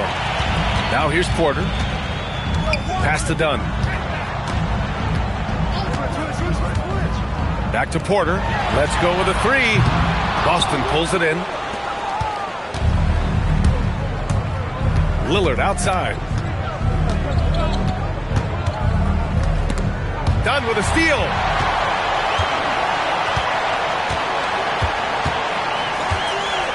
Pass to Griffith. 4-3. Bradley grabs the board. And just terrible defense.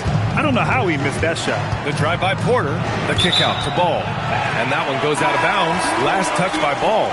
Part of passing the rock, it's calculating risk and reward. I don't think that was a great decision. 76ers trail by 11. Dunn outside. Shot clock at 5. Plumlee, a screen on Lillard. Out to the right wing. Stolen by Ball. And here we go. The Celtics on the run. And Dame Dalla completing the break. All right, guys, what do you think about the hustle stats for Boston? They've been defending with excellent anticipation all game long. Just look at how many times they've managed to get their hands on the ball. Well, they've also been impressive, forcing a ton of mistakes. Not only that, but converting those mistakes into points on the other end. Pass to Dunn. Philadelphia moving it around. 6 to shoot. Here's Griffith. Fires the three. Gets the three ball to go.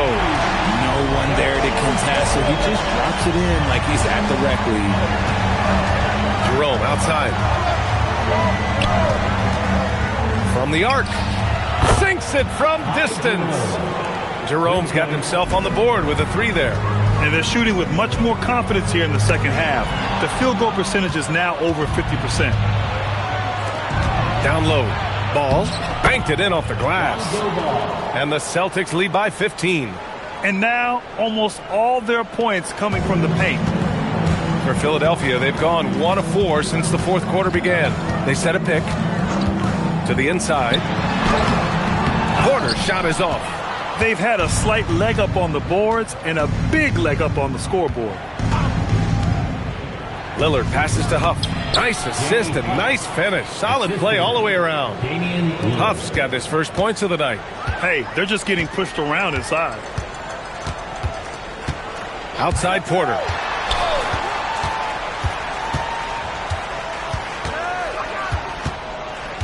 Plumlee, a screen on Jerome. It's stolen. To the middle. Here's Ball. Uses the glass on the layup. Ball's got 4 points now in the quarter. And why go away from attacking inside if the D has no answer for you? Inside. Here's Porter. No good again that time. Boston leading by 19.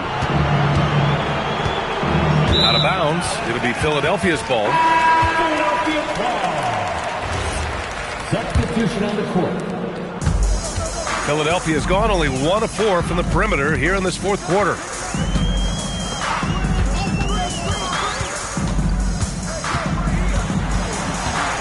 Pass to Collins. Clock at 4. Tries to break his ice. And another miss by Philadelphia. Just an ugly show for him offensively. Yep, no way to describe it, just ugly, and that hasn't helped. Hayward, good. The D hasn't...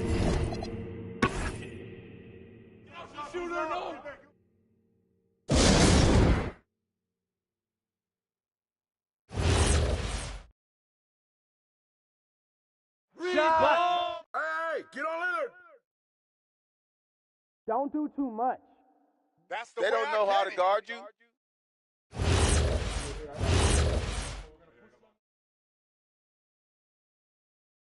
Eddie!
Hi, everyone. Thanks for joining us on...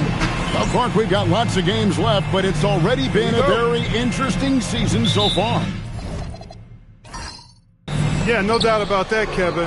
I've especially enjoyed seeing the rookies get settled in. I mean, that's always something that I kind of prioritize in my observations.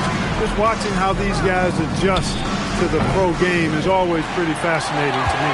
Here's the starting group for Houston. Jalen Green is out there with Kobe White. Then there's Hunter, and it's Fall in its center. 6 on the shot clock. Here's Bull. Here's Thorpe, the slam dunk by Thorpe. And when he's on the floor, offensive rebounding is always going to be a strength for them. Greg, he keeps so many possessions alive, doesn't he? And, you know, those second-chance opportunities can be game-changing. He represents so much value to this team because of what he does. And so it's Porter bringing it up now for Detroit. Thorpe with a screen on White. Here's Porter. And off there. He misses his first shot of the night. Now here's White. Pass to Green. It's White on the wing. Guarded by Porter. Houston needs to get a shot up. Good on the three-point shot. And they don't want to get in a habit of giving him open looks from three. First quarter steal, but not who you want to leave open. And you look at these Rockets, Greg, pretty fearsome on the defensive end. I mean, great length and athleticism on the wings, and a defensive-minded coach in Ime Udoka. They'll make you work for it, no doubt about it. And hitting the mid-range jumper here early gives the defense just another thing to think about. Well, they better be thinking about him. I mean, we know how dangerous he is. And the three off target. They're 1 of 4 here to start, looking to get into a flow offensively. They set the pick. Porter kicks the ball. Hunter against Turner. Over Hunter.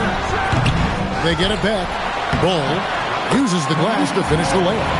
If you don't box him out, he's going to make you pay. Rockets trail by 3. Green deciding where to go with it. Pass to White. Over Porter. And it's White missing. A 1 for 5 start so far. Not what they envisioned coming into this game. Turner finds Porter. Thorpe with a screen on White.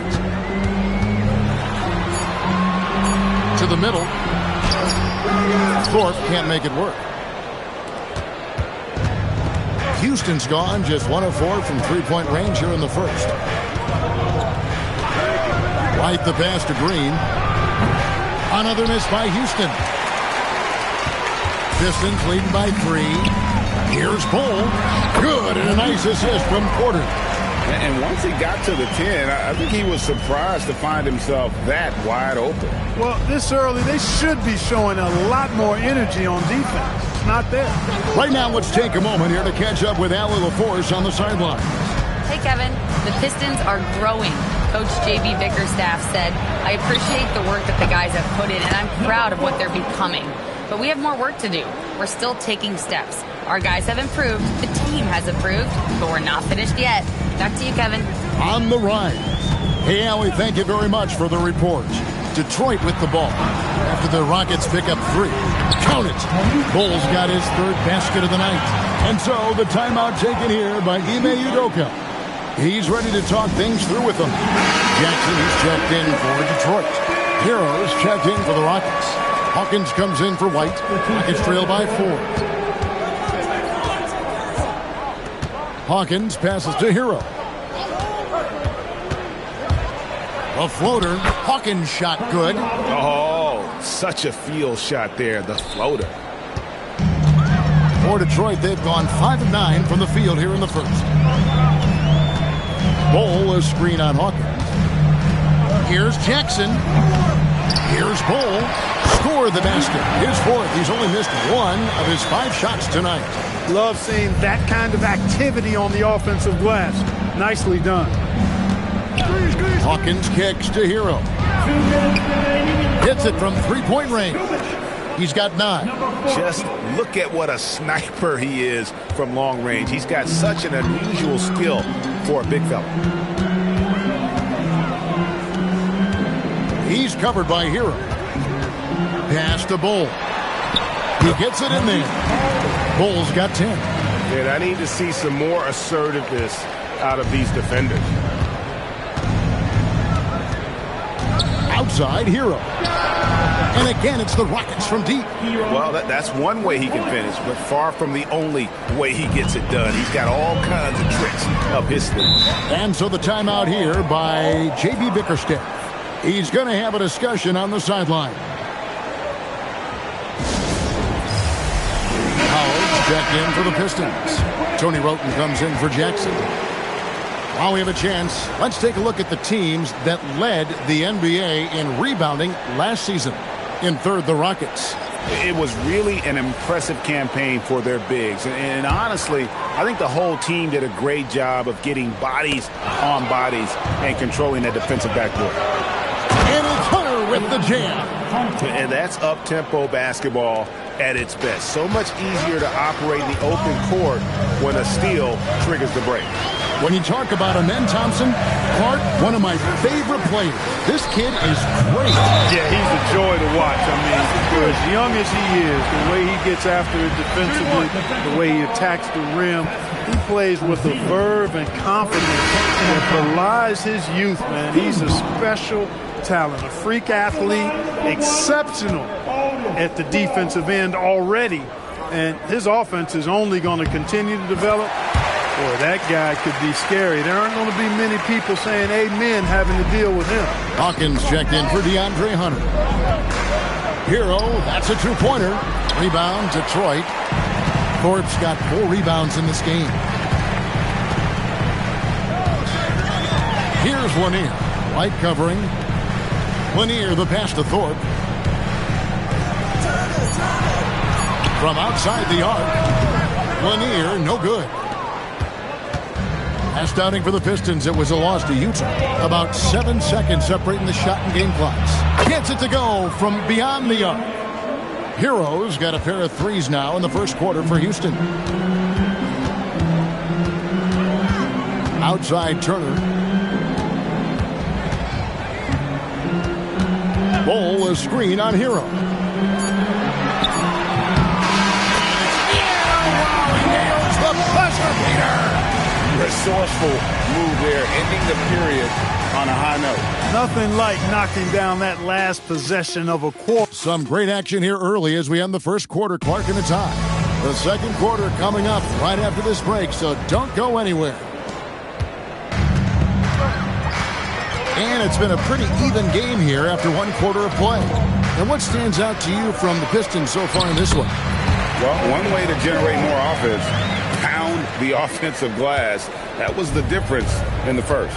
Oh, there's no doubt about it, guys. Without those second chance points, this game would have had a much different feel to it. This is how the floor looks for the Rockets starting the second. We've got Johnson. Kobe White is out there with Tyler Hero. Then there's Festus Ezeli. And it's Gugliotta in at the 4 spot. Back to Porter. Fires the 3. It's rebounded by Houston.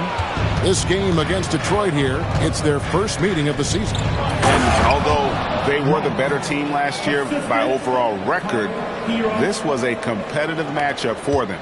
Guys, they split the season series, and there's always randomness to this game. The unpredictability of it. You win some, you lose some, but they certainly want to impose their talent level tonight. They set the pick to the paint. Here's Thorpe. A slam dunk by Thorpe. Just focusing on the task at hand. That's all you can do. Yeah, these teams trading punches right now. I mean, it's table tennis. Back and forth we go. Here's White. No good with the triple. And you could tell he thought that triple was going to fall. Porter against White. Right side, Porter. On its way from Turner for 2. Misses that one. He's made 1 and missed 2 this game so far. And there's the call on Jones. That's his first foul. And so the timeout taken here by Ime Udoka. He's going to take a minute here to get things straightened out.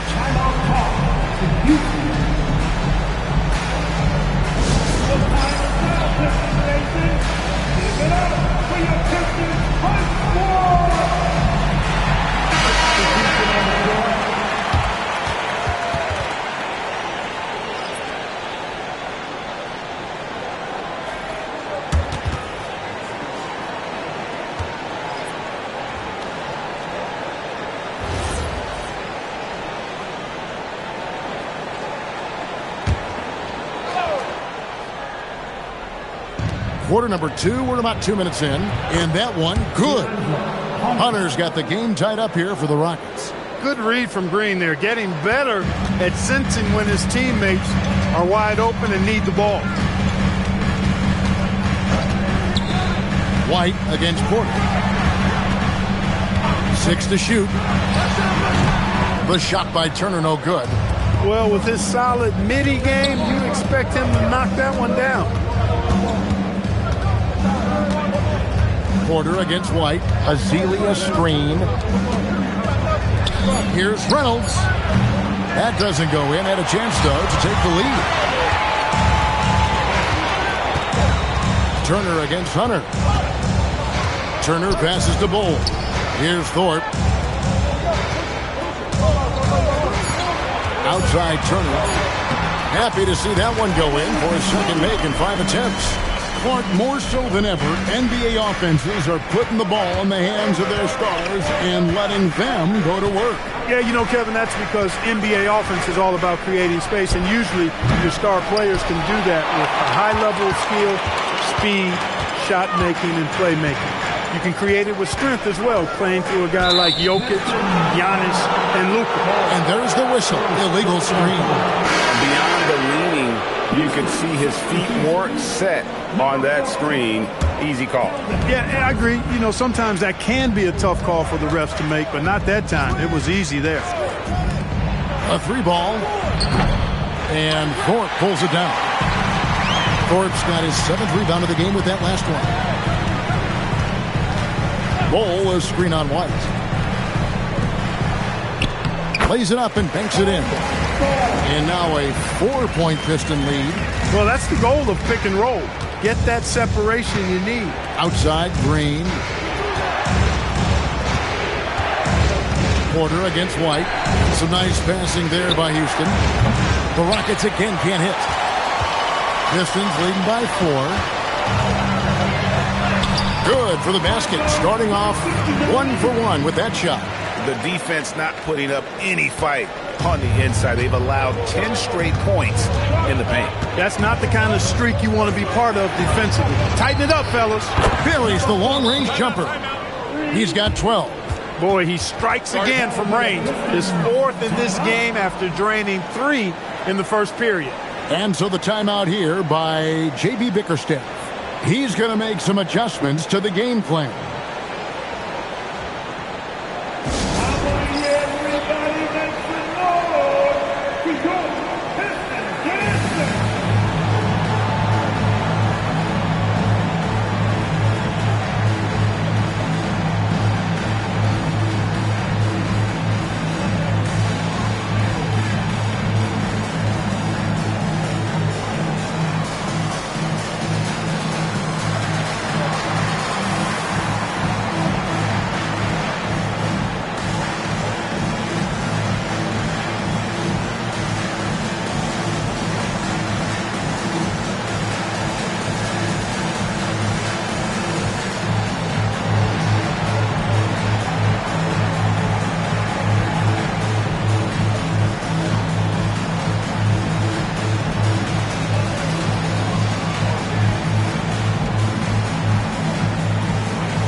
Reynolds is checked in for the Rockets.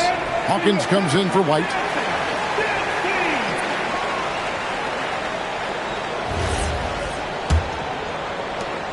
Pistons leading by 3. Here's Peeler. Bull, a screen on Green. And again, it's the Pistons missing. And here's Green. He'll bring it up for Houston. And the Pistons making a change here. Jackson's checked in. Houston making a switch. Substitution on the floor. Pass to Hawkins. 6 on the shot clock. 2 minutes remaining. For 3, Hunter buries it from 3-point range. Hunter's got 7. They've given up a lot of 3-pointers here today. And their defensive rotations have been non-existent. Here's Bull. Now that one is his 7th make in 8 attempts. A scorching 88%. Yeah, he's shown terrific control of the pace and the rhythm of this offense. You know, numbers don't always tell the story, guys, but his assist totals do paint the picture here. I mean, he's got everybody involved. And the shot goes in. And those are the kind of nice inside looks they've gotten here in the first half. Outside Turner. And they call the foul, so he's got the and one chance here to make it a 3-point play. And I like that they're not settling. Getting the ball on the interior, 8 of their last 10 coming that way. Sometimes you just got to man up and take a tough foul in order to stop these free runs to the rim. Juwan Howard's checked in for Detroit. Falls checked in for the Rockets. White comes in for Hersey Hawkins.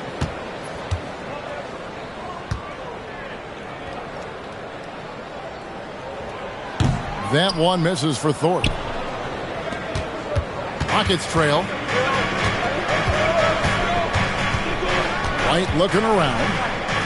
Green finds White.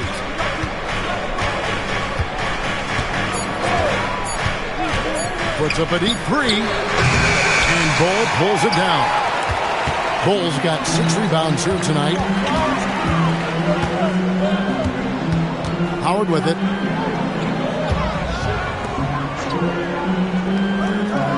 There's the pick. Detroit needs to get off a shot. They grab their own miss. Bull, count the bucket, and he's got a free throw coming up as well. I love his shot selection today. He set the bar for the rest of the team. The Pistons have converted 1 of 2 free throws so far today. At the line for 1. That one misses for Bull. Rockets trail by 4. 2 seconds separating the shot clock and game clock. And that's foul number 2. Maybe you don't sit him at this point, but you really have to be careful to not pick up another before half.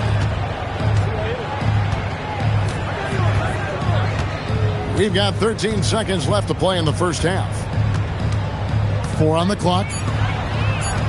Green kicks to White. And a miss there on the triple. And some good action through the first 2 quarters as we reach halftime. The Pistons on top, leading by 4. And Allie LaForce has got something now for us from the floor. Allie, take it away. I'm with Coach Udoka. Specifically on defense, would you say there's more to clean up in the paint or on the perimeter? A little bit of both. We got to protect the paint a little bit better. They hit some tough mid-range shots, but they also hurt us on the offensive glass. So keep them off the glass, they can beat us from the perimeter, and I think we'll be in good shape. All right, thanks, Coach. Thanks, Allie. Much appreciated. Halftime now, and we'll be back to get the 3rd quarter underway in just a moment.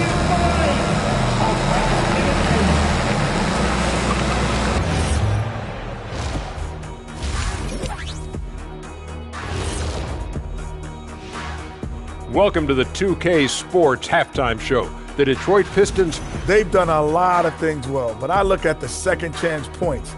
That's where they're doing the most damage, guys. Okay, next on the docket, multiple players about to be wearing different jerseys. AD gives you the stuff you expect from your big men. Plus, he can beat you off the dribble, hit the 3. When he's 100%, he could decide games. No disagreement here. And that's a halftime wrap. Let's get back to the second half with the call by Kevin Harlan and the crew.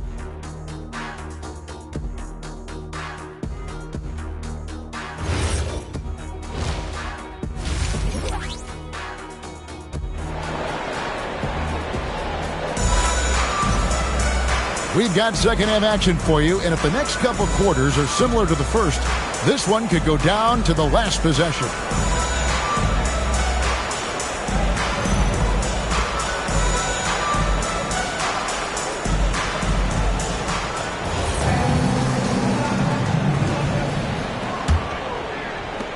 Detroit leading by 4.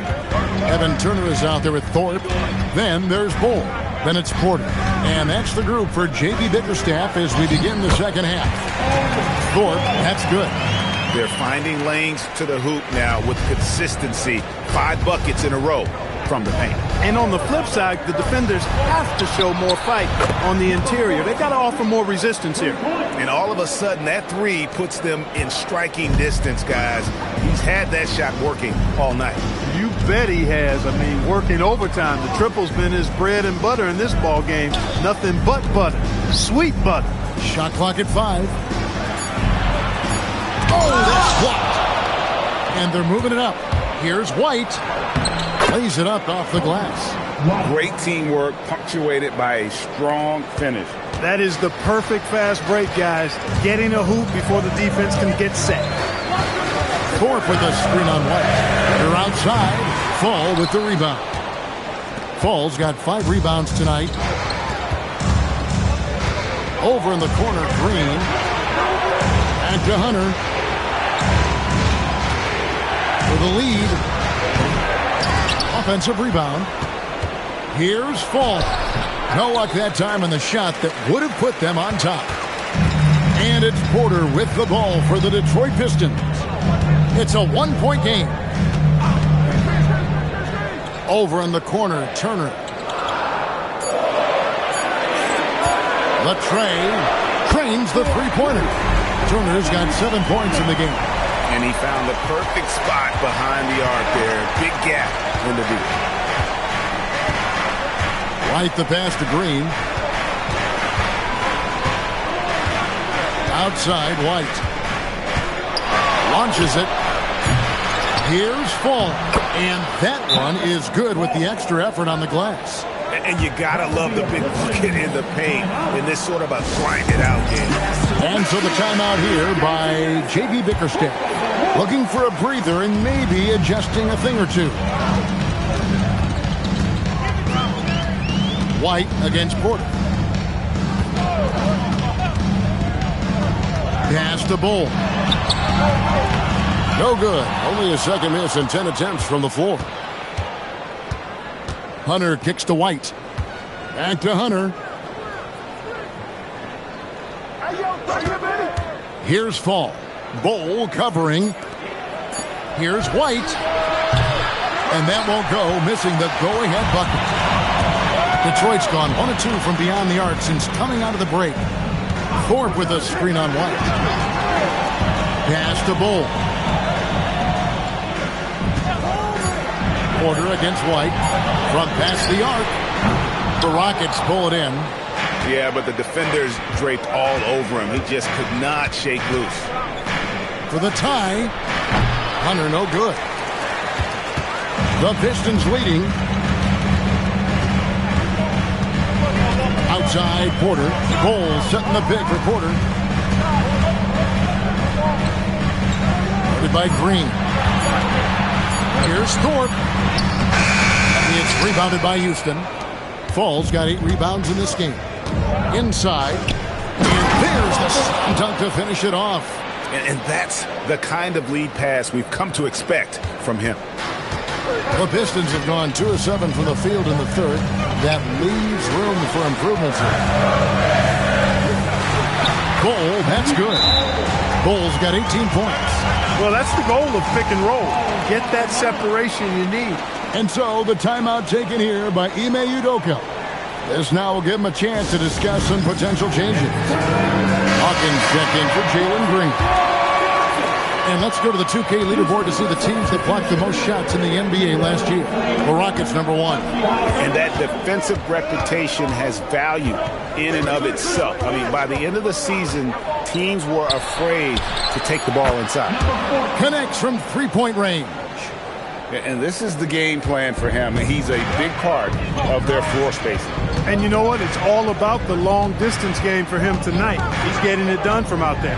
Thorpe with a screen on White. Thorpe can't make it work. Houston's gone 2 of 5 with the three-point shot since coming out of the break. And again, it's the Rockets from deep. And it just seems that every pass they make is leading to a score. Just great ball movement. Pistons trail by 4. White covering. To the inside. And it's Houston on the break. And it's thrown down hard with both hands. That's a double whammy, guys. That's right. A great defensive play, then the emphatic stuff. Well, turning defense to offense, we talk about it all the time. Try to hit your opponent at the other end before they can set up the defense. And so the timeout here by J.B. Bickerstaff. He's going to make some adjustments to the game plan. Juwan Howard's checked in for Detroit. Roten comes in for Terry Porter. Houston on D. We've got 1:28 left here in the third quarter. Just 4 to shoot. Howard can't hit. No one to blame on that one but himself. Get looks like that, got to take it back. You know, when he's lighting it up like this, they are a hard team to beat. And so Roten will bring it up now for Detroit. Trailing here by 8. Here's the screen. No one near Turner as he lets it go. And again, unable to change momentum here. And here we go. Fast break, and Hero's got it. And it's White missing. The shooting numbers just aren't there yet in the quarter. Here's Roten. Banked in off the glass. I think the defense gave him a bit of a gift there. I mean, he got all the space he needed to go to work. Outside, White. Gugliotta's shot is good. Gugliotta's got the lead. Back up to 8 now for Houston. That's their third straight make off an assist. 1 second separating the shot clock and game clock. Now Turner. Bol a screen on Hero. Fires from 18. No good there. And so it's Houston holding on to an 8-point lead heading into the break. Their shooting has been the big key. Their percentage from the field so far has been terrific. Back to the action in just a minute.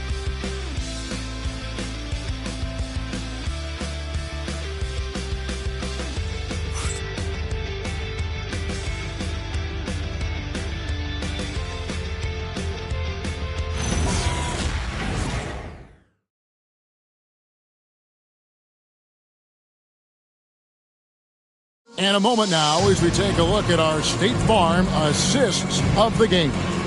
And he may not be known as a pass-first guy playing out of the 2-guard spot, but he shows here that he can dole out an assist or two when he needs to. That's right. I mean, that's not his primary duty, but when the situation calls for it, he can do it and does it well. Fourth quarter of action is upon us. Thanks as always for joining us. Fourth quarter on the court for the Rockets. Sheldon Johnson is out there with Hunter. Then it's Tyler Hero. Then there's Jalen Green. And it's Azili in at the center position. And that one is good. Pick works well there. Not much resistance from the D. Yeah, that's not the defense you need. You got to be tougher defensively. Hero against Porter. Pass to Turner.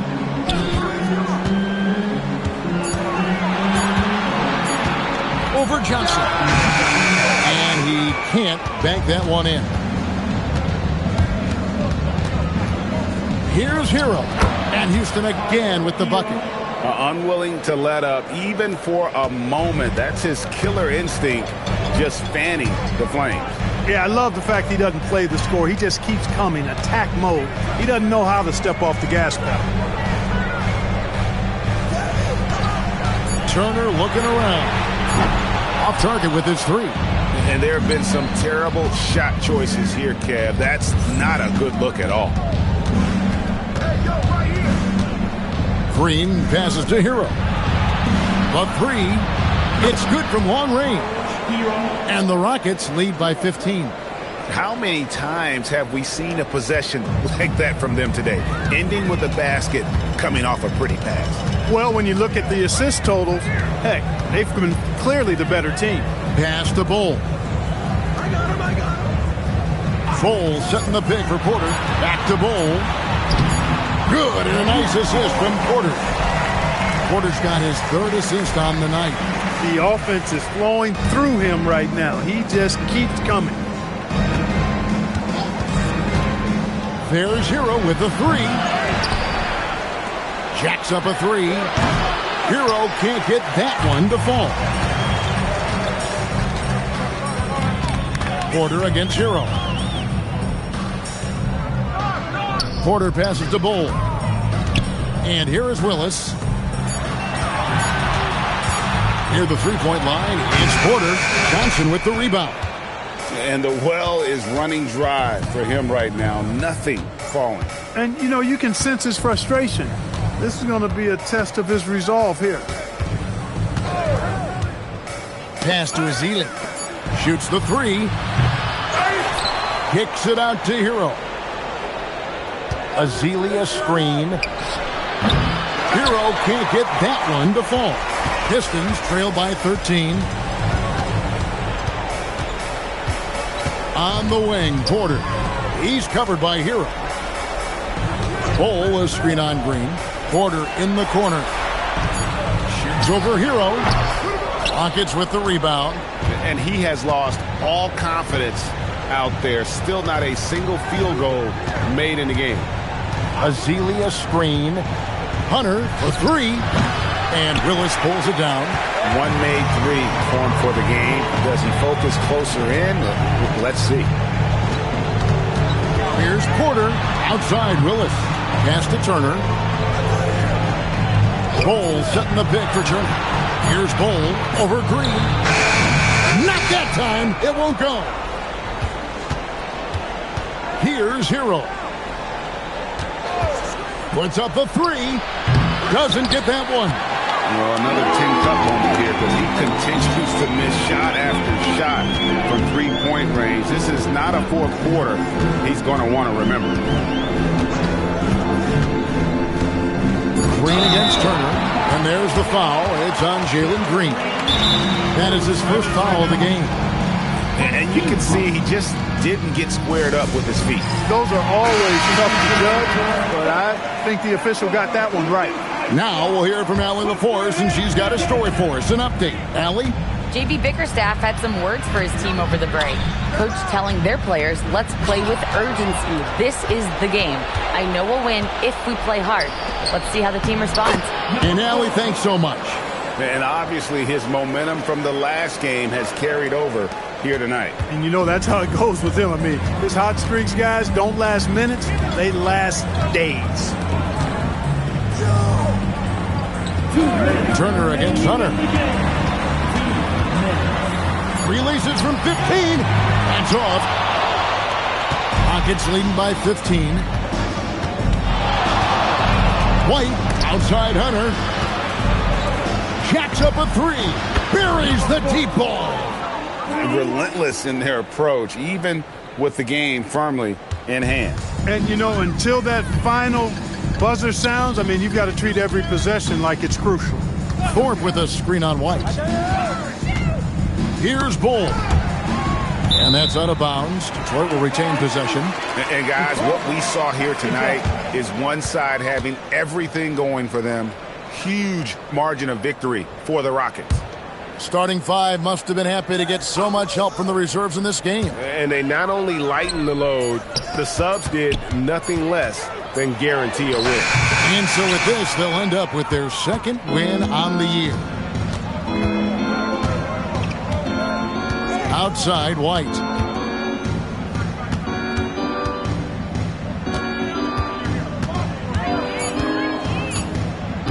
Launches it.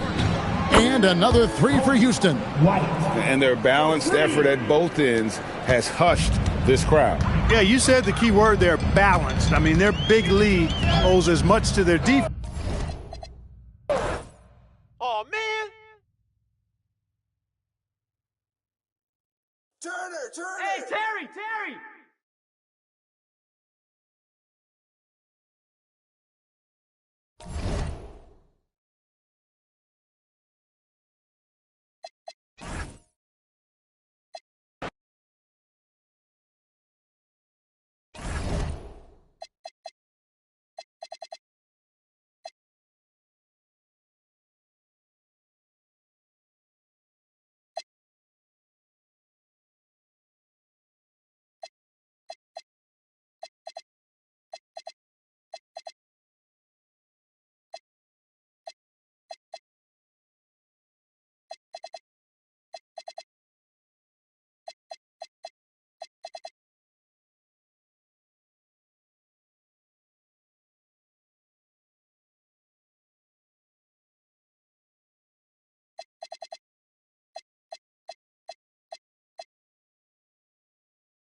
At small forward. It's still pretty early in the year, but when do those alarm bells start to go off in a coach's mind? Well, those alarms seem to go off once a game, if you ask me. But looking at the bigger picture, coaches are watching for trends. You don't want to be a team that's going on losing streaks. All right, let's check out San Antonio's starting lineup. We've got Jackson. De'Aaron Fox is out there with Matisse Thybulle. Then it's DeMarcus Cousins, and it's Noah in at power forward. And Denver has possession, following that last three-pointer by San Antonio. Wall on the take. And that'll be Denver's ball as it goes out of bounds. Nuggets able to keep possession here.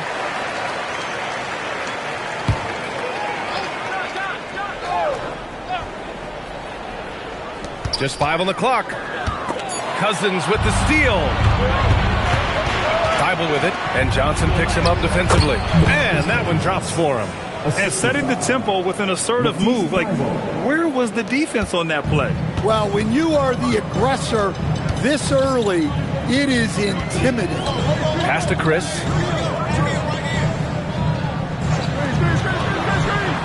Drills it from deep. And that's what they want to do.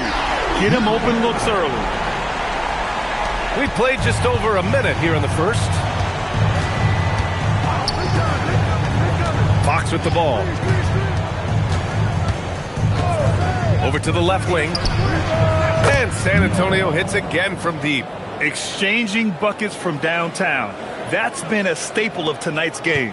Yeah, sometimes you get in a shootout like this, but you just hope that you can get a stop first. Now here's Wall. His last outing, he had 18 points. Here's Lynn. And he buries his first look. Well, you love assisted hoops. That's good offense. Fox against Wall. Pass to Noah.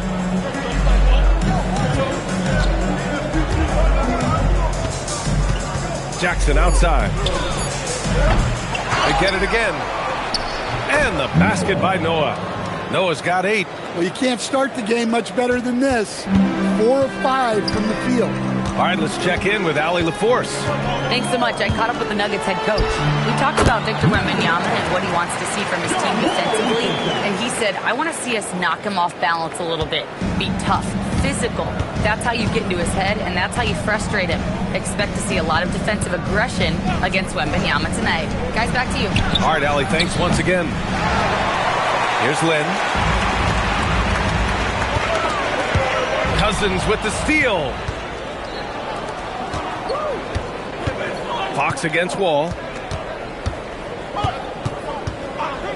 Fox feeling it out a bit.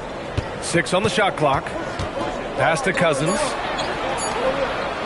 Here's Thybulle. Second chance effort. And the basket by Noah. 10 points for him. Oh, beating everyone to the ball. Great activity on the offensive glass.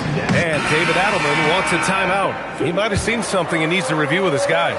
And San Antonio making a change here. And Grant, David Adelman, a second-generation NBA head coach, grew up immersed in the game. Yeah, B.A., basketball was a family obsession.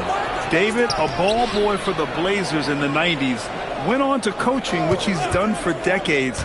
His whole life has led him to this. Here's Buckner. Thybulle finds Jackson. Sinks the tray. And an important part of every team's game, a look at the hustle stats for San Antonio.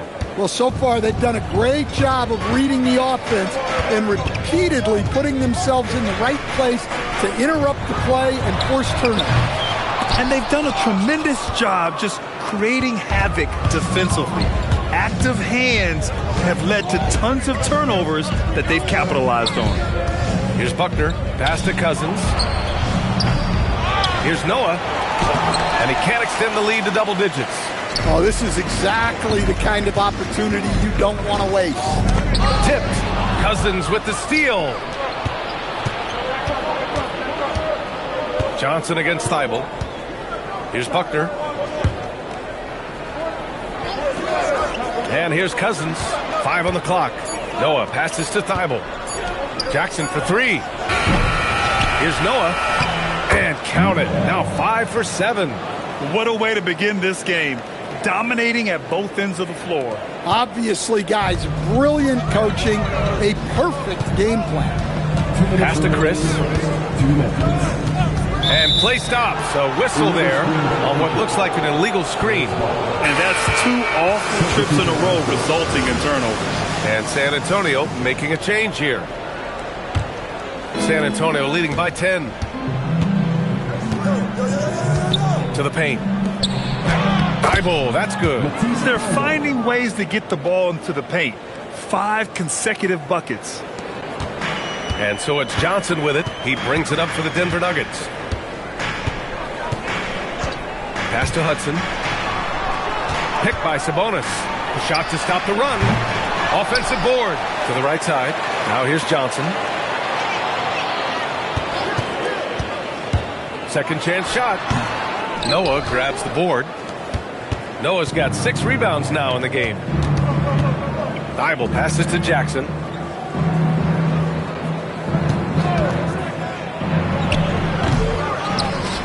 Pass to Buckner. And here's Thibault. Another shot. And Domas Sabonis pulls it down. Chris with the ball. Jackson in his pocket. Picked it out of midair.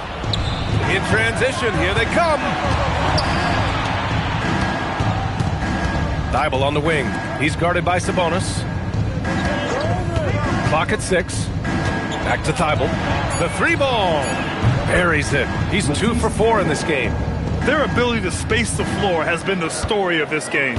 Yeah, we thought this might be the case. You see a few of those go through the net, it becomes contagious. Now here's Johnson. Still no points. Pass to Hudson. Goes up on the wing. Noah grabs the board. Noah's got rebound number 7 tonight. There's Jackson with the 3. And San Antonio hits again from deep. And early on, they've been on a tear. Just getting whatever they want offensively. Yeah, I mean, this is exactly how you want to start a game, with a big offensive push.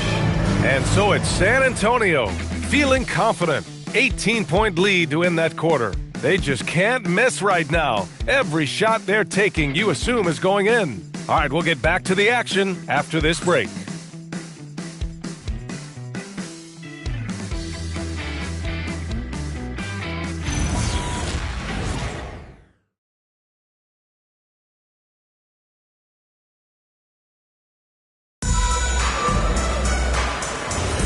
And so far through one quarter, it's been a lopsided game. We'll see if that changes here in the second. And guys, we've seen a confident-looking Spurs team out there. Was simple. Rebounding made all the difference in the first quarter. They really got after it. Hey, look, it's simple. More rebounds means more possessions, and that's clearly been their priority. So on the floor for San Antonio, Derek Favors out there with DeMarcus Cousins. Then it's Derek White, and it's Buckner in at the 1. Grant, you are a Hall of Fame small forward, so you know a bit about the position. What's key in excelling at the 3? Well, B.A., you have to be able to space the floor. We almost never see a 3 or even 4 who can't make threes. And on the other end, lots of times you're matched up with quick guards. And from the sideline, let's catch up with Allie. Thank you, Brian.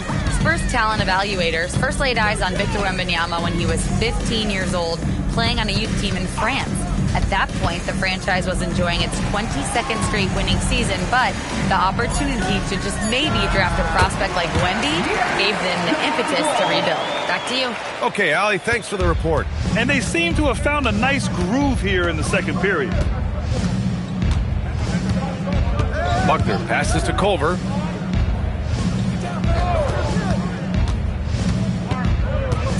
Pass to White.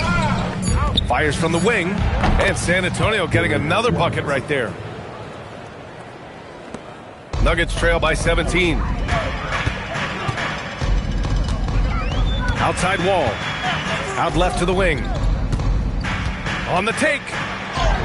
A nice shot by Hudson. Hudson's gotten his first basket of the night. That's how they like to see him operate. Big part of their attack. And here's a timeout from Mitch Johnson. He's going to talk it over with his guys. And with this break, a chance to see the best passers in the league from last season. John Wall on top. It was a virtuoso performance. They ran the offense through him time and time again.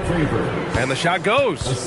And he gives up some size inside, but makes a great adjustment on the finish. Yeah, you got to love that kind of effort.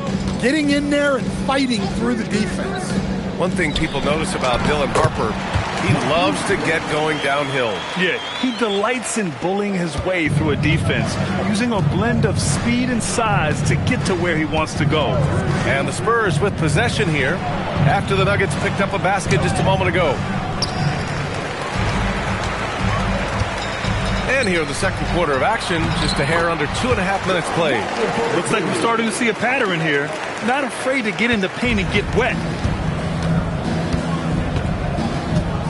Now here's Rose. Yet to see a basket. To the inside, Cousins. And can't get it. He's now 1 of 3. Nuggets trail by 13. Fox outside. White, the pass to Rose. The 3. Oh, my. Came close to a 4-point play. He'll head to the line for 3 free throws. You know, not the smartest play a defender can make there. San Antonio shooting their first foul shots of the night. Taking 3 shots.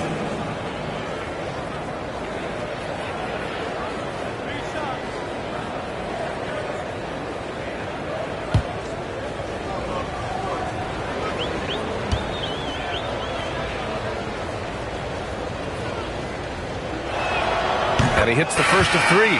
And for most NBA teams, the draft is the best path to acquiring an NBA superstar. But it's not enough to get that high pick. You got to get that one right, Stan. Absolutely, B.A. And look, some of them are easy.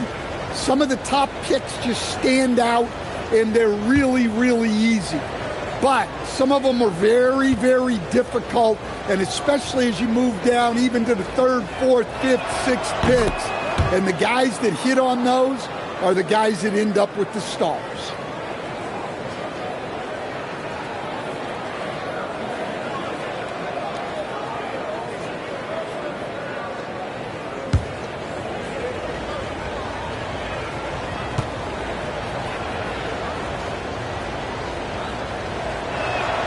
And he makes all 3. 3 minutes of action thus far in the second.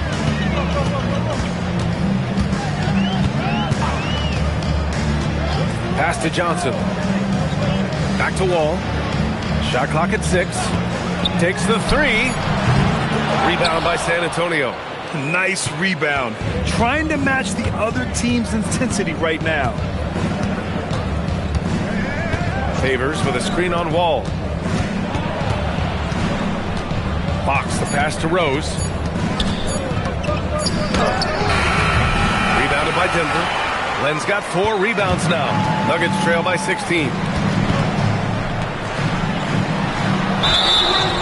And he was fouled while in the act of shooting, so he'll take 2 free throws. Man, good whistle there. Denver shooting their 2nd and 3rd free throws tonight. For your Nuggets, number 9. 2 shots. Shoot. And he makes the first.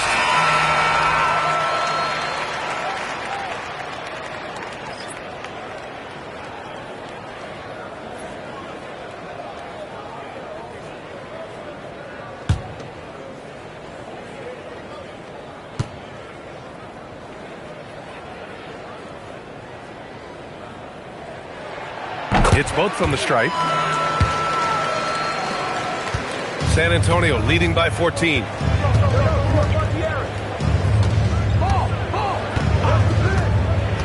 Pass to Noah. There's the triple. The basket's good. Off the assist from Fox. Fox has got his 4th assist with that last one. And he was dominant in their last outing. And the same thing here tonight. He is in a terrific groove right now. Yeah, for sure. He is just oozing confidence. Thinks every shot is going in. They should just keep running sets for him. Now here's Wall. Outside Johnson. Down to 5 on the shot clock. Ooh, excellent D there from Jackson. Yeah, trying to get separation from the defense right there. Just couldn't get it to go. Pass to Konkak. Here's Noah. He's got 15 from about 19. Rebounded by Denver. Len's got 5 rebounds in the game. Nuggets trail by 17. Here's Johnson to the left wing. Counted from distance. He's got 10. Slow reaction from the D, and it cost him 3. Fox outside. Pass to Noah. Plenty of space. And there are the Spurs with another bucket. Adds to their lead. They've been able to rely on him all night. For Denver, they've gotten an impressive 6 of 8 shots to fall in the second. Now here's Wall. Chris the screen. The open shot by Wall. There's a minute 34 left to play in the half. Connects from downtown. Wall's got his 3rd basket on the night right there. Well, after a silent first quarter, this is who they needed him to be. This is why you never count a guy out. Jackson on the wing.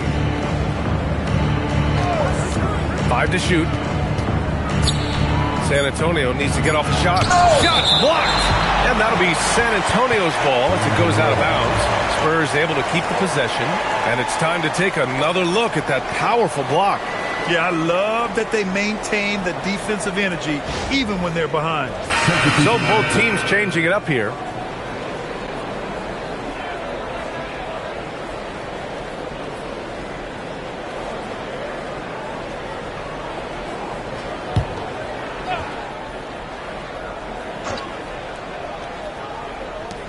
We've got 1:08 left in the half. San Antonio again can't hit. Nuggets trail by 13. Pass to Johnson. And here's Chris. 6 on the shot clock. There's a screen by Lynn. Releases, and they force the shot clock violation. Great D. Well, that's an unforced error. If you want to drive your coach crazy, that's the way to do it. 44 seconds left in the second period. Now Fox. He's scoreless. Out to the wing. Noah passes to Cousins. Just 5 to shoot. He's still feeling it. And that one off the back of the rim and in. And the Spurs lead by 15. And just executing at a high level. I mean, taking what the defense allows and putting in the work. Yeah, come on. They're just having their way out there and continuing to press the advantage. Come on, guys. Check out the tenacity. There's no back down in this fellow whatsoever. Here's Noah. And he gets the bucket. Noah's got 21. The scoring is coming easy for him. Got to keep the ball in his hands. The deep 3. No good. Would have counted had it gone. And so it's San Antonio up 15 points as this quarter concludes. Really mucking it up on defense. Active hands, multiple efforts, forcing turnovers. Time for a quick break, then back to the action.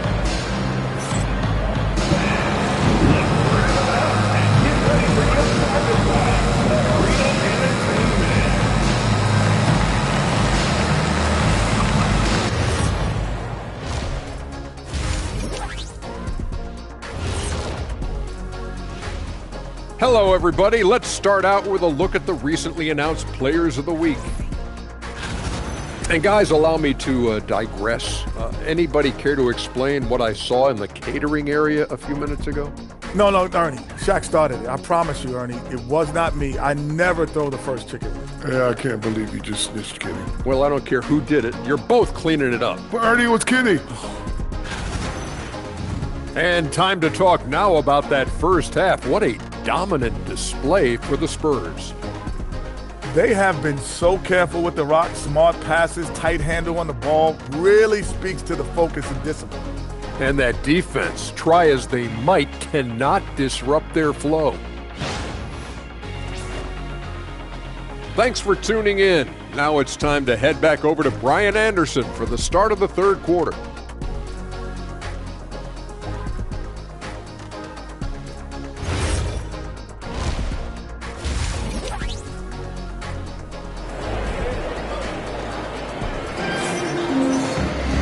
And as we dive into the second half, we'll find out if the next two quarters are any different from the first two. So far, it's been a runaway.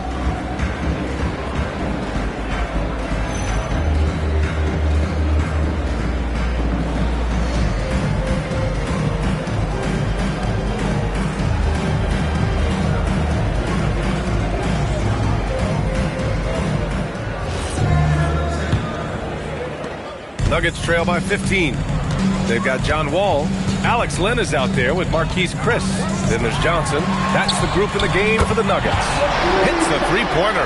This defense just can't stay connected to shooters. And here's Fox. He'll bring it up for the Spurs. They led by as many as 18. Pass to Noah. And he can't answer back. The three-pointer offline. Grant, I think it's safe to say Cam Johnson has really hit his stride lately. Absolutely, B.A. He's seizing the opportunities he's been given, taking and making more shots, dropping more dimes. He's reaching another level of his game. Here's Fox. After the Nuggets picked up a basket just a moment ago. Noah passes to Fox. Just 4 to shoot.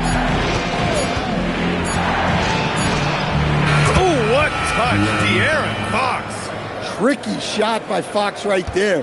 That floater is nearly impossible to defend. All right, let's get a report from Allie. Thanks. Victor Wembanyama is trying to gain strength, but he said it's important not to lose your mobility. So bulking up is not a good word. It's more being stable. That's the way to keep going. I don't need to bulk up. I need to get my core stronger. I need to get solid. Brian, back over to you. That approach makes sense. All right, Allie, thanks for the report. So it's Denver now. The Spurs making their last shot. Ball for 3. Noah grabs the board. Noah's got 8 rebounds in the game. Fox with the ball. To the wing on the left. The fader. No good. In and out off the rim. Well, that's a miss you can live with. I expect they'll go to it again, especially if the defense continues to concede it. Defended by Jackson. Ball for 3. Hey, now 5 for 8. Shooting a pretty good percentage right now. Well, he's playing great tonight, but not quite well enough to carry the entire team. They need to find some other contributors. And here's the timeout from Mitch Johnson now. Coach probably just checking to make sure everybody's on the same page here. All right, let's take a quick pause and look at the best shooting teams from last season. The Nuggets, number 1. The Spurs, 2nd. And the way both of these squads shot the ball last season was tremendous. Trusting in one another, following their offensive game plan, and executing with confidence. Fox outside. Pass to Noah. This one for 3. Can't get it to go. Shooting 10 for 15 now. Well, he certainly had trouble finding the mark this quarter.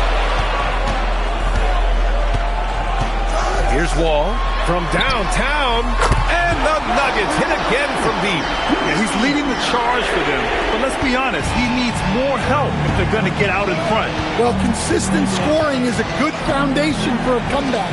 They can't be wasting possessions now. Here's Noah, 23 points in the game. Cousins, and Cousins throws it down.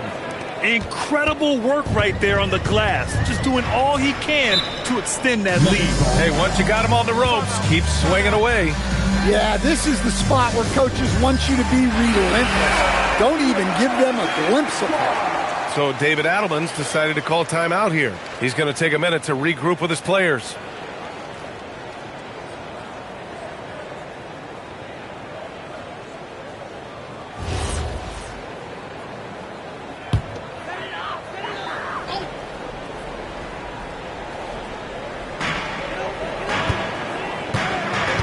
And here's Chris. 6 to shoot.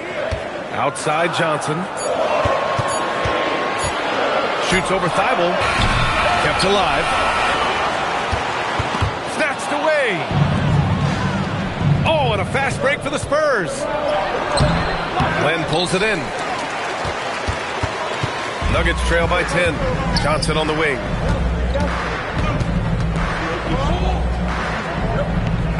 Down low. And denied. He sends it right off the glass.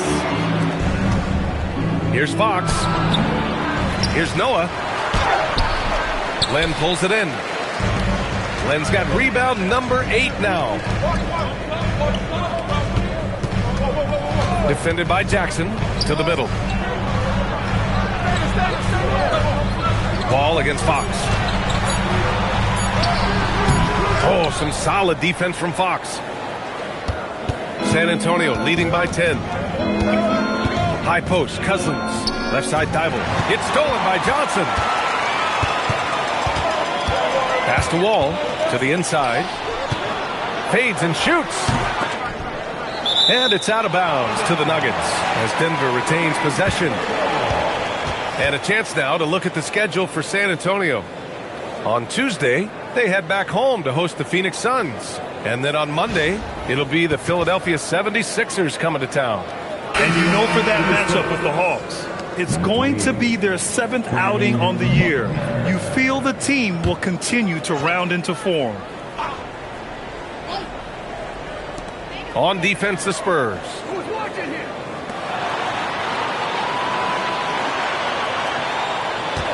Five to shoot.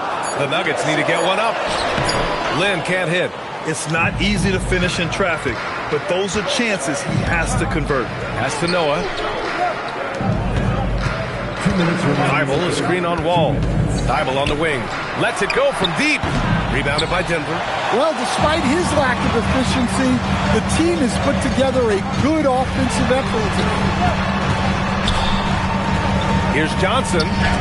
Blocked. And it's out of bounds to the Nuggets as Denver retains possession.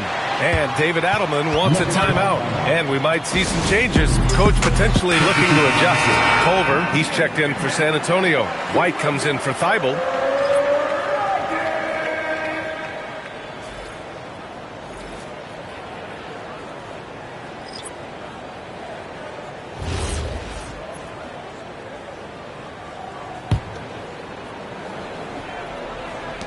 .143 left in the third quarter. 4 on the clock. Sabonis finds Richardson. Shoots over White. No good there. That would have cut it to single digits. Spurs lead by 10.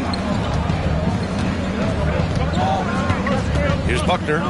No points yet. Pass to Noah. Oh, stolen by Richardson.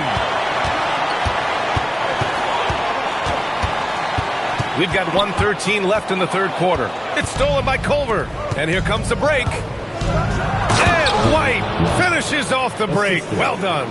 Listen, anytime you can run, you push it. Vets like White understand that. Denver's gone 3 of 5 from downtown here in the second half. Pass to Hudson. To win the drought. And it's Culver with a rebound. And even after airtight defense like that, you still just expect him to hit those kind of shots. They just look so overwhelmed inside. Yeah, that's why they continue to get attacked. San Antonio shooting their 4th shot at the foul line here for the Nuggets. Prince comes in for Lynn, and it's Davis in for Chris. And San Antonio with a change here too. Favors is checked in. 1 shot.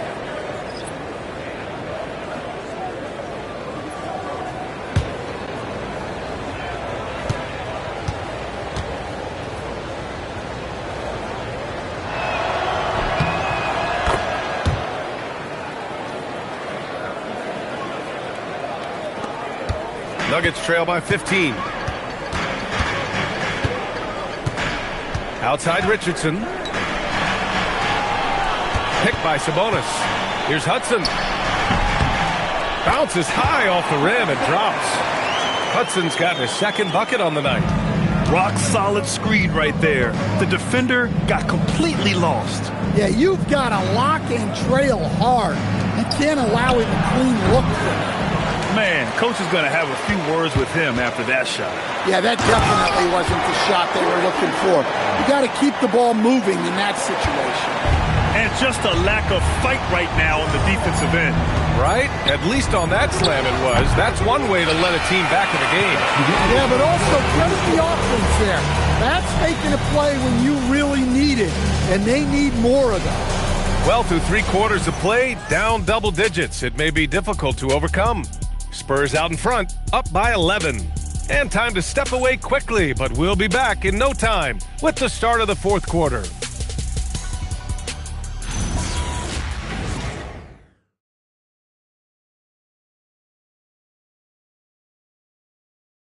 All right, let's take a look at our assist of the game presented by State Farm. And from the 2-guard spot, an unselfish play like this sets a fantastic tone. Yeah, well, he looked like a pass-first point guard on this assist. Incredible instinct to feel the play develop and set up the score. And there have been 2 very different performances from these teams today as we get going in quarter number 4. So on the floor for the Spurs, Derek Favors out there with Jackson. Then there's De'Aaron Fox. Then it's Derek White, and it's Koncak in at the center position. Nuggets trail by 13. Outside wall. Here's Hudson. He's guarded by White. 5 on the clock. Blocked! Jackson against Davis. White on the wing. The 3 is up. It's hauled in by the Nuggets. Sabonis has got 4 rebounds now. Sometimes it's just not your night. Fortunately, his teammates have picked up the slack. Well, that's what you're looking for. Shots from point-blank range. Fox finds Favors. To the paint. And it's Fox missing. Denver's gotten 6 of 13 shots to go from outside the arc. Now here's Davis. Pass to Wall. There's the 3. Drops in the 3. Wall's got 11 points here in the second half. He's starting to pick it up from downtown. Made just 1 in the first half, but he's drained 3 more since. Timeout called. Mitch Johnson rallying his guys to make sure they all know the plan. A different look for San Antonio. Cam Johnson, he's checked in for Favors. And it's Thomas in for White. And let's send it over to Allie LaForce. Over the last break, I listened in on Mitch Johnson's huddle, and they told their team, no easy threes. Let's guard that arc. Don't let anyone get an open look. With the lead, they want to close this one out with their perimeter defense. Back to you. Great work, Allie. Thanks. Ball for 3. And again, Denver with a 3. I just love the ball movement. And Fox has got the ball here for San Antonio. There's a screen. Thomas up top. Shot clock at 5. Offensive struggles continue. Missing again. Nuggets trail by 5. And they've been producing at a high level. No question. They're in a nice rhythm offensively. Over to the left wing. And another basket for Denver. They've been aggressive during this run, but they've also played under control. Yeah, you know, I like how they're not relying on just one guy to get it done. They're sharing the ball and keeping the defense guessing. Inside, here's Fox. And he's going to the line for 2. The official saw contact while he was going up.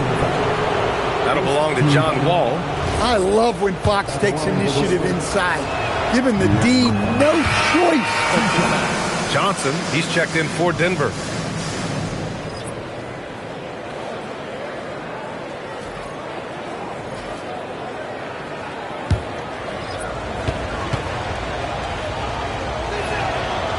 So he hits 1 of 2 from the stripe. Well, look, obviously he wishes he hit every one, but every point counts right now.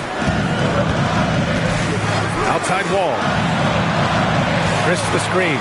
Lets it fly. Wall, no good. Spurs lead by 4. Pass to Cousins. Yes!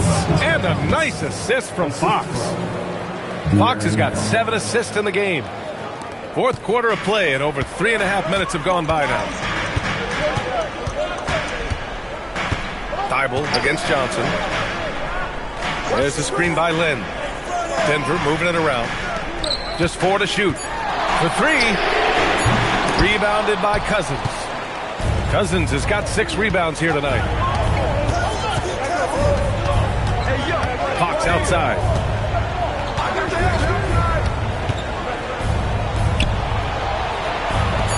Now Jackson. The 19-footer. Wall pulls it down. And Denver pushing it up now.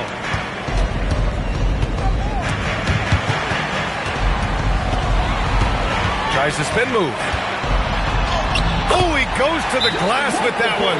Timeout called, Mitch Johnson.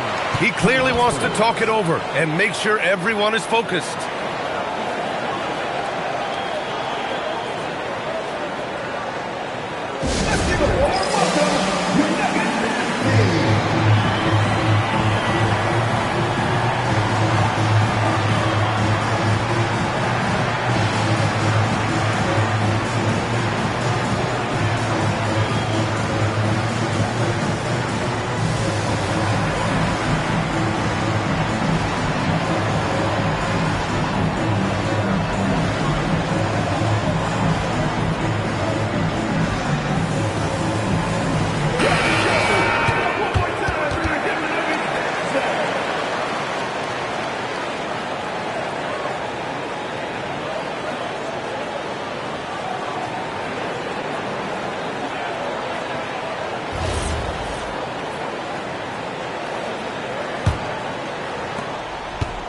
San Antonio leading by 4. Fox outside. And there's the drive. Johnson with the rebound. And here are the Nuggets. They're on a 12-3 run. Oh, he jammed it! You have to love their intensity right now, getting hot at the perfect time. Well, you love their execution to get back in it. This game's very much in reach for them. On the wing, Fox. Wall covering. Here's Jackson. Clock at 6. Here's the pick. Oh, it doesn't go! And here's Denver. They're on a 14-3 run. Here's the floater. Yes, sir! You can really see their confidence growing as this game has gone on. They have reason to believe that. Yeah, they're in this one. They have some momentum on their side, and they just need to keep up the intensity. Here's Noah. And he gets it to go from the low block. And that was the right decision. When you're in need of a bucket, you go to your most trusted guys. Yeah, he got a good look, and he calmly delivered for them. That's what you like to see. And that finally gets them back to even. It took a while, but they've chipped away, and now it's anyone's game. Defensive foul. First personal foul. First team foul. At the line for your Nuggets, number 9, shooting 1. And that one drops, so now they lead by 1. Well, this is what he does. When you need him to come through, he answers the call. That's it! This is the mismatch they wanted under the hoop, making a crucial bucket as easy as possible. Outside wall. Ooh, the 3 doesn't go. Well, San Antonio's shooting 46%, a decent average so far. Whoa, that is as clutch as it gets. Big time play. Yeah, don't you just love to see a player embrace that kind of pressure? And we've got a timeout from David Adelman. Critical moment here. He's not taking any chances.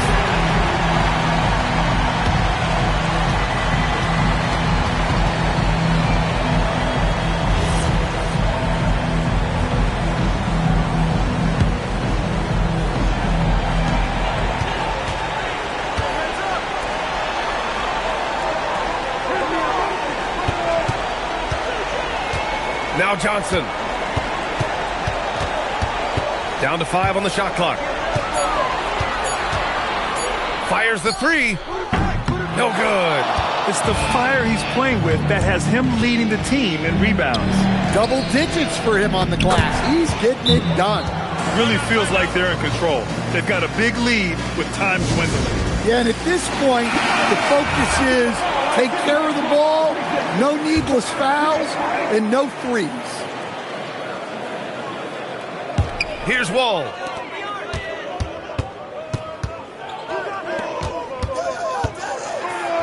Cashes it in.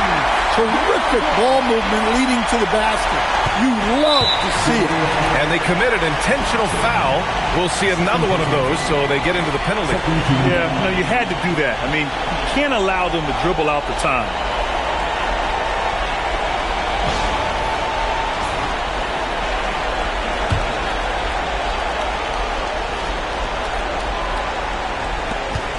And now we've got an intentional foul.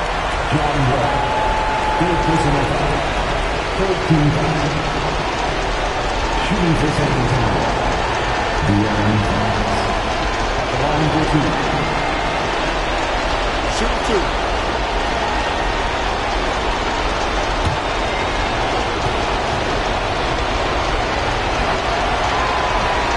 And he misses the first one. Boy, he wanted that one to go.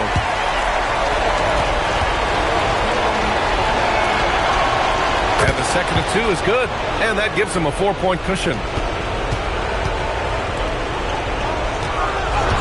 For 3, the 3 ball is down. He gets his man on the ground and stays in rhythm on that shot. So special. My goodness, he certainly got the defender with that move. My ankles are hurting all the way over here. And so it's Mitch Johnson here calling timeout. And Coach didn't want to take any chances in this situation, which is why he called the TO.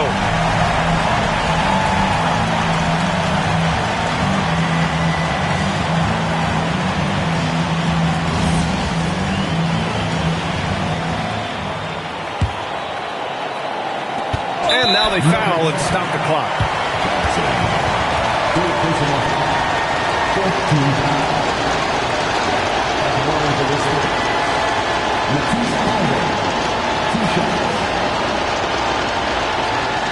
Shoot 2.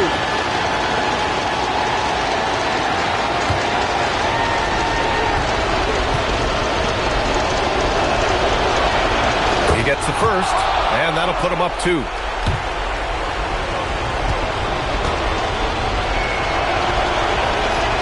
And he hits both free throws here, and it's a 3-point game. That was a giant trip to the line. So it's a narrow victory for the Spurs, pulling out the W. With the late victory, they upset plenty of these hometown fans. They really should take this win to heart. When the pressure was on, they stepped up and worked twice as hard to overcome it. And that's going to do it tonight, folks, for our broadcast. For Stan Van Gundy, Grant Hill, and Allie LaForce, I'm Brian Anderson. Thank